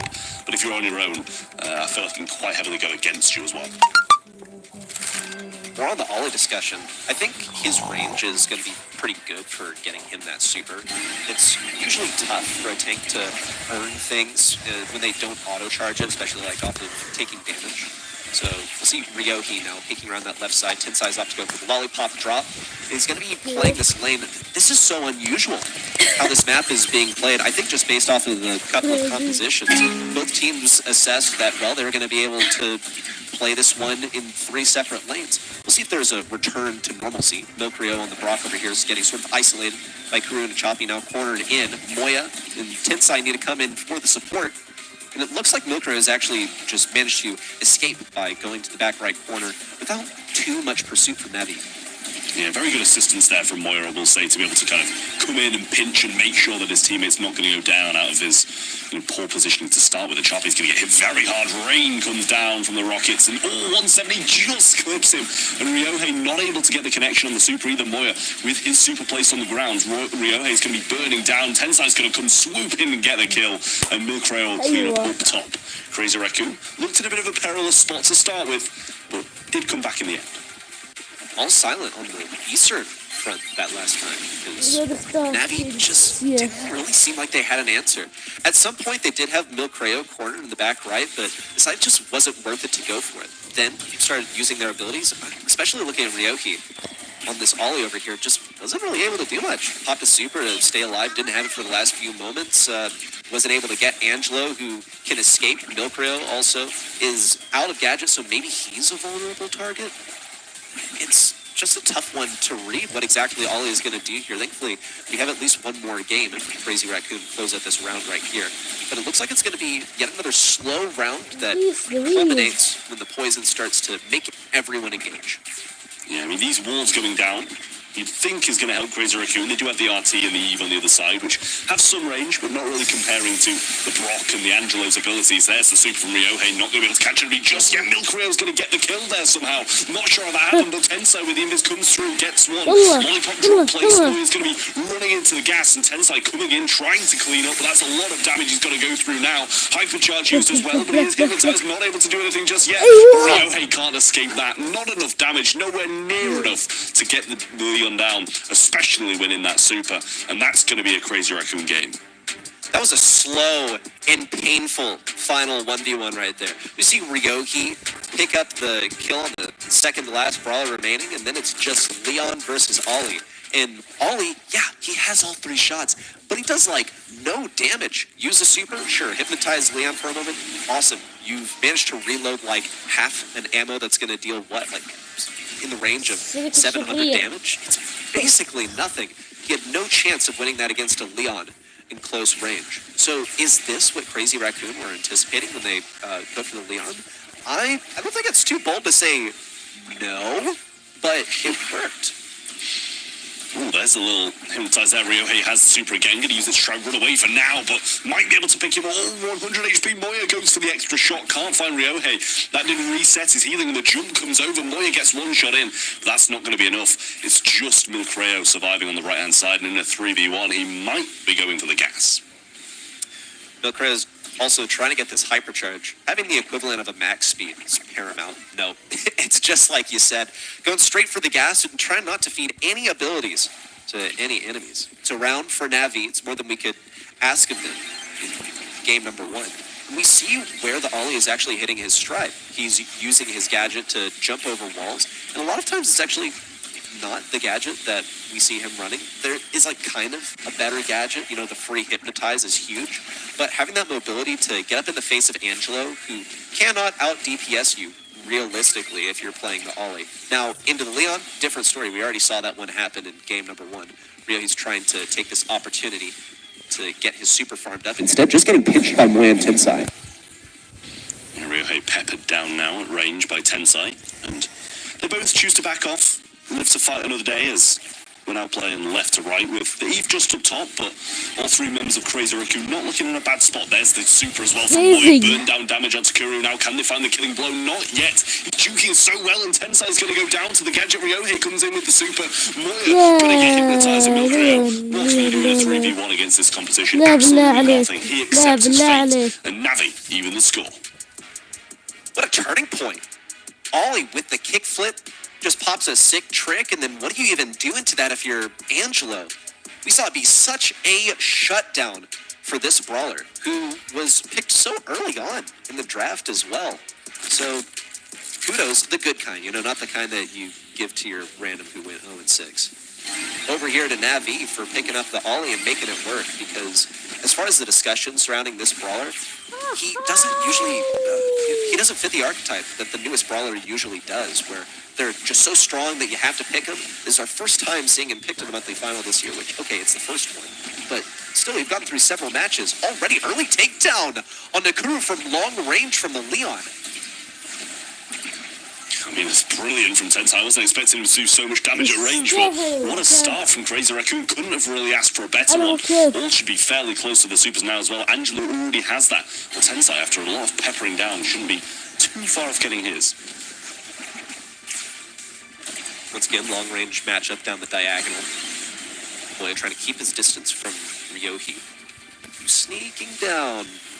Also, possibly waiting for someone to fall into the jaws of his trap so that he can get his super and enforce the endgame.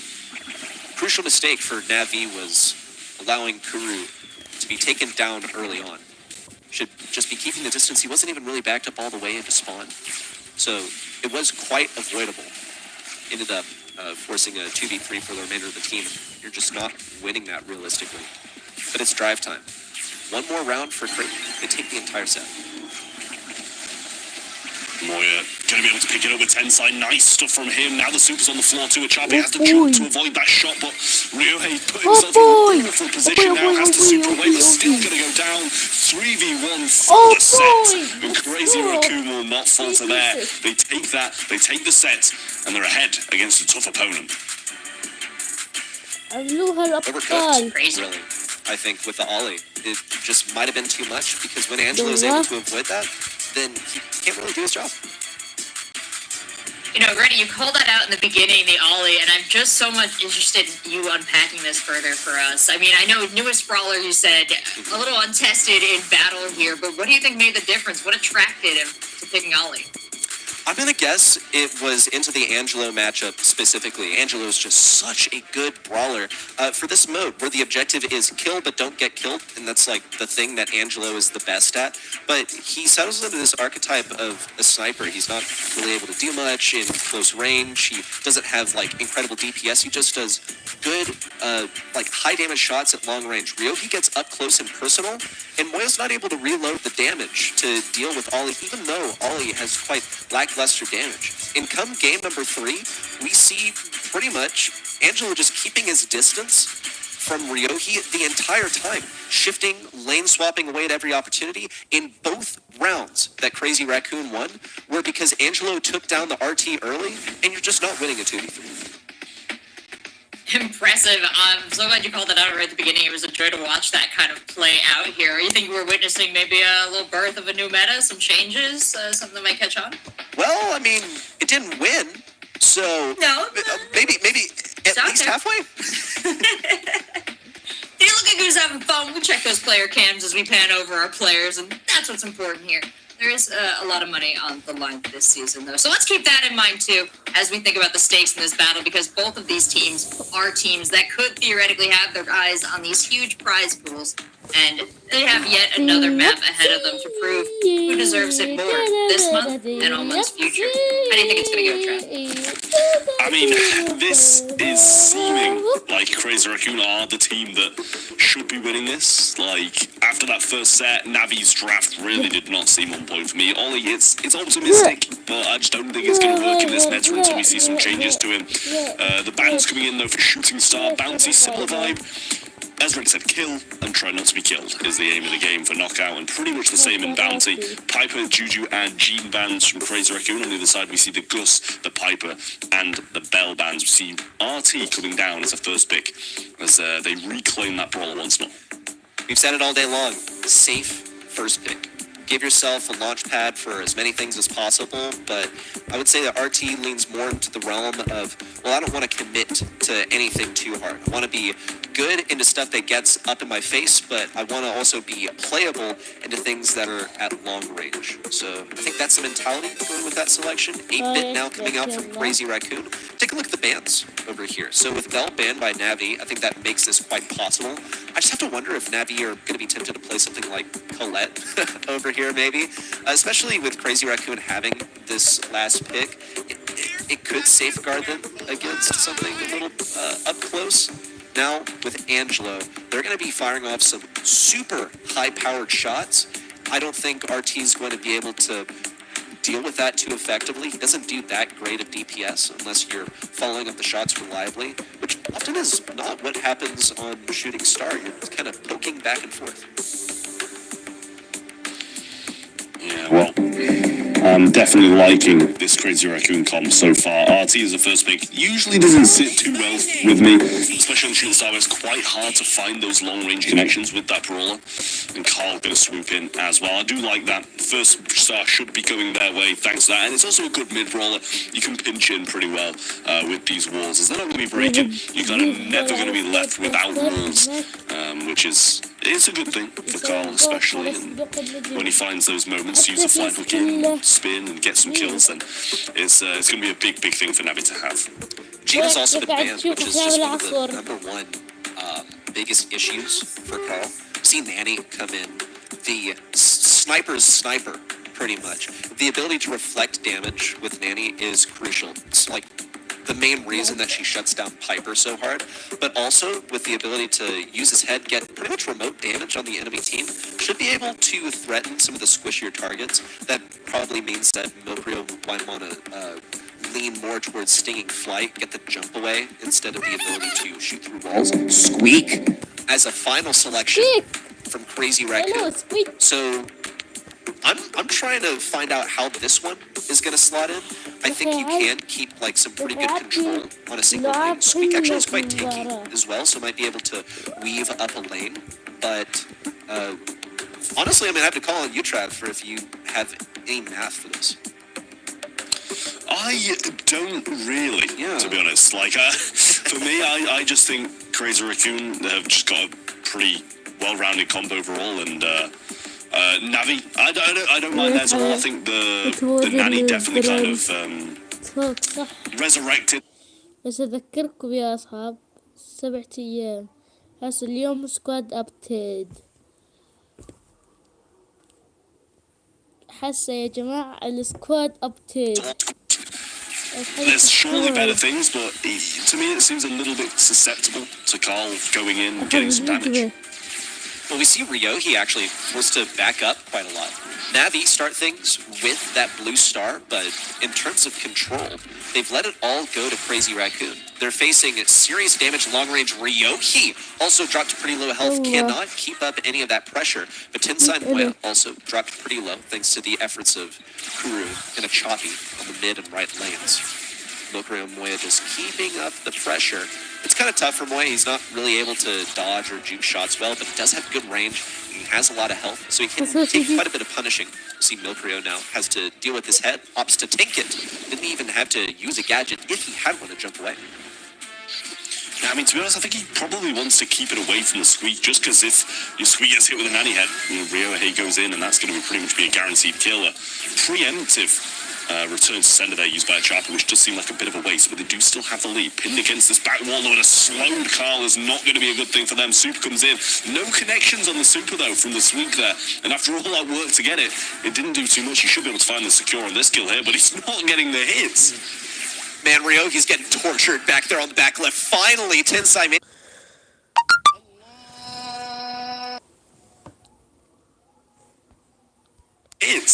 to answer the call. Ryohi's not in a position where he can flying hook inwards, and Tensai has a super to play defensively. It's go time. Choppy reflecting some damage onto Milkrio. Ryohi taking so much damage, and he goes down. It's a 3-star lead for Crazy Raccoon, and not a possibility of Navi breaking this back. With Crazy Raccoon amplifying that lead to 7 stars and a blue star, securing the first game set 2. I mean, it confused me. It really did. But it's seemingly working. Like, did Carl actually get a shot onto the Squeak? I'm not sure. I was a little bit scared for that matchup, to be honest with you. As, you know, you kind of expect Carl to just be able to get within range, get a few shots, get the super. Flynote can get the kill. But Tensai kept him at arm's length, and I think it's respectable performance from him to be able to do that.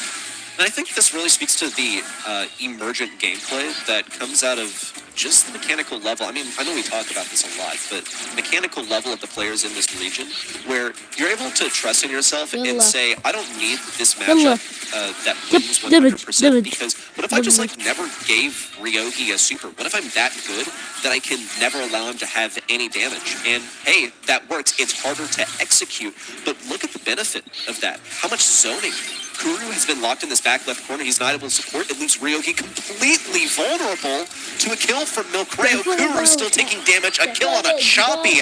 Tensai's trying to finish the job. But again, vulnerable to Ryogi. He willingly put himself in that position, was quite greedy. And look at what it's done to the scoreline. They were leading almost flawlessly. Now have conceded 3 stars to Navi, making it just a 1-star lead. Yeah, I mean, finally Ryohei got some supercharge as well, so now that if he goes in with the flying hook, he should be able to find the hits to be able to get the super in and out. Moya marked up's going to take a lot of damage from that, though. The peak finds its way towards him, and now it's only 1 star in between it, 4-3. Now Ryohei choosing to go forward, gets his super as well, and wonderful position for them to be in now. How much just having a super changes the tides. Crazy Raccoon in a difficult position. Thankfully, they do have the turret down, and they can defend themselves a little bit better. They're all locked in this position now, 20 seconds to go. Navi literally only need 1 kill to bring this in their favor. Milkreo's on pretty low health. He's taking a chance to heal up. 15 seconds. Navi have to make a move. Crazy Raccoon crossing their fingers. They all manage to keep their bearings in these final moments. Ryoki hang on to about 5,000 health and needs to go in now. Here's the flying hook. Super into an odd position. Is it going to work? No, nothing. Not a win in sight. And Crazy Raccoon take the set. What a weird flying hook. What a very weird flying hook. It was like into the middle of nowhere, right? Like with 2 seconds on the clock, he's pretty much finishing his flying hook when he's getting to nowhere. It's not like he was coming in either. Did just feel a little bit odd to me. But at the end of the day, you know, 1 kill for the entire Navi squad is just not going to get them anywhere. I felt like they had a pretty decent composition going into it. I didn't feel like they were massively outdrafted yet. What you look at the 8-bit Angela of Crazy Raccoon, like, okay, yeah, this is pretty good. But Squeak was an unusual one, but it definitely worked out well. I cannot believe how dominant Crazy Raccoon looks in this matchup. I know this was not the team that a lot of us had chosen to move on, and I'm a little bit scared, guys. The numbers are off. The planets are aligning and not the way we expected. And Reddy, you seem more confident than anyone about Crazy Raccoon, their performances, their choices here. Do you think this is going to continue throughout this matchup? Is Navi going to pick up some speed? I'm seeing the momentum from Crazy Raccoon, and I'm seeing the drafts that they pulled out, particularly in set number 1. I liked their draft better. But set number 2 is when you really start to see the fact that, dude, they just have the mechanics, man. I mean, each one of these players has a resume. Even the newest addition to the squad, we talked about it. His roadmap to get here made it so far into the World Finals after pretty much being out of the consideration for so long. When we look at Navi, I think they're getting mechanic dipped. But this is not a story that we have not seen before. Look, folks, I fell for it.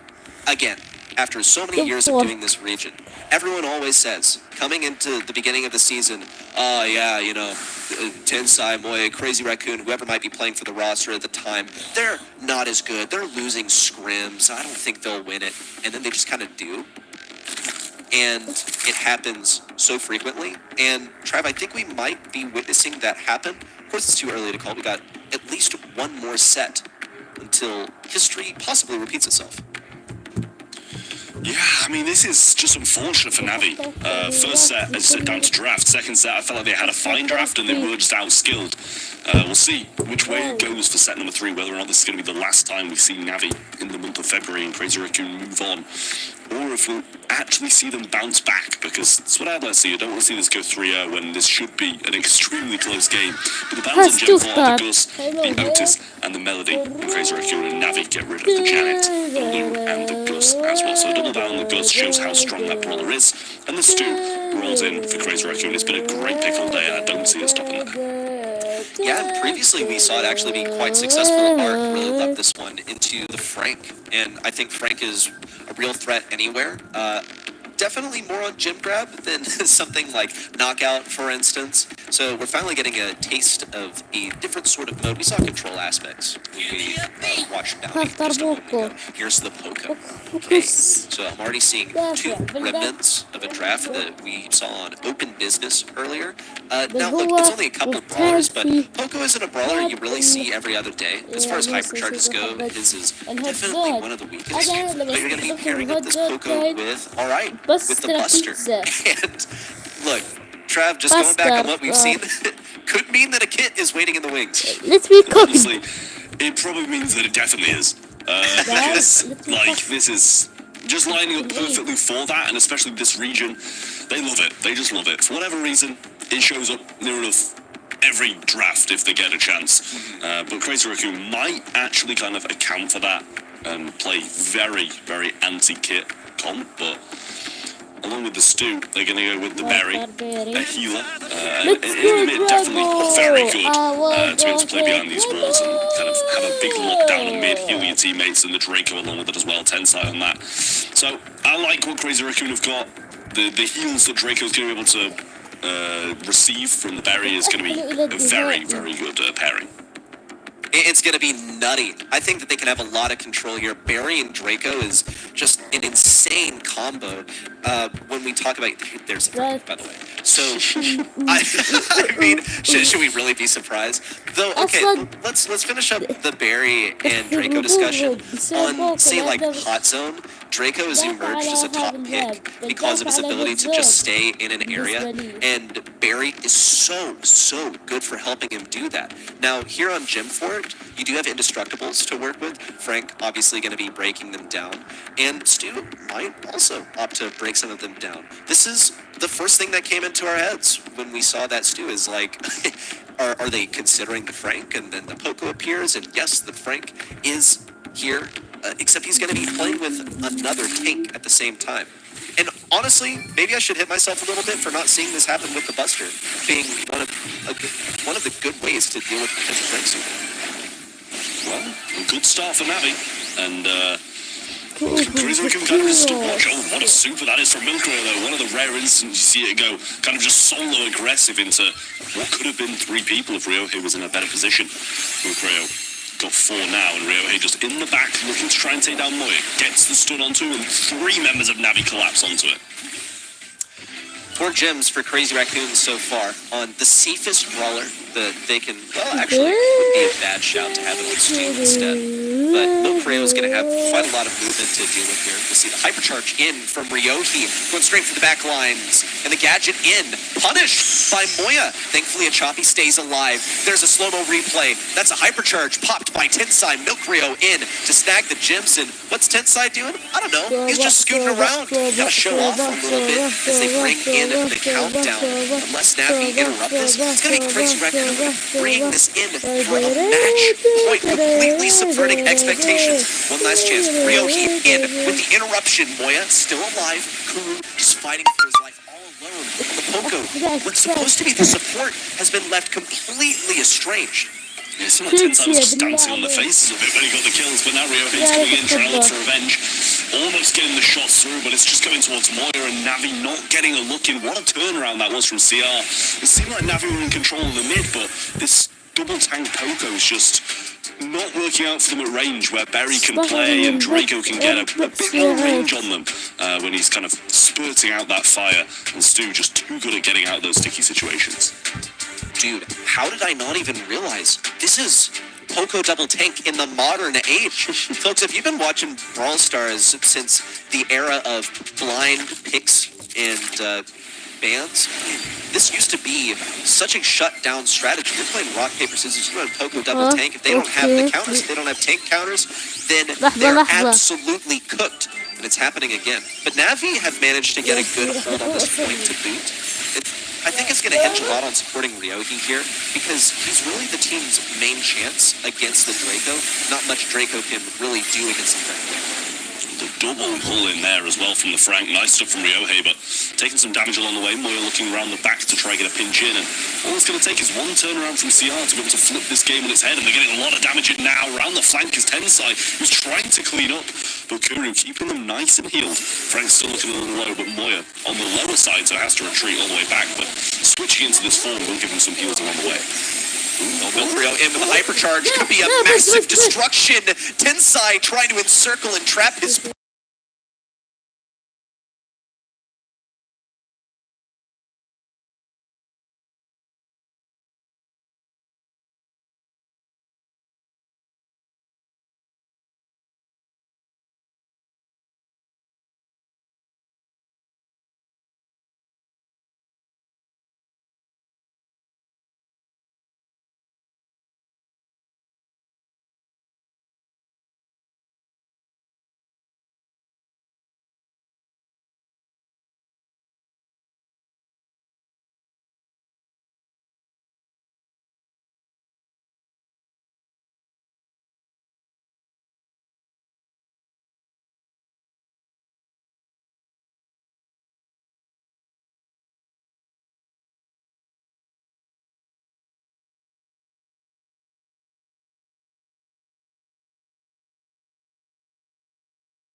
There's a few seconds to go, but it's not even possible. In Crazy Raccoon, defy expectations.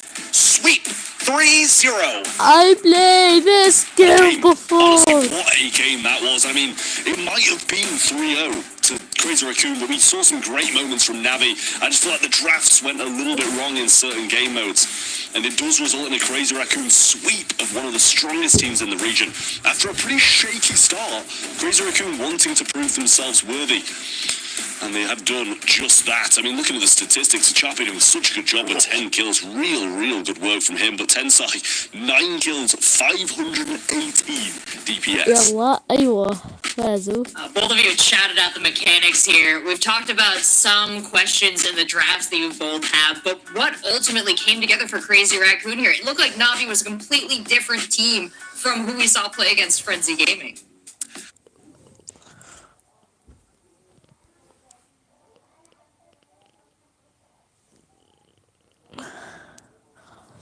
ايوه تأهلوا الى النصف النهائي بس تلا بيتزا. لحظة ايوه راح يفوزوا بس تلا بيتزا يا عمي.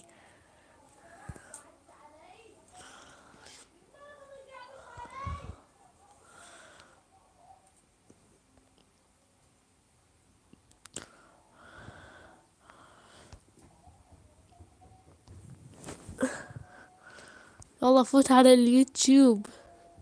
Told him several years ago at Worlds 2022 after they won that I would never doubt him again, and I predicted them to win every single time since then, and only a few times has that been wrong, and now I finally decided not to. I'm immediately punished by the universe. Never again, Tensai.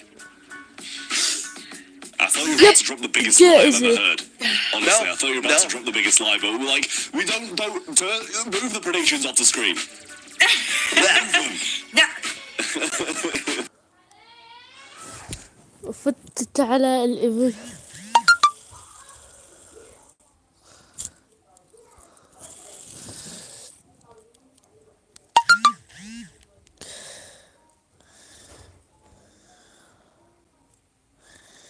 ضايل 10 كي يخلص Play against Frenzy Gaming. على هاي الوصايد. Going to be disappointed now? Anything that could throw this up in the air? ريجكت ضد زيت. I mean, it's a definite possibility. I think these 4 teams in the semi-finals are going to be rotating around who gets to the grand finals month after month, and it'll definitely change around quite a lot. But I do have a lot of faith in Zeta's division. They came out looking by far the strongest in the quarterfinals, and I don't doubt that they'll be the ones making it to the finals. Alright, well, we still got many games to cover. One more semi-final and then our grand final, so we're going to go to a quick break. We'll leave you with some replays. We'll be right back.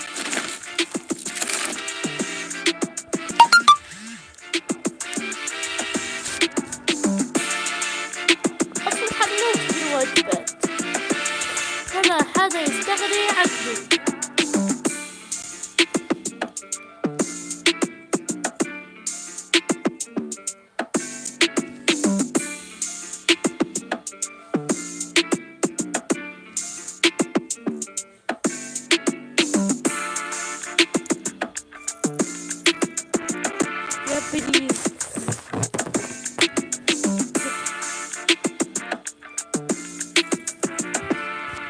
Japanese.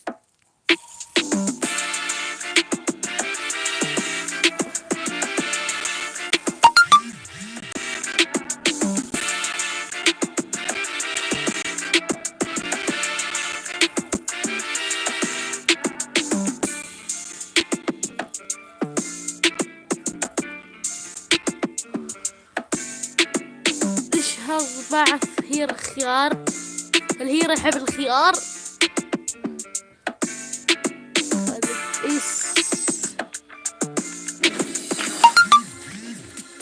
Welcome back to the Brawl Stars Championship. We are in the East Asia Monthly Final, and we're in the final stretch of it. One more semi-final, and then our grand final to go. That semi-final is going to be between Reject and Navi, and this is going to be excuse me, Reject the Zeta Division. I'm already mourning the loss of Navi and holding on to hopes that are long gone. We have 2 more teams left, and Ark, I saw your face there. It's going to improve, right? This is not going to go the way the last one did. Yeah, for me, it's a tough thing to come out of the World Finals last year with every single prediction absolutely bang on correct, and then first monthly final of 2025, and then I'm already down 1. Can't win them all. That's the way the cookie crumbles sometimes. But certainly, for this next matchup, I was reflecting whilst you were trying to show about this next match, and I'll be honest, I didn't see a way that Reject beat Zeta here. I think the Zeta for me looks so good, and I was massively surprised about the last matchup. I don't think that CR looked nearly the team that were going to be able to come out on top in that affair, and was actually quite surprised. So let's see with this next one. I mean, we've seen crazy things happen today already. Maybe we'll see something of an upset here as well. But for me, I feel like this is such a great matchup regardless. Let's talk about this player as well before we start into things. Batterman for me is someone that I had a few reservations on in this particular roster for sure, because he's never won a monthly final and has been out of action since 2022 for the most part. He appeared sort of like once last year, realistically, on a team called BMTM, and they came 5th through 8th. But aside from that, he hasn't really been present in the BSC leading up to today. So to be on a roster like Reject, with Shu, with Melty, that is already a pairing that I just kind of didn't see coming in this roster. But to get to this stage in the competition, I think it shows that he's proving his worth, and I think what I've seen so far has been really, really decent for him today. Oh, ready, they've got to stack up against Zeta Division, and this is another team, probably the cleanest so far until we just saw that run from Crazy Raccoon. But stacking them up against Reject, what do you think it's going to look like for them? What do you think of this roster and their synergy in this situation? Well, let me agree with you and put an exclamation point on that. The cleanest performance so far. 3-0. Just not even a chance. But against Reject, once again, this is the top 4, okay? And it's not just the top 4. It's not just the semifinals. This is what we already expected coming into today. If we were to rank these, though, the expectations coming into today, Zeta Division on top. Zeta Division has been beating like Crazy Raccoon in the scrims, not even giving them like a single game. They made it.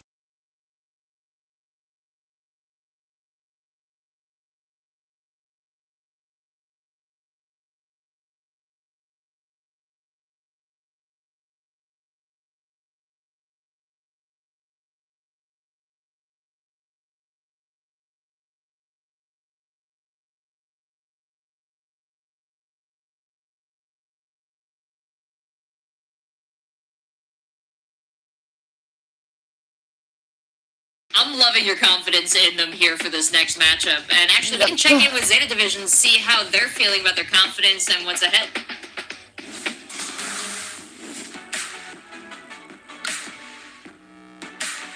Zeta 去年は香港サーバーってこともあって遅延が発生したり、苦しい1年でしたけど、今年はいつも通り東京サーバーに戻って、日本チームとか韓国のチームと戦うので、個人的には日本で1円出しでやれるので嬉しいかなと思います。はい、ブロースターは、最近年々めちゃくちゃ知名度も広がっているし、人気も高まっているので、それを競技心に持っていけたらめちゃくちゃいいかなと思います。で、僕自身はとりあえず世界大会に出て結果を残さないといけないので、いい結果を残し続けることが大事かなって思います。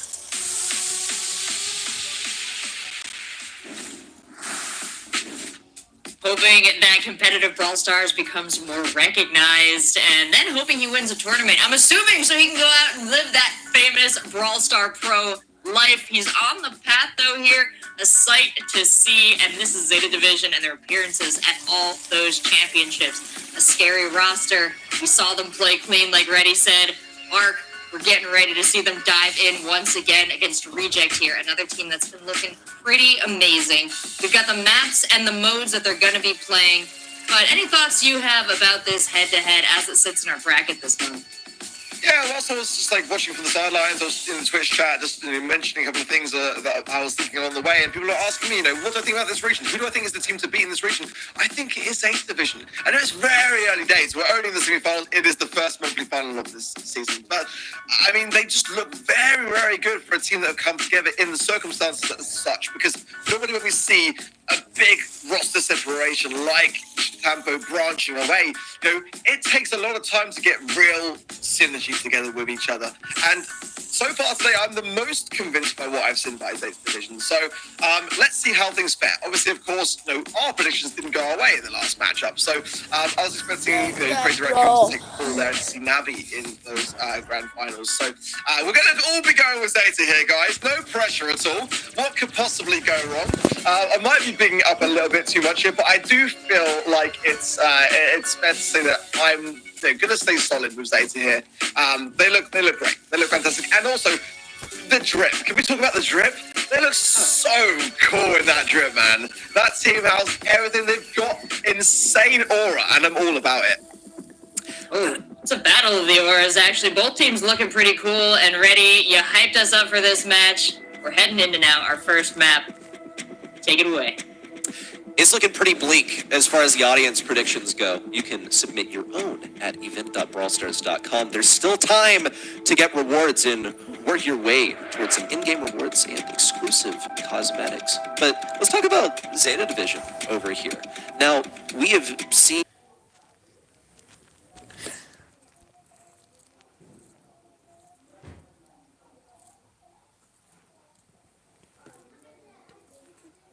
Yeah, but...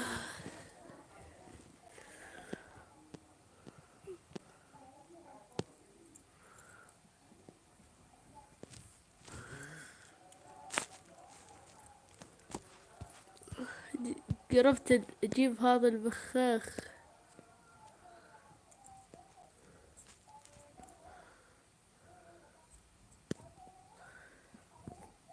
لكن اكثر نسبة زيت.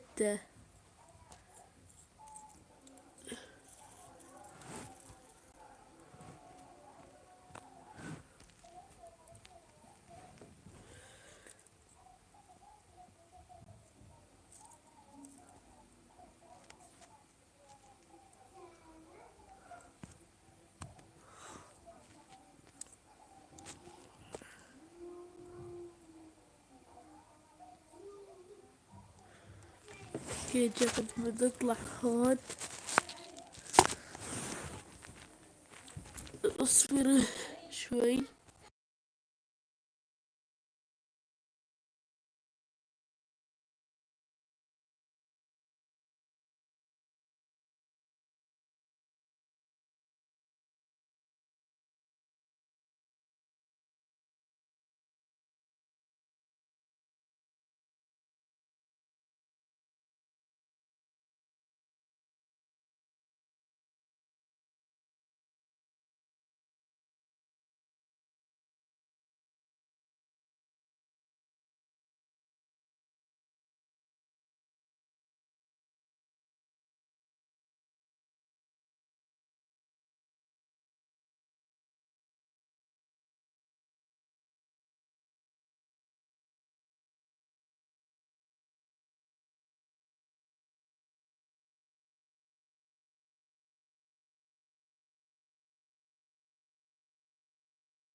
لقد عدت.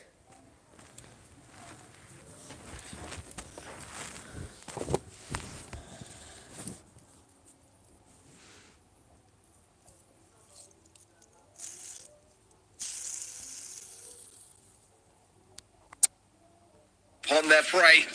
Probably not too far away. It's tampered from a hypercharge now. As now Suzuki goes in. Will he come out? He does. So far, so good. The right-hand side of the slow. Respected Levi. Melty goes in. The walking cane connection and gets the kill for it as well. It's Reject now in the lead. And Melty forced even more so. Shitamo is forced away. He may have even gone down there.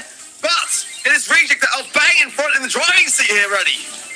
I'm losing my mind over here. Reject have just pulled off some crazy kills. Melty, what a menace, teleported on the right, denies the Melody, then a long pull again, just to put the hurt on him. 15 seconds left for Zay to bring this back. They got a Melody hypercharge, but they don't really have the health to execute. Melty pops a hypercharge of his own. No impact, no walking canes to make any use out of it. Suzuku just one tap. Batman, Melty can take him down. Shitetampo going in for the kill confirm around the left side, but it's just not happening.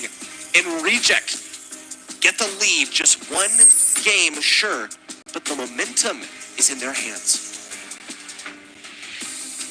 Well, that got real ugly real quick, didn't it? That really went from bad to worse. And nothing can go wrong with this series, right? In terms of our predictions, really. We were saying, coming in, Celso wanted to confirm that we don't see this going against our predictions, right? We're like, nope, absolutely not. No way that happens. Well, hate to be the bearer of bad news. That was not the start there for Zayta. But I think the job's still very solid. I think the mechanics are still very much under their thumbs. Ooh, what a little gadget there from Tampa onto Batman, but Batman still stays standing every single time. Rarely going down here, so you've got to commend the guy. Again, someone who's been out of the competitive scene for 2 years, really said. I mean, the only real instance I can think of an example of someone else has done that is Gugu in the EMEA region. It doesn't happen very often for good reason, right? Pretty much. I mean, when they are out of the spotlight for a couple of years, there's usually a good reason for it. It's just because they're not cutting the mustard. Okay, Shitetampo leads off this charge with a kill on the right side.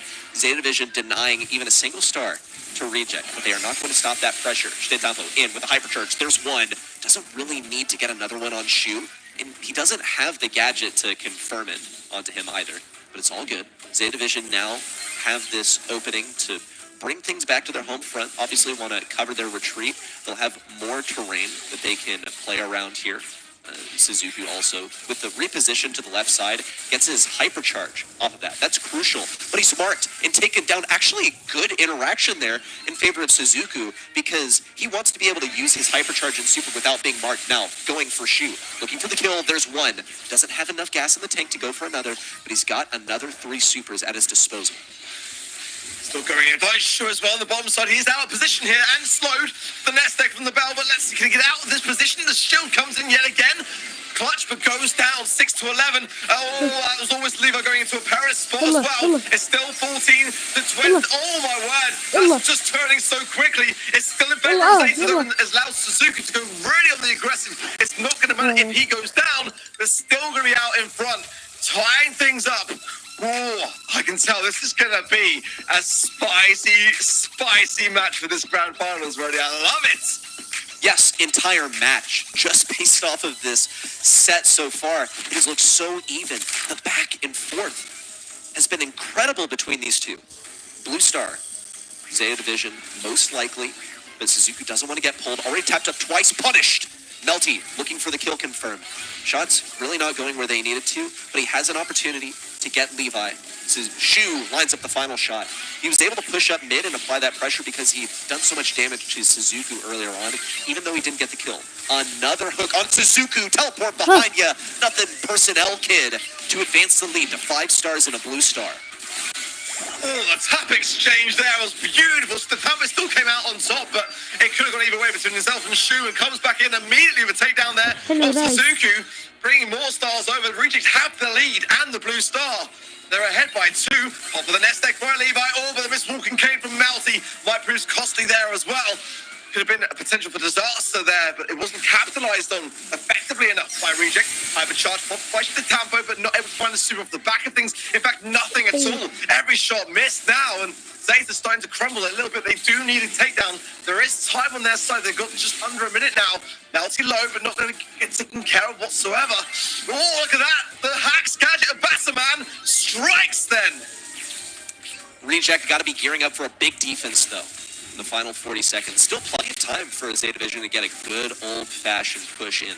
They can work that way. Here comes the super from Levi. Suzuki trying to punish. What? Completely denied? Like he wasn't even a consideration at all? The team almost all at full health. Levi trying to punish on the right side. Shu stays alive with 336 health left now. Healing back up once again. Zeta Division only have one more chance, but they can't connect on the Melty. The straight lining is out of this world. Final hook missed by Melty. Doesn't matter. He's able to teleport. Might have to. Hypercharge. Teleport away from Suzuku. Dodging the shots. He's so low. They need one more kill to make it happen. Connection. No. Reject. Take the set. Like what? She played out of his mind. He really did that mark, by the way, was what absolutely decimated Suzuki on that melody. He couldn't do anything at all in the final moments because he was marked up so swiftly and just eradicated out of existence. What an amazing first opening set. So much action to unpack. We got a lot to talk about, gentlemen. And I'm going to put my disappointment in what looks like a dwindling possibility of having a correct second prediction aside. Hey, it's the first set. It's the first set. We can hope. I don't know, man. I've seen this go this way a couple times now today. But we got just incredible play from Reject that is keeping them. I thought, this is not a fluke. This is not Zeta Division misplaying. You're shouting at the defense they're pulling off, the timing, and I don't even know how they're making this happen. But with your expert eyes, please bring this to my attention, Ray. Well, I think, first of all, Melty is just playing a masterclass of Gray. We already knew that he was a very good Gray. I started to mention it in-game that there is this awesome clip of him hitting a crucial pull onto Semantic. That was like one of the only sets that Humble dropped the entire... They dropped 2 sets total, and one of them was in large part due to Melty just playing this insane Gray, and he did it again. It's just ridiculous. Let's also remember, as they completely had their backs all the way against the wall, literally up against the respawn. Melty, what does he do? He straight lines, dodges 3 shots in a row from the Gus and from the Piper. Not a single thing hits him. Just ridiculous. If he can keep up this performance, if the entire team can keep this up, then Ark, we are in for the match that you were hoping for. Oh, for sure. Absolutely. I think Shure as well played it so well that game. He really, really did. On a brawler like that, which is really not that flashy. Banning it out now on side of Rejects, much to the dismay, I'm sure, because, both sides actually going for that same ban. The Pro ban and the Chuck as well, side of Rejects, collect the Melody and the Bell for Zayt's division here.